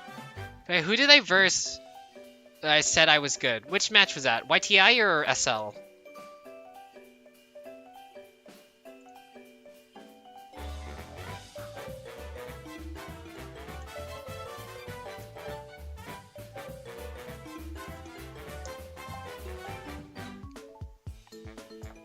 Was it your YTI or SL match, Piplup?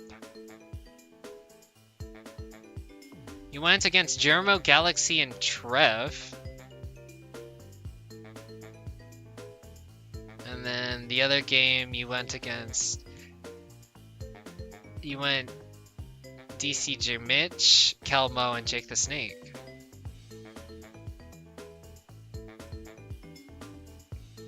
Oh my gosh.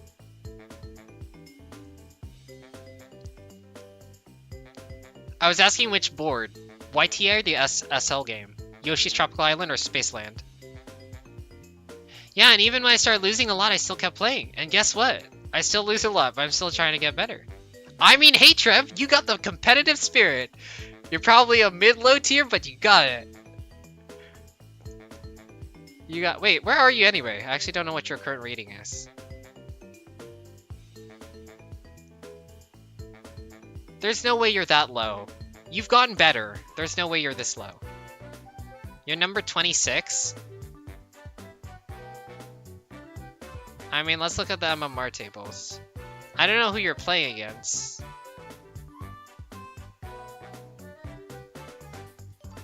Yeah, like, at the end of the day, it shouldn't matter that you keep losing against good players. The fact of the matter is that, oh, you get the chance to play with good players, and you get to see what the game for what it truly is.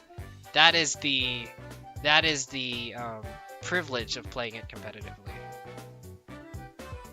You know. I know you're in this leaderboard. Where are you?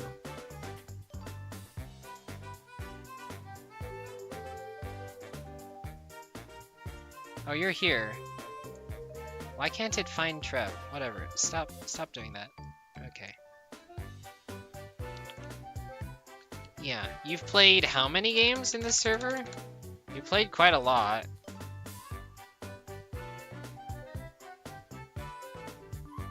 You've played way too many. Okay, let's look at your last 10. Minus 47, you're playing with equally skilled players. That minus 47 is probably from equally skilled.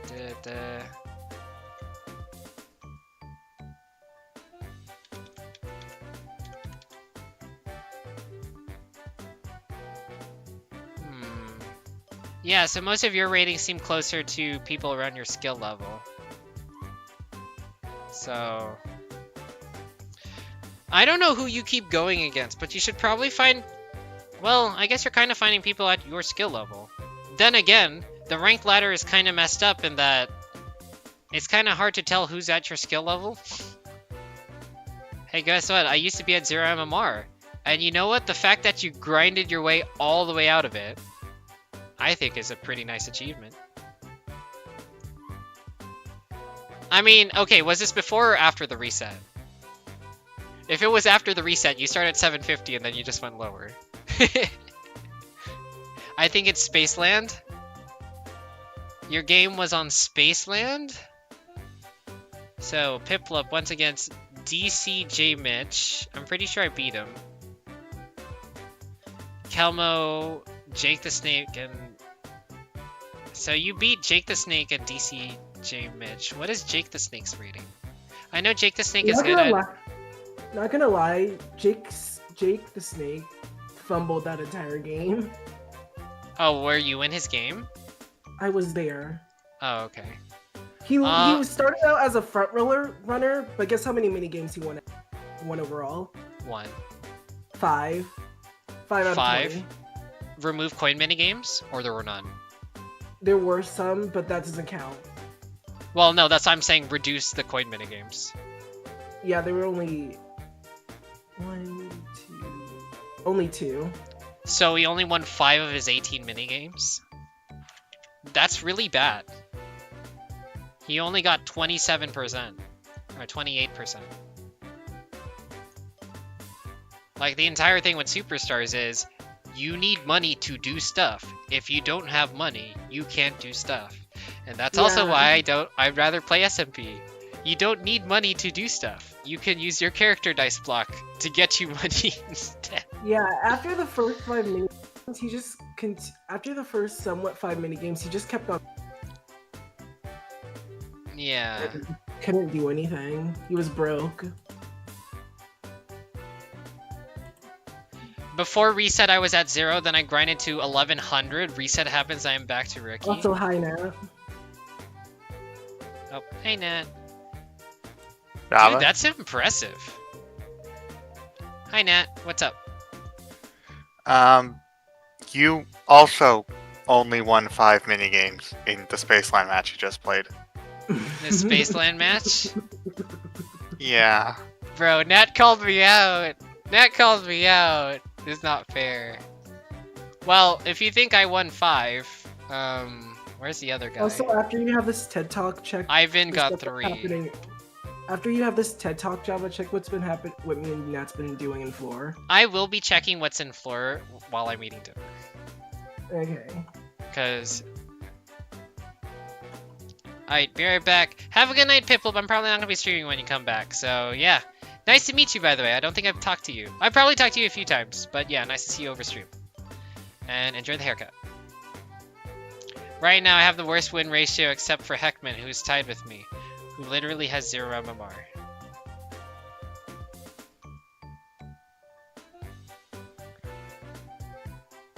You probably just need to study your boards, Trove.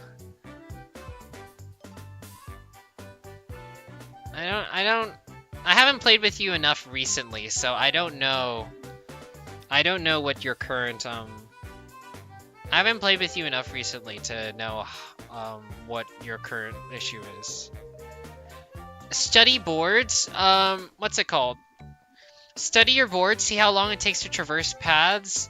I know one, here's an example. I don't know if you remember, we played a game of Horrorland a long time ago. But basically what you did was you took the Mr. I path to try and go for a star or something. Try to go for a star at the top right corner of the board. But, he means study the gimmicks and strategies of it. Yeah, like here's a perfect example. Here, let me see if I can pull up the, let's see if I can, no, the Horrorland map is not here. Bruh, you got me yapping. Hold on, I'm gonna close this out, and then I'm gonna open this up. Open with... Hi, can I open you with something else, please? Open with... Windows Photo Viewer. Yeah, so here's an example of it. At the start of the game, you essentially... Basically, at the start of the game, you just teleport immediately up there. Because you're trying to go for the first star of the game. It was somewhere nearby in this direction. You were trying to rush for it. Or I think you landed on an item space or a lucky space or whatever the whatnot. Whatever happened, you basically went up there. And then if you notice, if you look at this map right here, it takes 11... So when you take the Mr. I path, it takes 10 plus 18 to get all the way back to the first junction. Which means the moment you go, you have to travel 28 spaces before you can make another junction decision. 28 spaces is essentially 5 turns. So what you've essentially done right there is basically made it so that you cannot get any items, you cannot strategize, you can't do anything for 5 turns. I don't know if you remember this game, but that's what happened. And I knew the moment you do that, I was just like, I'm off the hook. I'm off the hook, I don't need to worry about you anymore. Because now you're, you know, all of the items in Horrorland are essentially in this area. There's a lot of maneuverability, you can get a lot of the stars. One of the things to notice about Horrorland's design is that Horrorland's design is especially split in half, basically where the Mr. Eyes are. The Mr. Eyes let you skip 4 turns of the board. So it takes about 4 turns to go up the board and 4 turns to go down the board. If you want... Basically, you need to stay on the left-hand side of the board, prepare, get your items, be ready, so that when you travel to the other side of the board, you have items to either speed through it, or you're prepared to deal with the perils of the right side. That's what you need to do in Horrorland. And, you know, you did that, where you teleported Mr. Ryan's like, oh, I'm gonna get the star. I don't even remember if you got the star. But because that happened, you were essentially out of the game for, like, who knows how long. And by the time you came back, there was kind of no way you could have made it without getting the other bonus stars. So that's like one thing right there. And another thing is that usually what people do is when they'll stay on the left side, reach the top, then teleport back down. So that's like one of the things. I don't know what you do and don't know about your boards, but that would be something that you would take a look at. That would be an example of studying the board.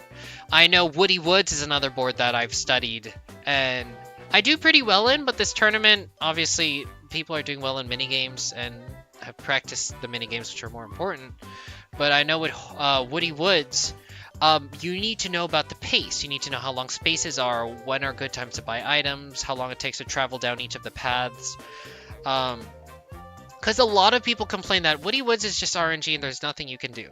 That is so wrong. That is so wrong. That game force feeds you items. Maybe not as much as Horrorland, but it does give you items. And if you don't buy optimally, guess whose fault that is? So, yeah. Now, obviously, I'm remembering it from the 15 turn days, where 15 turn was the competitive standard, and I wish 15 turns was still the competitive standard, but basically, yeah. Here's my Woody Woods game was screwed by one Bowser Revolution. Cursed Ice is good on Cursed Ice is good on that board. Woody Woods is so good, dude. Anyone who tells you Woody Woods is bad without properly explaining why and just saying it's random means they don't know how to play the board. That's just what it is. You know, there are things to complain about Woody Woods about. There definitely is. It's not perfect. It's not a Spaceland.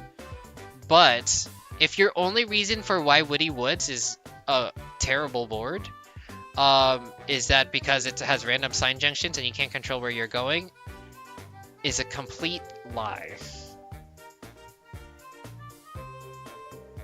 It's not filled to the brim with strategies, but there's definitely there, and I know a player who takes advantage of them versus a player who doesn't.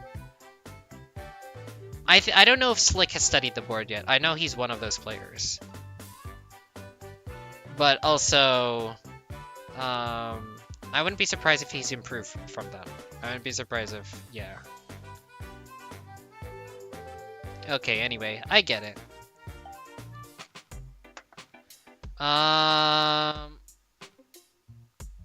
Yeah, Trev, you need to work on your rating. You need to get better. Practice minigames, study the boards. So, yeah. There's so many team minigames kept being in Kelmo's team. Oh, so, because you're on Kelmo's team, you're what's it called? You're just being carried, so you're not actually that good at minigames?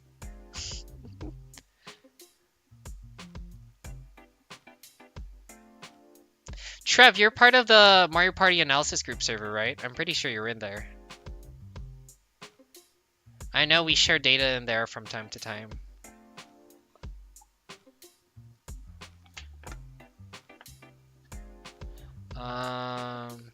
Cursed Ice is on the board.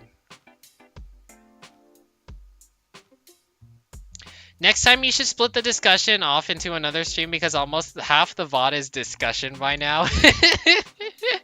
You know what? It's part of the game. Or it's part of... Well, I should have put a chapter in here saying, oh, here, the discussion is part of it. I think I'll leave a comment. But, yeah. I mean, this is still analyzing the game anyways. Albeit a little bit more meta. So, yeah. I'll just leave it with this one just because it's in context. I don't want to stop the stream and restart it anyways. But yeah, you're right. I probably should have put a chapter. But I don't know how to do that on YouTube, so until I learn that.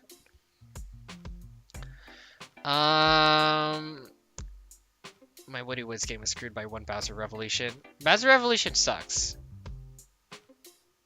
I wish you could time the roulettes. Bro, another reason why MPSS sucks. The roulettes are not timeable. If only it was like SMP, where you had 5 frames per option, and you could time the roulettes. Another reason why SMP is just better than this game, because it's actually not RNG garbage which you can get from a Lucky Space. I don't care what Nat has to say where the options on the Lucky Roulette aren't that great. The fact that the fact that it's timeable is good enough for me. Wasn't exactly. No, I know I've been talking for 4 hours. I currently see a timer ticking live telling me how long I've been on here. But I know you can set chapters. Whereas left side's really good. The right side is like the right side of Woody Woods is garbage though. I'll give it that. The right side of Woody Woods sucks. They shouldn't have flipped the skeleton key at the bottom right corner, honestly. It could honestly go either way if I'm being completely honest, but I honestly wish it was the other way. Because the left side is where it's at. Like, I kind of wish Woody Woods was a little more balanced where the left or right side could, the left and right side was a little bit more balanced because of the RNG junctions. Because if on Woody Woods, if you go right, it's just bad. You're just wasting your time. The only way you're not wasting your time is if there's a star spot there. And even then, you're not getting compensated for your paths. You don't get any shops on the way there other than the start one at the start. Like, it's just miserable.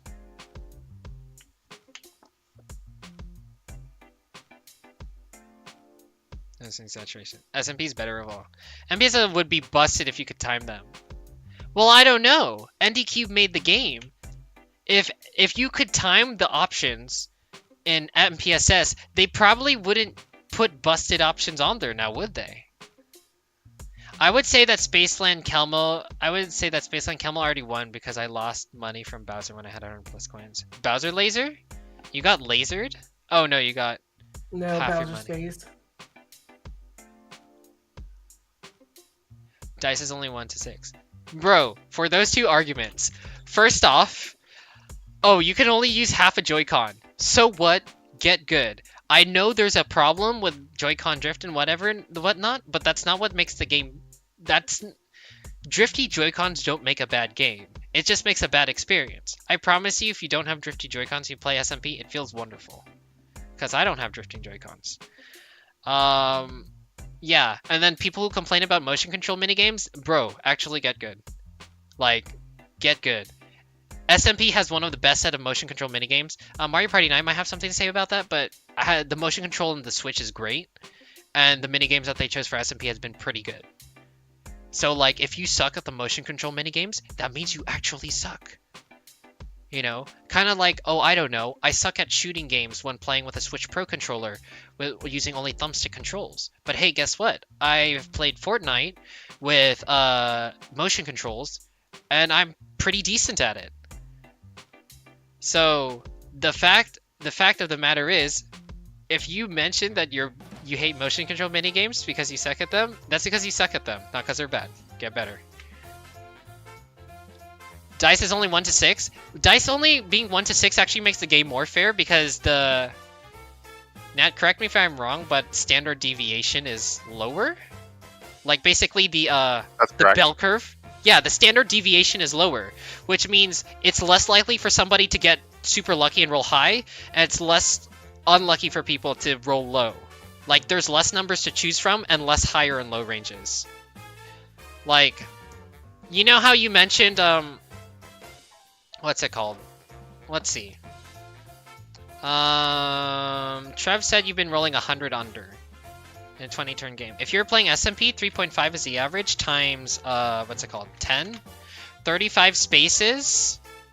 First off, there's a bunch of items in the game that let you change your pace, and then there's also the allies. If you roll lower than that, it doesn't mean much of a difference, because remember, SMP also has character dice. The entire game of SMP is, it's not the destination that's important, it's the journey. Who cares how far you move if you land on all the spaces you could ever want? So, yeah. So, yeah. And at the time, Kalma had 200 plus coins, I lost half my coins. Just play SMP the board game expansion nerd. We already do. We already do. I still want there to be competitive SMP because I know SMP isn't that great. But base game SMP isn't great in comparison to our fan game. But I mean, I'm still down to play it because the convenience is there. Hey Trev, would you want to play competitive SMP to BG? Because we have ideas for it if, you know, enough people actually want to play it.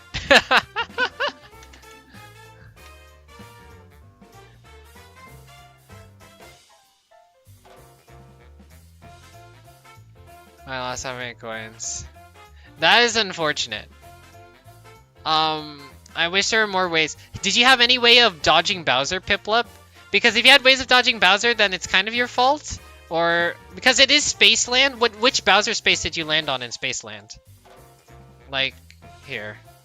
There's 3 Bowser spaces on the board. Like, you have to remember that most of Bowser spaces are nearby junctions, so if you land on it, it's kind of your fault. But then again, there's a few circumstances that are the question. It's harder to avoid a single space or a group of spaces, so the spaces can't be too swingy. Which is possible why SMP's extra bad luck space is only around for 3 turns. Allies are so cringe. Character dice is unbalanced. I'm only quoting because I don't agree with these. Allies are so cringe. No, they're not. You just don't know how to get Who's them. saying them? Who's saying that? Travis chatting in the stream chat. Character Okay, dice makes is sense. unbalanced. Yeah, That one, yeah. an argument could be made. Only 4 of The them are unbalanced. Only 2. Actually, no. Only 2 of 3 of them. Yeah, only 3 of them are unbalanced, but think about it like this. There are at least 4 characters that can succeed playing SMP, so if you want to play SMP competitively with a bunch of players, just pick the same 4 characters. It might get a little bit boring, but hey, it is there for you. And the other thing is, we play SMP all the time, and we pick different characters, because it's just more fun to play that way. We still play very competitively, but we pick a large range of characters. And because of that, what's it And called? if we get them as an ally, then oh well. Yeah. Why did you pick this character? Yeah, so it's just like, for those who are playing SMP casually, or even slightly competitively but not casually, if you keep playing the same character, picking the same character over and over again, you're not playing everything that SMP has to offer. SMP is so much fun when you switch between different character dice. Yes, I know you do want to stick with one character dice in particular, but if you're not switching between character dice from game to game, you're not seeing what the game has to offer for you. I'll play competitive of whatever you just said, sure. SMP to BG is our acronym for Super Mario Party, the board game expansion. Genuinely, the character dice balance without unlockable hair is kind of a problematic. Understandable.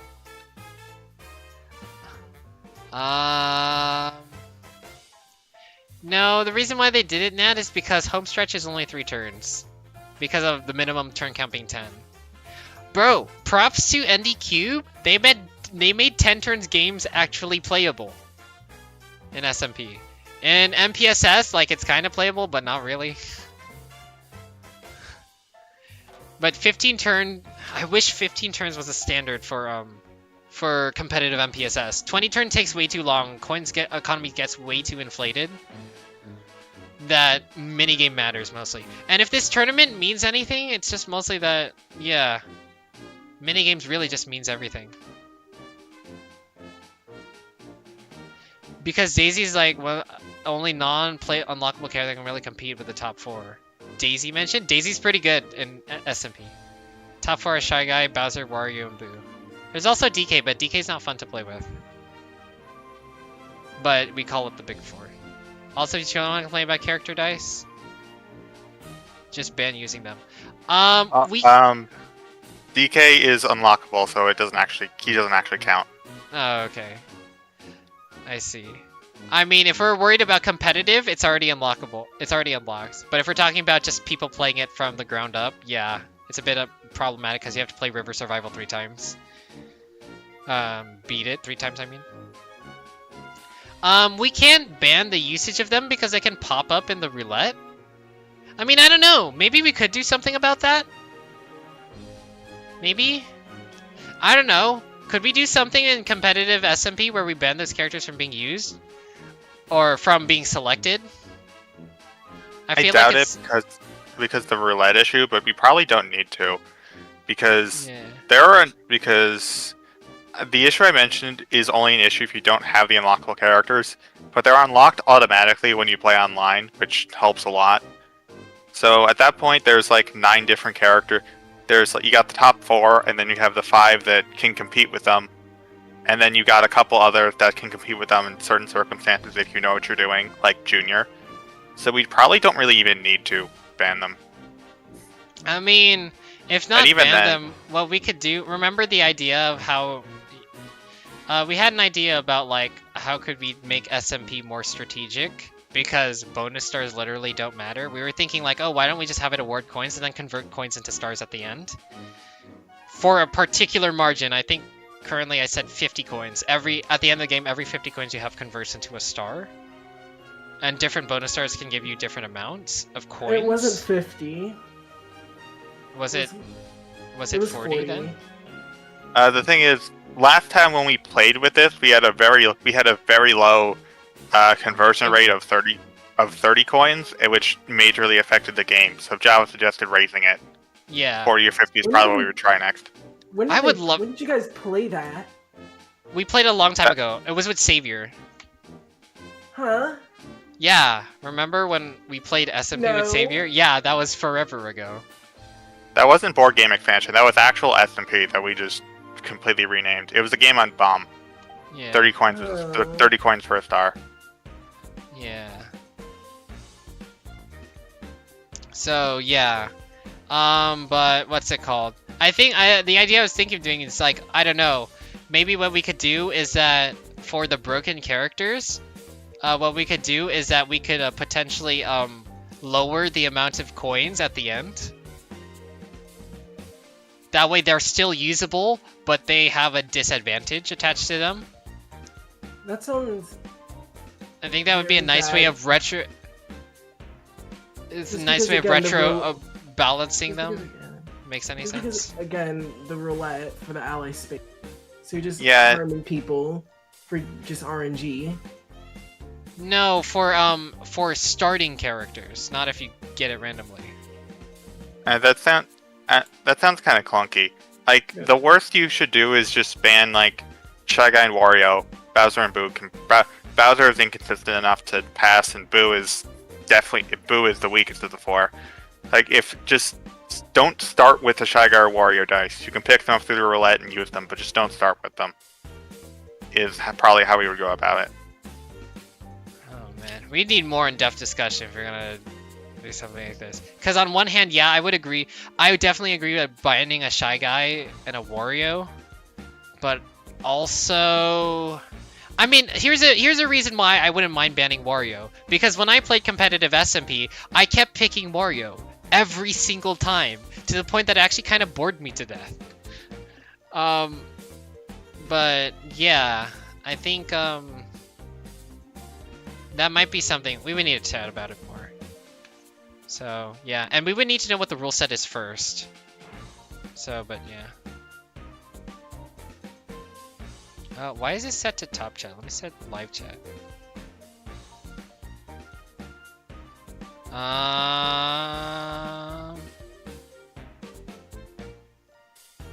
The 4 unlockables help balance out. Home stretch is 3 turns, but they could have had bad looks far worse in the second half. Like MPSS, instead they restricted the worst options to home stretch only. I used to main Boo and SMP while playing with the siblings. Also, I own Boo plushie, so eh.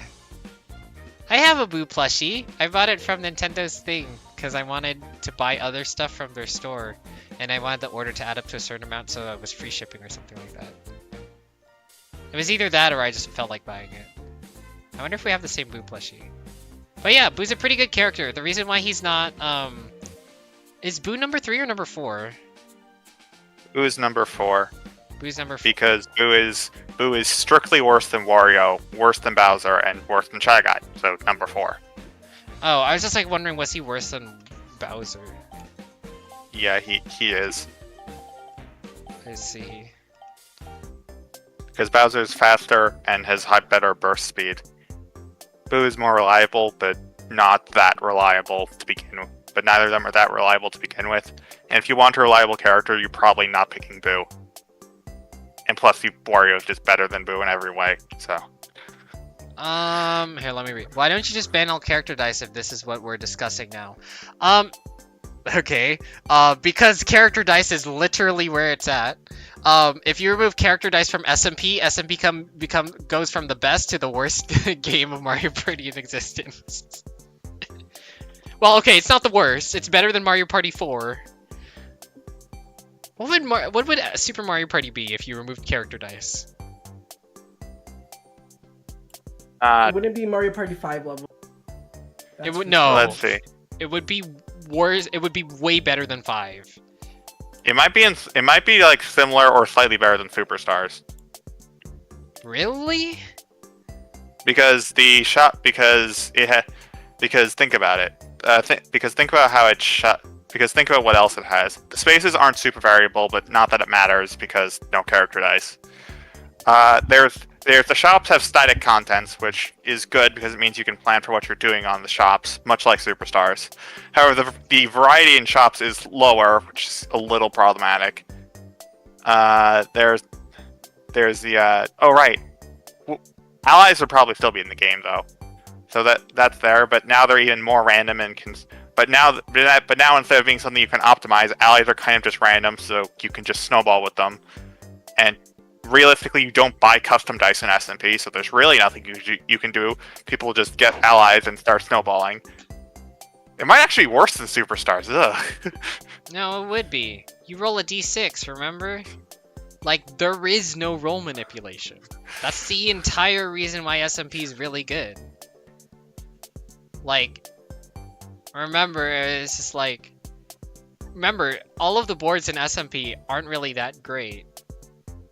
Well, Bomb is pretty good, but it's lacking a few features. Womp is way too long. They all at least survive because of the character dice, but if you remove the character dice, it's just like, okay, now we're just really not playing, we're playing a mediocre party game. Also, why don't you just ban all character dice if this is what we're just gonna... Oh yeah, no, we're just talking about that right now. Yeah, but if you have an imbalanced thing, you can't fix, just get rid of it. Ha! So, funny thing, what's going on with chance time? So, here's the thing. You can't deactivate chance time, and someone can accidentally use it. And, land on it. So, the best solution thus far is custom dice block. And by the way, before you say, oh, well, someone can accidentally land on chance time, but no one can accidentally pick the character dice. But here's the problem. It doesn't matter whether it's an accident or not. The fact is someone can use it by accident or on purpose, and there's no way to revert the game back. And also, as we mentioned earlier, the game is strictly worse, so yeah. Or at least can't fix without a convoluted solution. I personally don't think it's a convoluted solution.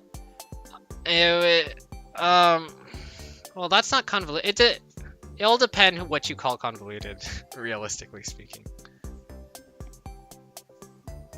So, yeah. Like, we have an idea on how to make chance time better in Superstars. But I don't know if anybody wants to do the bookkeeping for it. It's not complicated bookkeeping, but it is bookkeeping. That's why I'm trying to convince them not to add a convoluted rule. I mean... It's just gonna come down to who's even playing competitive X or competitive Y, because it's just like, bro, if people are down to do bookkeeping, I am so down to balance SMP even more to make it even more balanced and do bookkeeping and all stuff like that. The thing you also have to mention is if you keep changing it, at some point it's just not going to be SMP anymore, and it's just going to be your own thing. Well, yeah, That's but probably not what you want. What do you mean? I mean, your goal is play SMP. If you've got to make all these changes to it, it's just not the same game anymore. Like, it really just isn't. I mean, yeah, true. You want to keep the spirit of the game without completely changing it. But you also want to make sure to... I mean, at that point, it's just kind of arbitrary, don't you think? Not completely. But it's just like, it comes to the tolerance level of... Realistically, like, if something has to go, it has to go. But it probably but otherwise it probably but if you can keep things, you probably should, just for spirit of the game. I mean, one of the main arguments why I keep advocating for 15 turns to be the standard is because you can't get rid of chance time, and some people can land on it by accident. Which makes sense. Yeah, that's why I said, hey, 15 turns should be the standard. That way the game doesn't run too long. People can't get as many stars. So even if somebody decides to do the star swap thing, there's not that many stars to swap. And, you know, chance time would be more useful for getting rich star. But I don't know what got lost in translation. 20 turns is the standard now. They made customing to chance time, which I'll give it that. Customing to chance time is better. But the fact is they still haven't changed the fact that landing on chance time just breaks the game. So you can time it and whatever the whatnot. It's realistically... Another thing to mention is that getting allies is that if you get an ally by an ally space, not only do you not have access to the no ally version of the character, which is the worst part, which is the problematic part of both Shy Guy and Wario. Like, they're still really good even with an ally, but they're broken without one. It gets through the problematic part, and they can't start the game with them. So they don't have them for the full game. So like even if you just like stop people from selecting them off the character select screen, even if people get them later, it won't be as bad. So Are you trying to tell me that that should be the rule? like if you really wanted to ban characters, that's how you do it, because even the worst offenders are probably under control if you just stop people from selecting them at game start. And that honestly might be for the betterment of the game now I think about it. Shy Guy and Wario not being playable. Which makes me really sad because I like Shy Guy. I really like Shy Guy, but yeah, that would kind of make sense. I don't know, I guess that could also make sense because Shy Guy and Wario have the same opening. Oh yeah, that's another thing. Opening moves. Yeah, who would have thought? Different character dice have different opening moves. We haven't charted all the opening moves, but yeah, who knew character dice have opening moves? In MPSS and literally every other Mario Party, everybody pretty much has the exact same opening move. But in SMP, people can vary off into different openings, which can interact with each other differently later on in the game. So, yeah.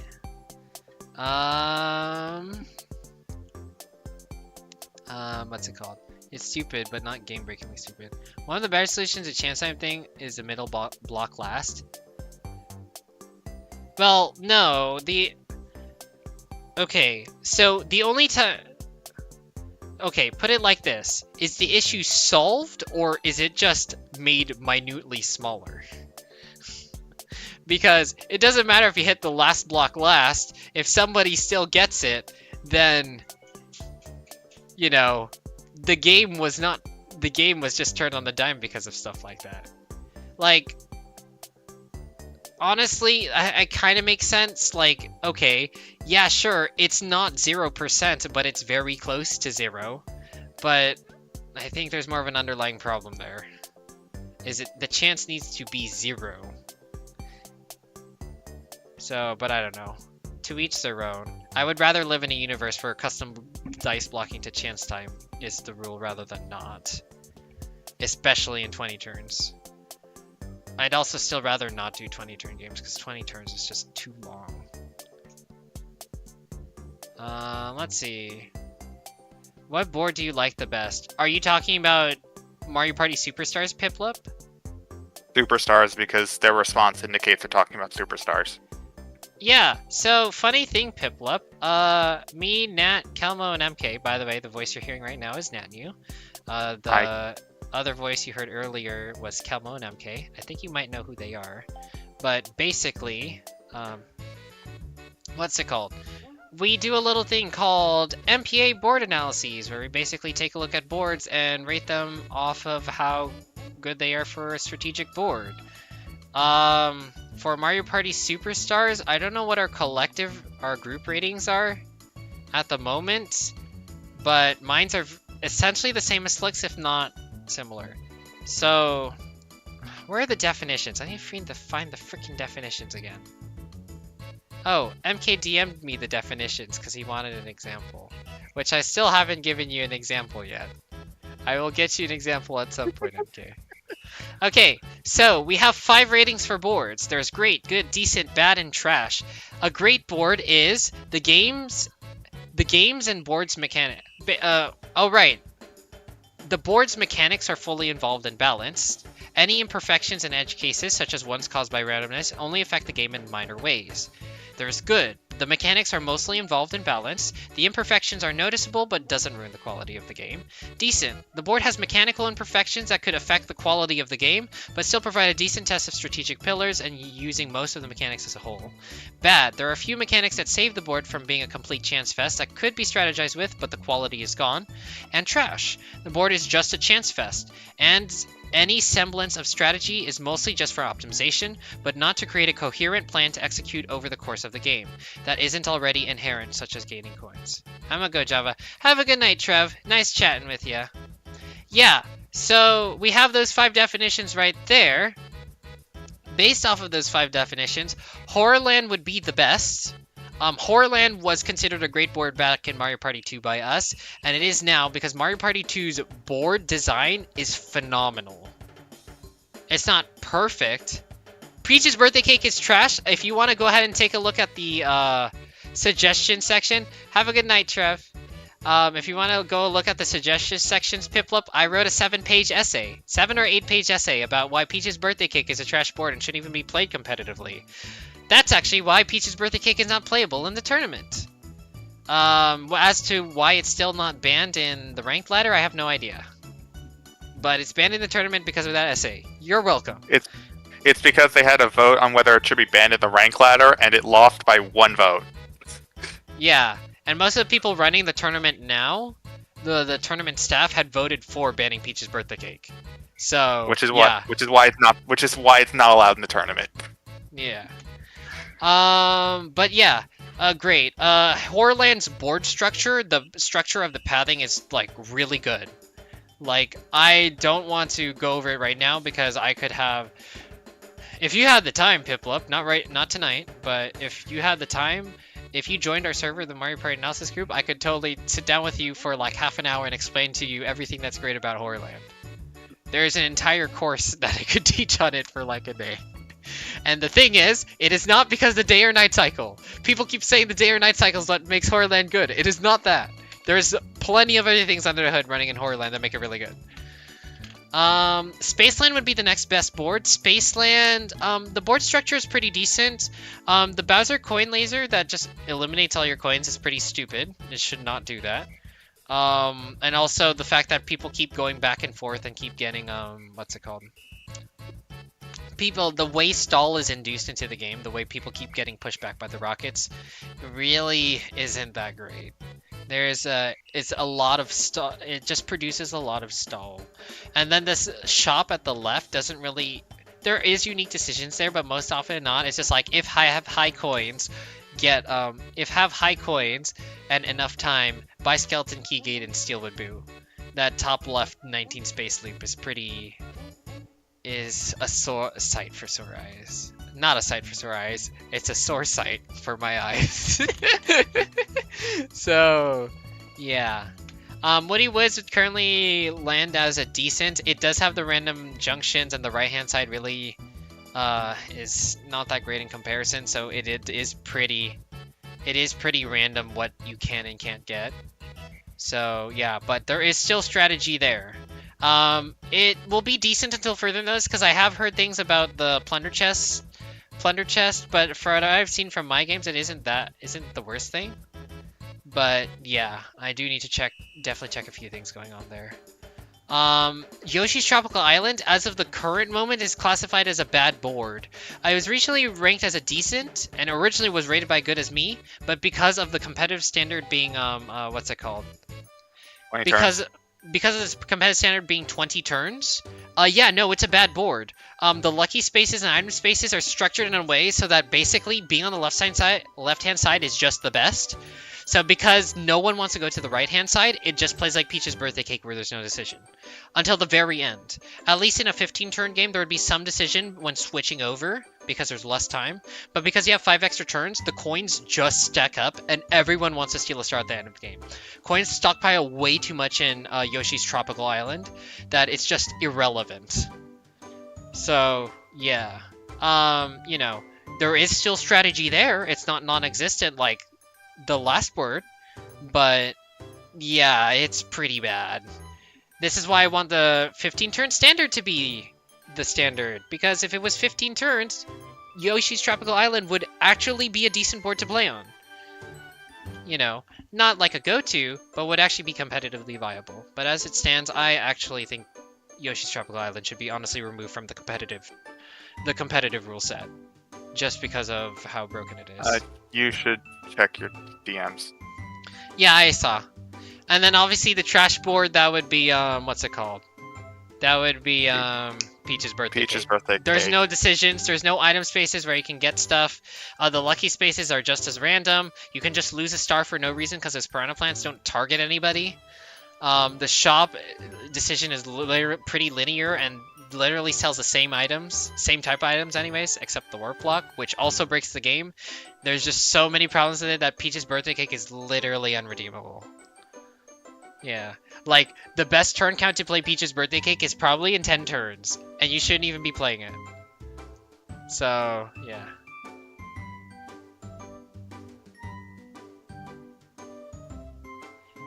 Can't seem to find the PBC poll.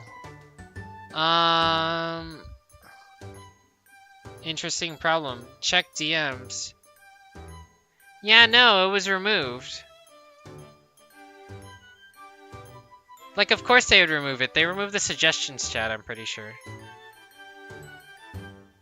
Yeah, so, like, if we browse channels, the poll channel is no longer a thing. They only pull up the poll channel when they're hosting a poll, then take it down. But the other thing is that they removed the suggestion channel. Yeah, the polls and suggestion channels are archived. Yeah. Is it because they don't want anybody hosting new polls? No, it's because it's rarely ever used, so we just archive them. I mean, we just bring them back when, you know, we decided the time to use it. Well, for the polls, yeah, but what about suggestions? I feel like that one should always be open. Yeah, I don't know about that one. I don't know. Maybe they don't want to do that. That's why. So, yeah. Oh, Nat and MK left for the night. So yeah, have a good night, you two, Kelmo and Nat. I don't know if you guys. I don't think either here, but yeah. You know, they left. Oh, I meant in the stream. Oh. So yeah. But yeah. Any questions, Piplup or Trev? That's all of our MPA ratings. For SMP, King Bob-omb Powder Cake Mine is a good. Womp's Domino Ruins is a decent. I personally think Kamek's Tantalizing Tower is a bad, but I think our group rating currently lists as a decent. And then Mega Fruit Paradise is just trash. There's not really much going on for it. So yeah, Bomb has a pretty good design, but it takes a little bit long to traverse the board. And then, you know, Golden Pipes are still a little bit too readily available. But yeah, it's still pretty fine. And then Womp Dominers, as mentioned earlier, it takes too long to traverse. Tantalizing Tower has the weird problem where it's just like, oh, because if you miss the star exchange, you literally just lose the game because reaching it is so important. So, yeah. And then Mega Fruit is just trash. Why would they remove suggestions altogether? Because no one uses it. But also, I don't know if... What if it's just like because they don't want anyone to give them any more suggestions? That could be another thing for all I know. So yeah. Is Piplup even here? I don't know if Piplup's here. He might have left.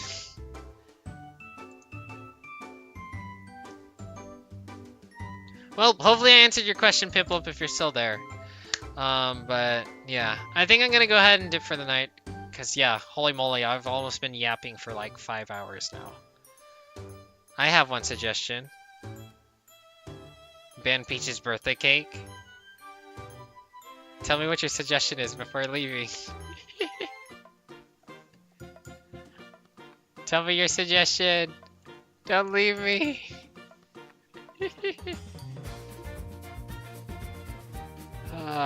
Besides banning PBC, what's the suggestion?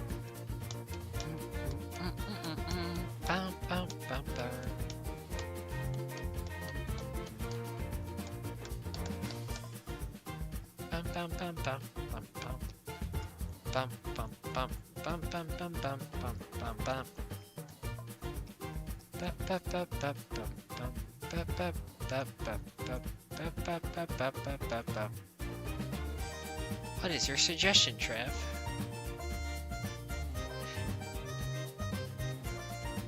Play Cheap Cheap Chase. We all know that one is a banger. No. Peach's birthday. Cheap Cheap Chase is cringe. Java, I'm typing. I assume you're typing. Anyways. This is a banger, Slick. Also, hi, Slick. I just haven't seen you for, like, who knows how long. Did you watch the game? Did you watch me embarrassingly get third again? Ah, fine, I'll go play it. What is the name of it? Mario Party 1.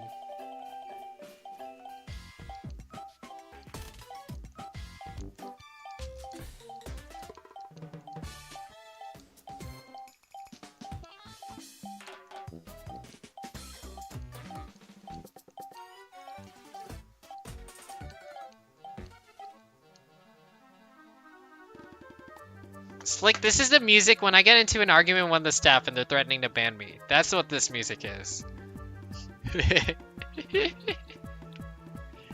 Yeah. Hey, I don't know if it interests you, but apparently the stream has been going on for almost 5 hours because after the game, I basically just did a positional breakdown of the game. I did a breakdown of a bunch of other stuff. So I don't know if you like listening to me ramble, but go ahead and chow away at it. We talked about quite a lot of things that might be interesting to you.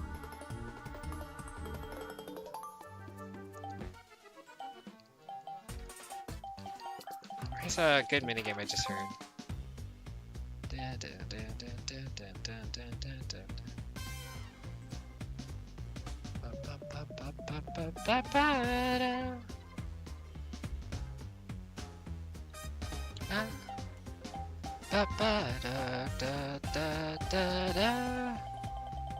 Another reason why Super Mario Party is better than Superstars. Super Mario Party had the balls to call the minigame Shell Shock Deluxe. This game only called it Tread Carefully. Bum bum bum. Bum bum ba da da.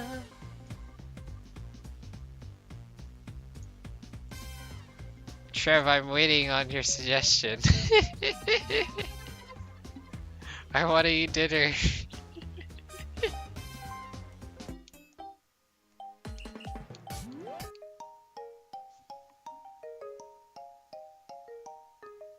Let Trev cook. Alright, fine, I'll let him cook. As long as he's cooking me dinner, because I'm hungry. I don't know, don't make 7 matches the way to get rid of strikes. At least ones that aren't Mario Party related. What the heck? Is that what the rule is? You need to play 7 matches?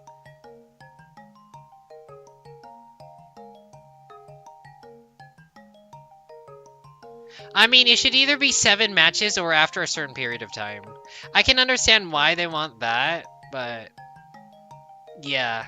Like, basically, it's just like, hey, if you just got a strike on accident or whatever, fine, whatever. But also, they don't want you to, like... yeah, I kind of get it. Yeah, that one basically is just like, okay, you better play 7 matches, or you're never gonna get rid of this strike. If I were to do strikes, it would honestly just be on a timer-based system.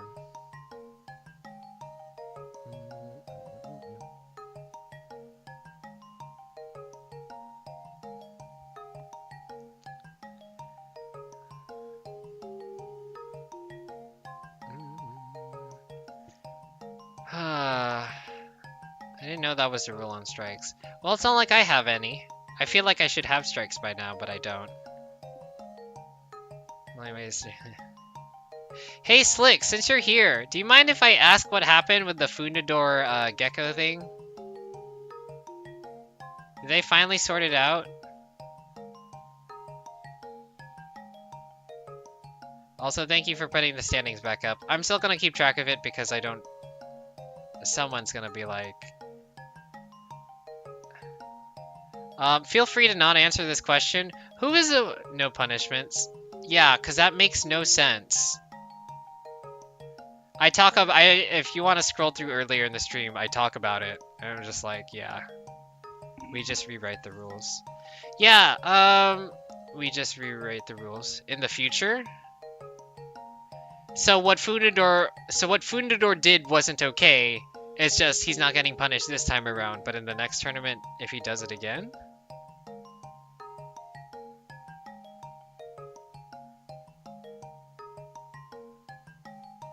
What Fundador did is okay. Alright, yeah, because I was about to say... what Fundador did is okay. Yeah. I mean, it better be. That's literally just how the game works. Doesn't get third that round. No, Gecko does not get third. He gets last. We just rewrite rules. Also, okay, so Galaxy wrote down rules, new rules, saying that, no truces or deals, but what that means is that no one can communicate during games and no one can be in VC.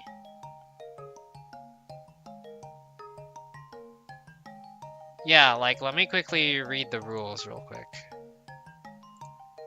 You mustn't encourage other players to team up with you in any way. No truces or deals. Each individual player has a mind of their own. We will not tolerate conscious teaming. In any case, player tries to avoid this. Yeah. So, like, basically, the reason why I ask is because, say, for example, by the way, I'm not going to report you for this, Trev, because I don't care. And I also think it's kind of stupid. But basically, Trev had pinged me twice during the game. And he was checking for bonus stars. Yeah, they banned deals altogether. You can't talk. As an FFA tournament, we don't want players to team on others, is the idea. So, I'm on a head out for the night, Slick, so I'm not gonna jump into much discussion. I don't know if you want me to give you a timestamp or if you want to scroll back through it or scroll through the conversations. Here, actually, you know what? Let me see if I can render timestamps, because I know we started talking about it for like a brief second.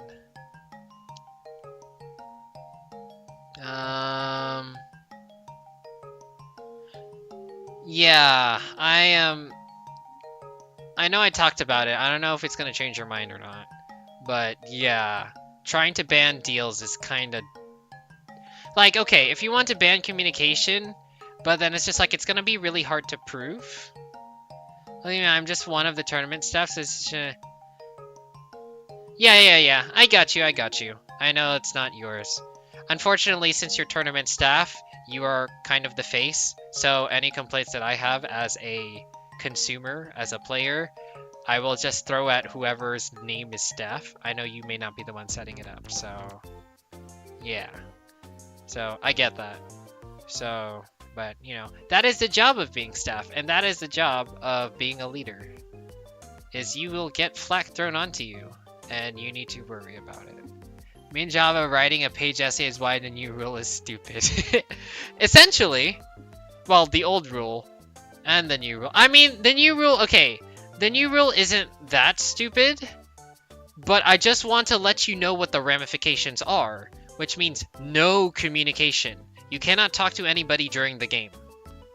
So that means there are no more VCs allowed. There should be no more VCs when playing a ranked game. No one's allowed to VC. That means if somebody is in fact stream sniping, they can be reported for that. So say like if I'm playing a game, Trev, like I said, I'm not reporting Trev for this, but Trev popped in my stream, and then he also pinged me. He popped in my stream. That would be considered stream sniping. I could report him for that. And he also typed a few messages. He could see what I was thinking about, talking about, which could influence what he was doing. So that is considered stream sniping. In regards to, what's it called? The actual, truces and deals. He was trying to confirm information with me, and then he was also saying, hey, are you sure you want to do this? Like, that constitutes offering a truce or a deal. So that would be considered illegal. So it's just like, hey, I just want to let you know that that's going to be a problem. You know. Now, if it's not a problem, that's fine. But also, it's just going to be hard to prove. It might not be hard to prove stream sniping, but it will be hard to prove that somebody's teaming under the table. I'm pretty sure you're not going to have people leak their own DMs with other people, make sure they don't have message history with each other. That is a breach of right of privacy, which I better hope doesn't actually happen. Like, how exactly are you going to enforce the rule? Like, you can't just do it on hearsay. So, yeah, you can't just be, oh, I think you're teaming. Like, there needs to be hard proof that can be found. And, yeah, same thing is if you're targeting a person repeatedly, that could just be your optimal strategy. That isn't you trying to be, you know, like if someone's really good at minigames, the optimal strategy is to target that one person. That's just how the game goes. You know, if you're in first place all the time and everyone has a good chance at getting first place as well, they will go for your head. So that's just the natural order of the game, and it seems just kind of unnatural to be banning it, quote unquote. So, I don't know. Whatever it is, I would love to see what you guys have put forward as what constitutes targeting and teaming. But the current definition as is a load of garbage. I think what did you say, Trev, earlier? Yeah, I'm leaving after this. But yeah, essentially the rules is currently a game. It's a game to see who can get away with just enough targeting and teaming without necessarily getting banned. Like the rule. You're playing the rule set like a game. The rule set should not be a game. The rule set should be black and white, and it should be known. So yeah. Alrighty, I'm done rambling. The stream has officially hit 5 hours. My throat hurts. I'm hungry. Anything else for you two? Otherwise, I'm gonna go ahead and leave out for the night. I love playing my favorite game, the rules game. Bro, what's your MMR in playing the rules game, Trev? If you have 0 strikes, I have 0 strikes on the rules game, so I'm doing great. Yeah, I got -1 in rules game, bro. You're trash, Trev. You need to study more, strategize better. Java is grandmaster in the rules game. Hell yeah, hell yeah. I am the master. But yeah, for realies, I'm gonna head out for the night. It's been a wonderful chat. Slick, I would highly suggest watching some parts of the stream. Just skim through it. You'll probably find portions of me and Trev talking about rules. But yeah, I think it would interest you. If it doesn't interest you, whatever, I tried.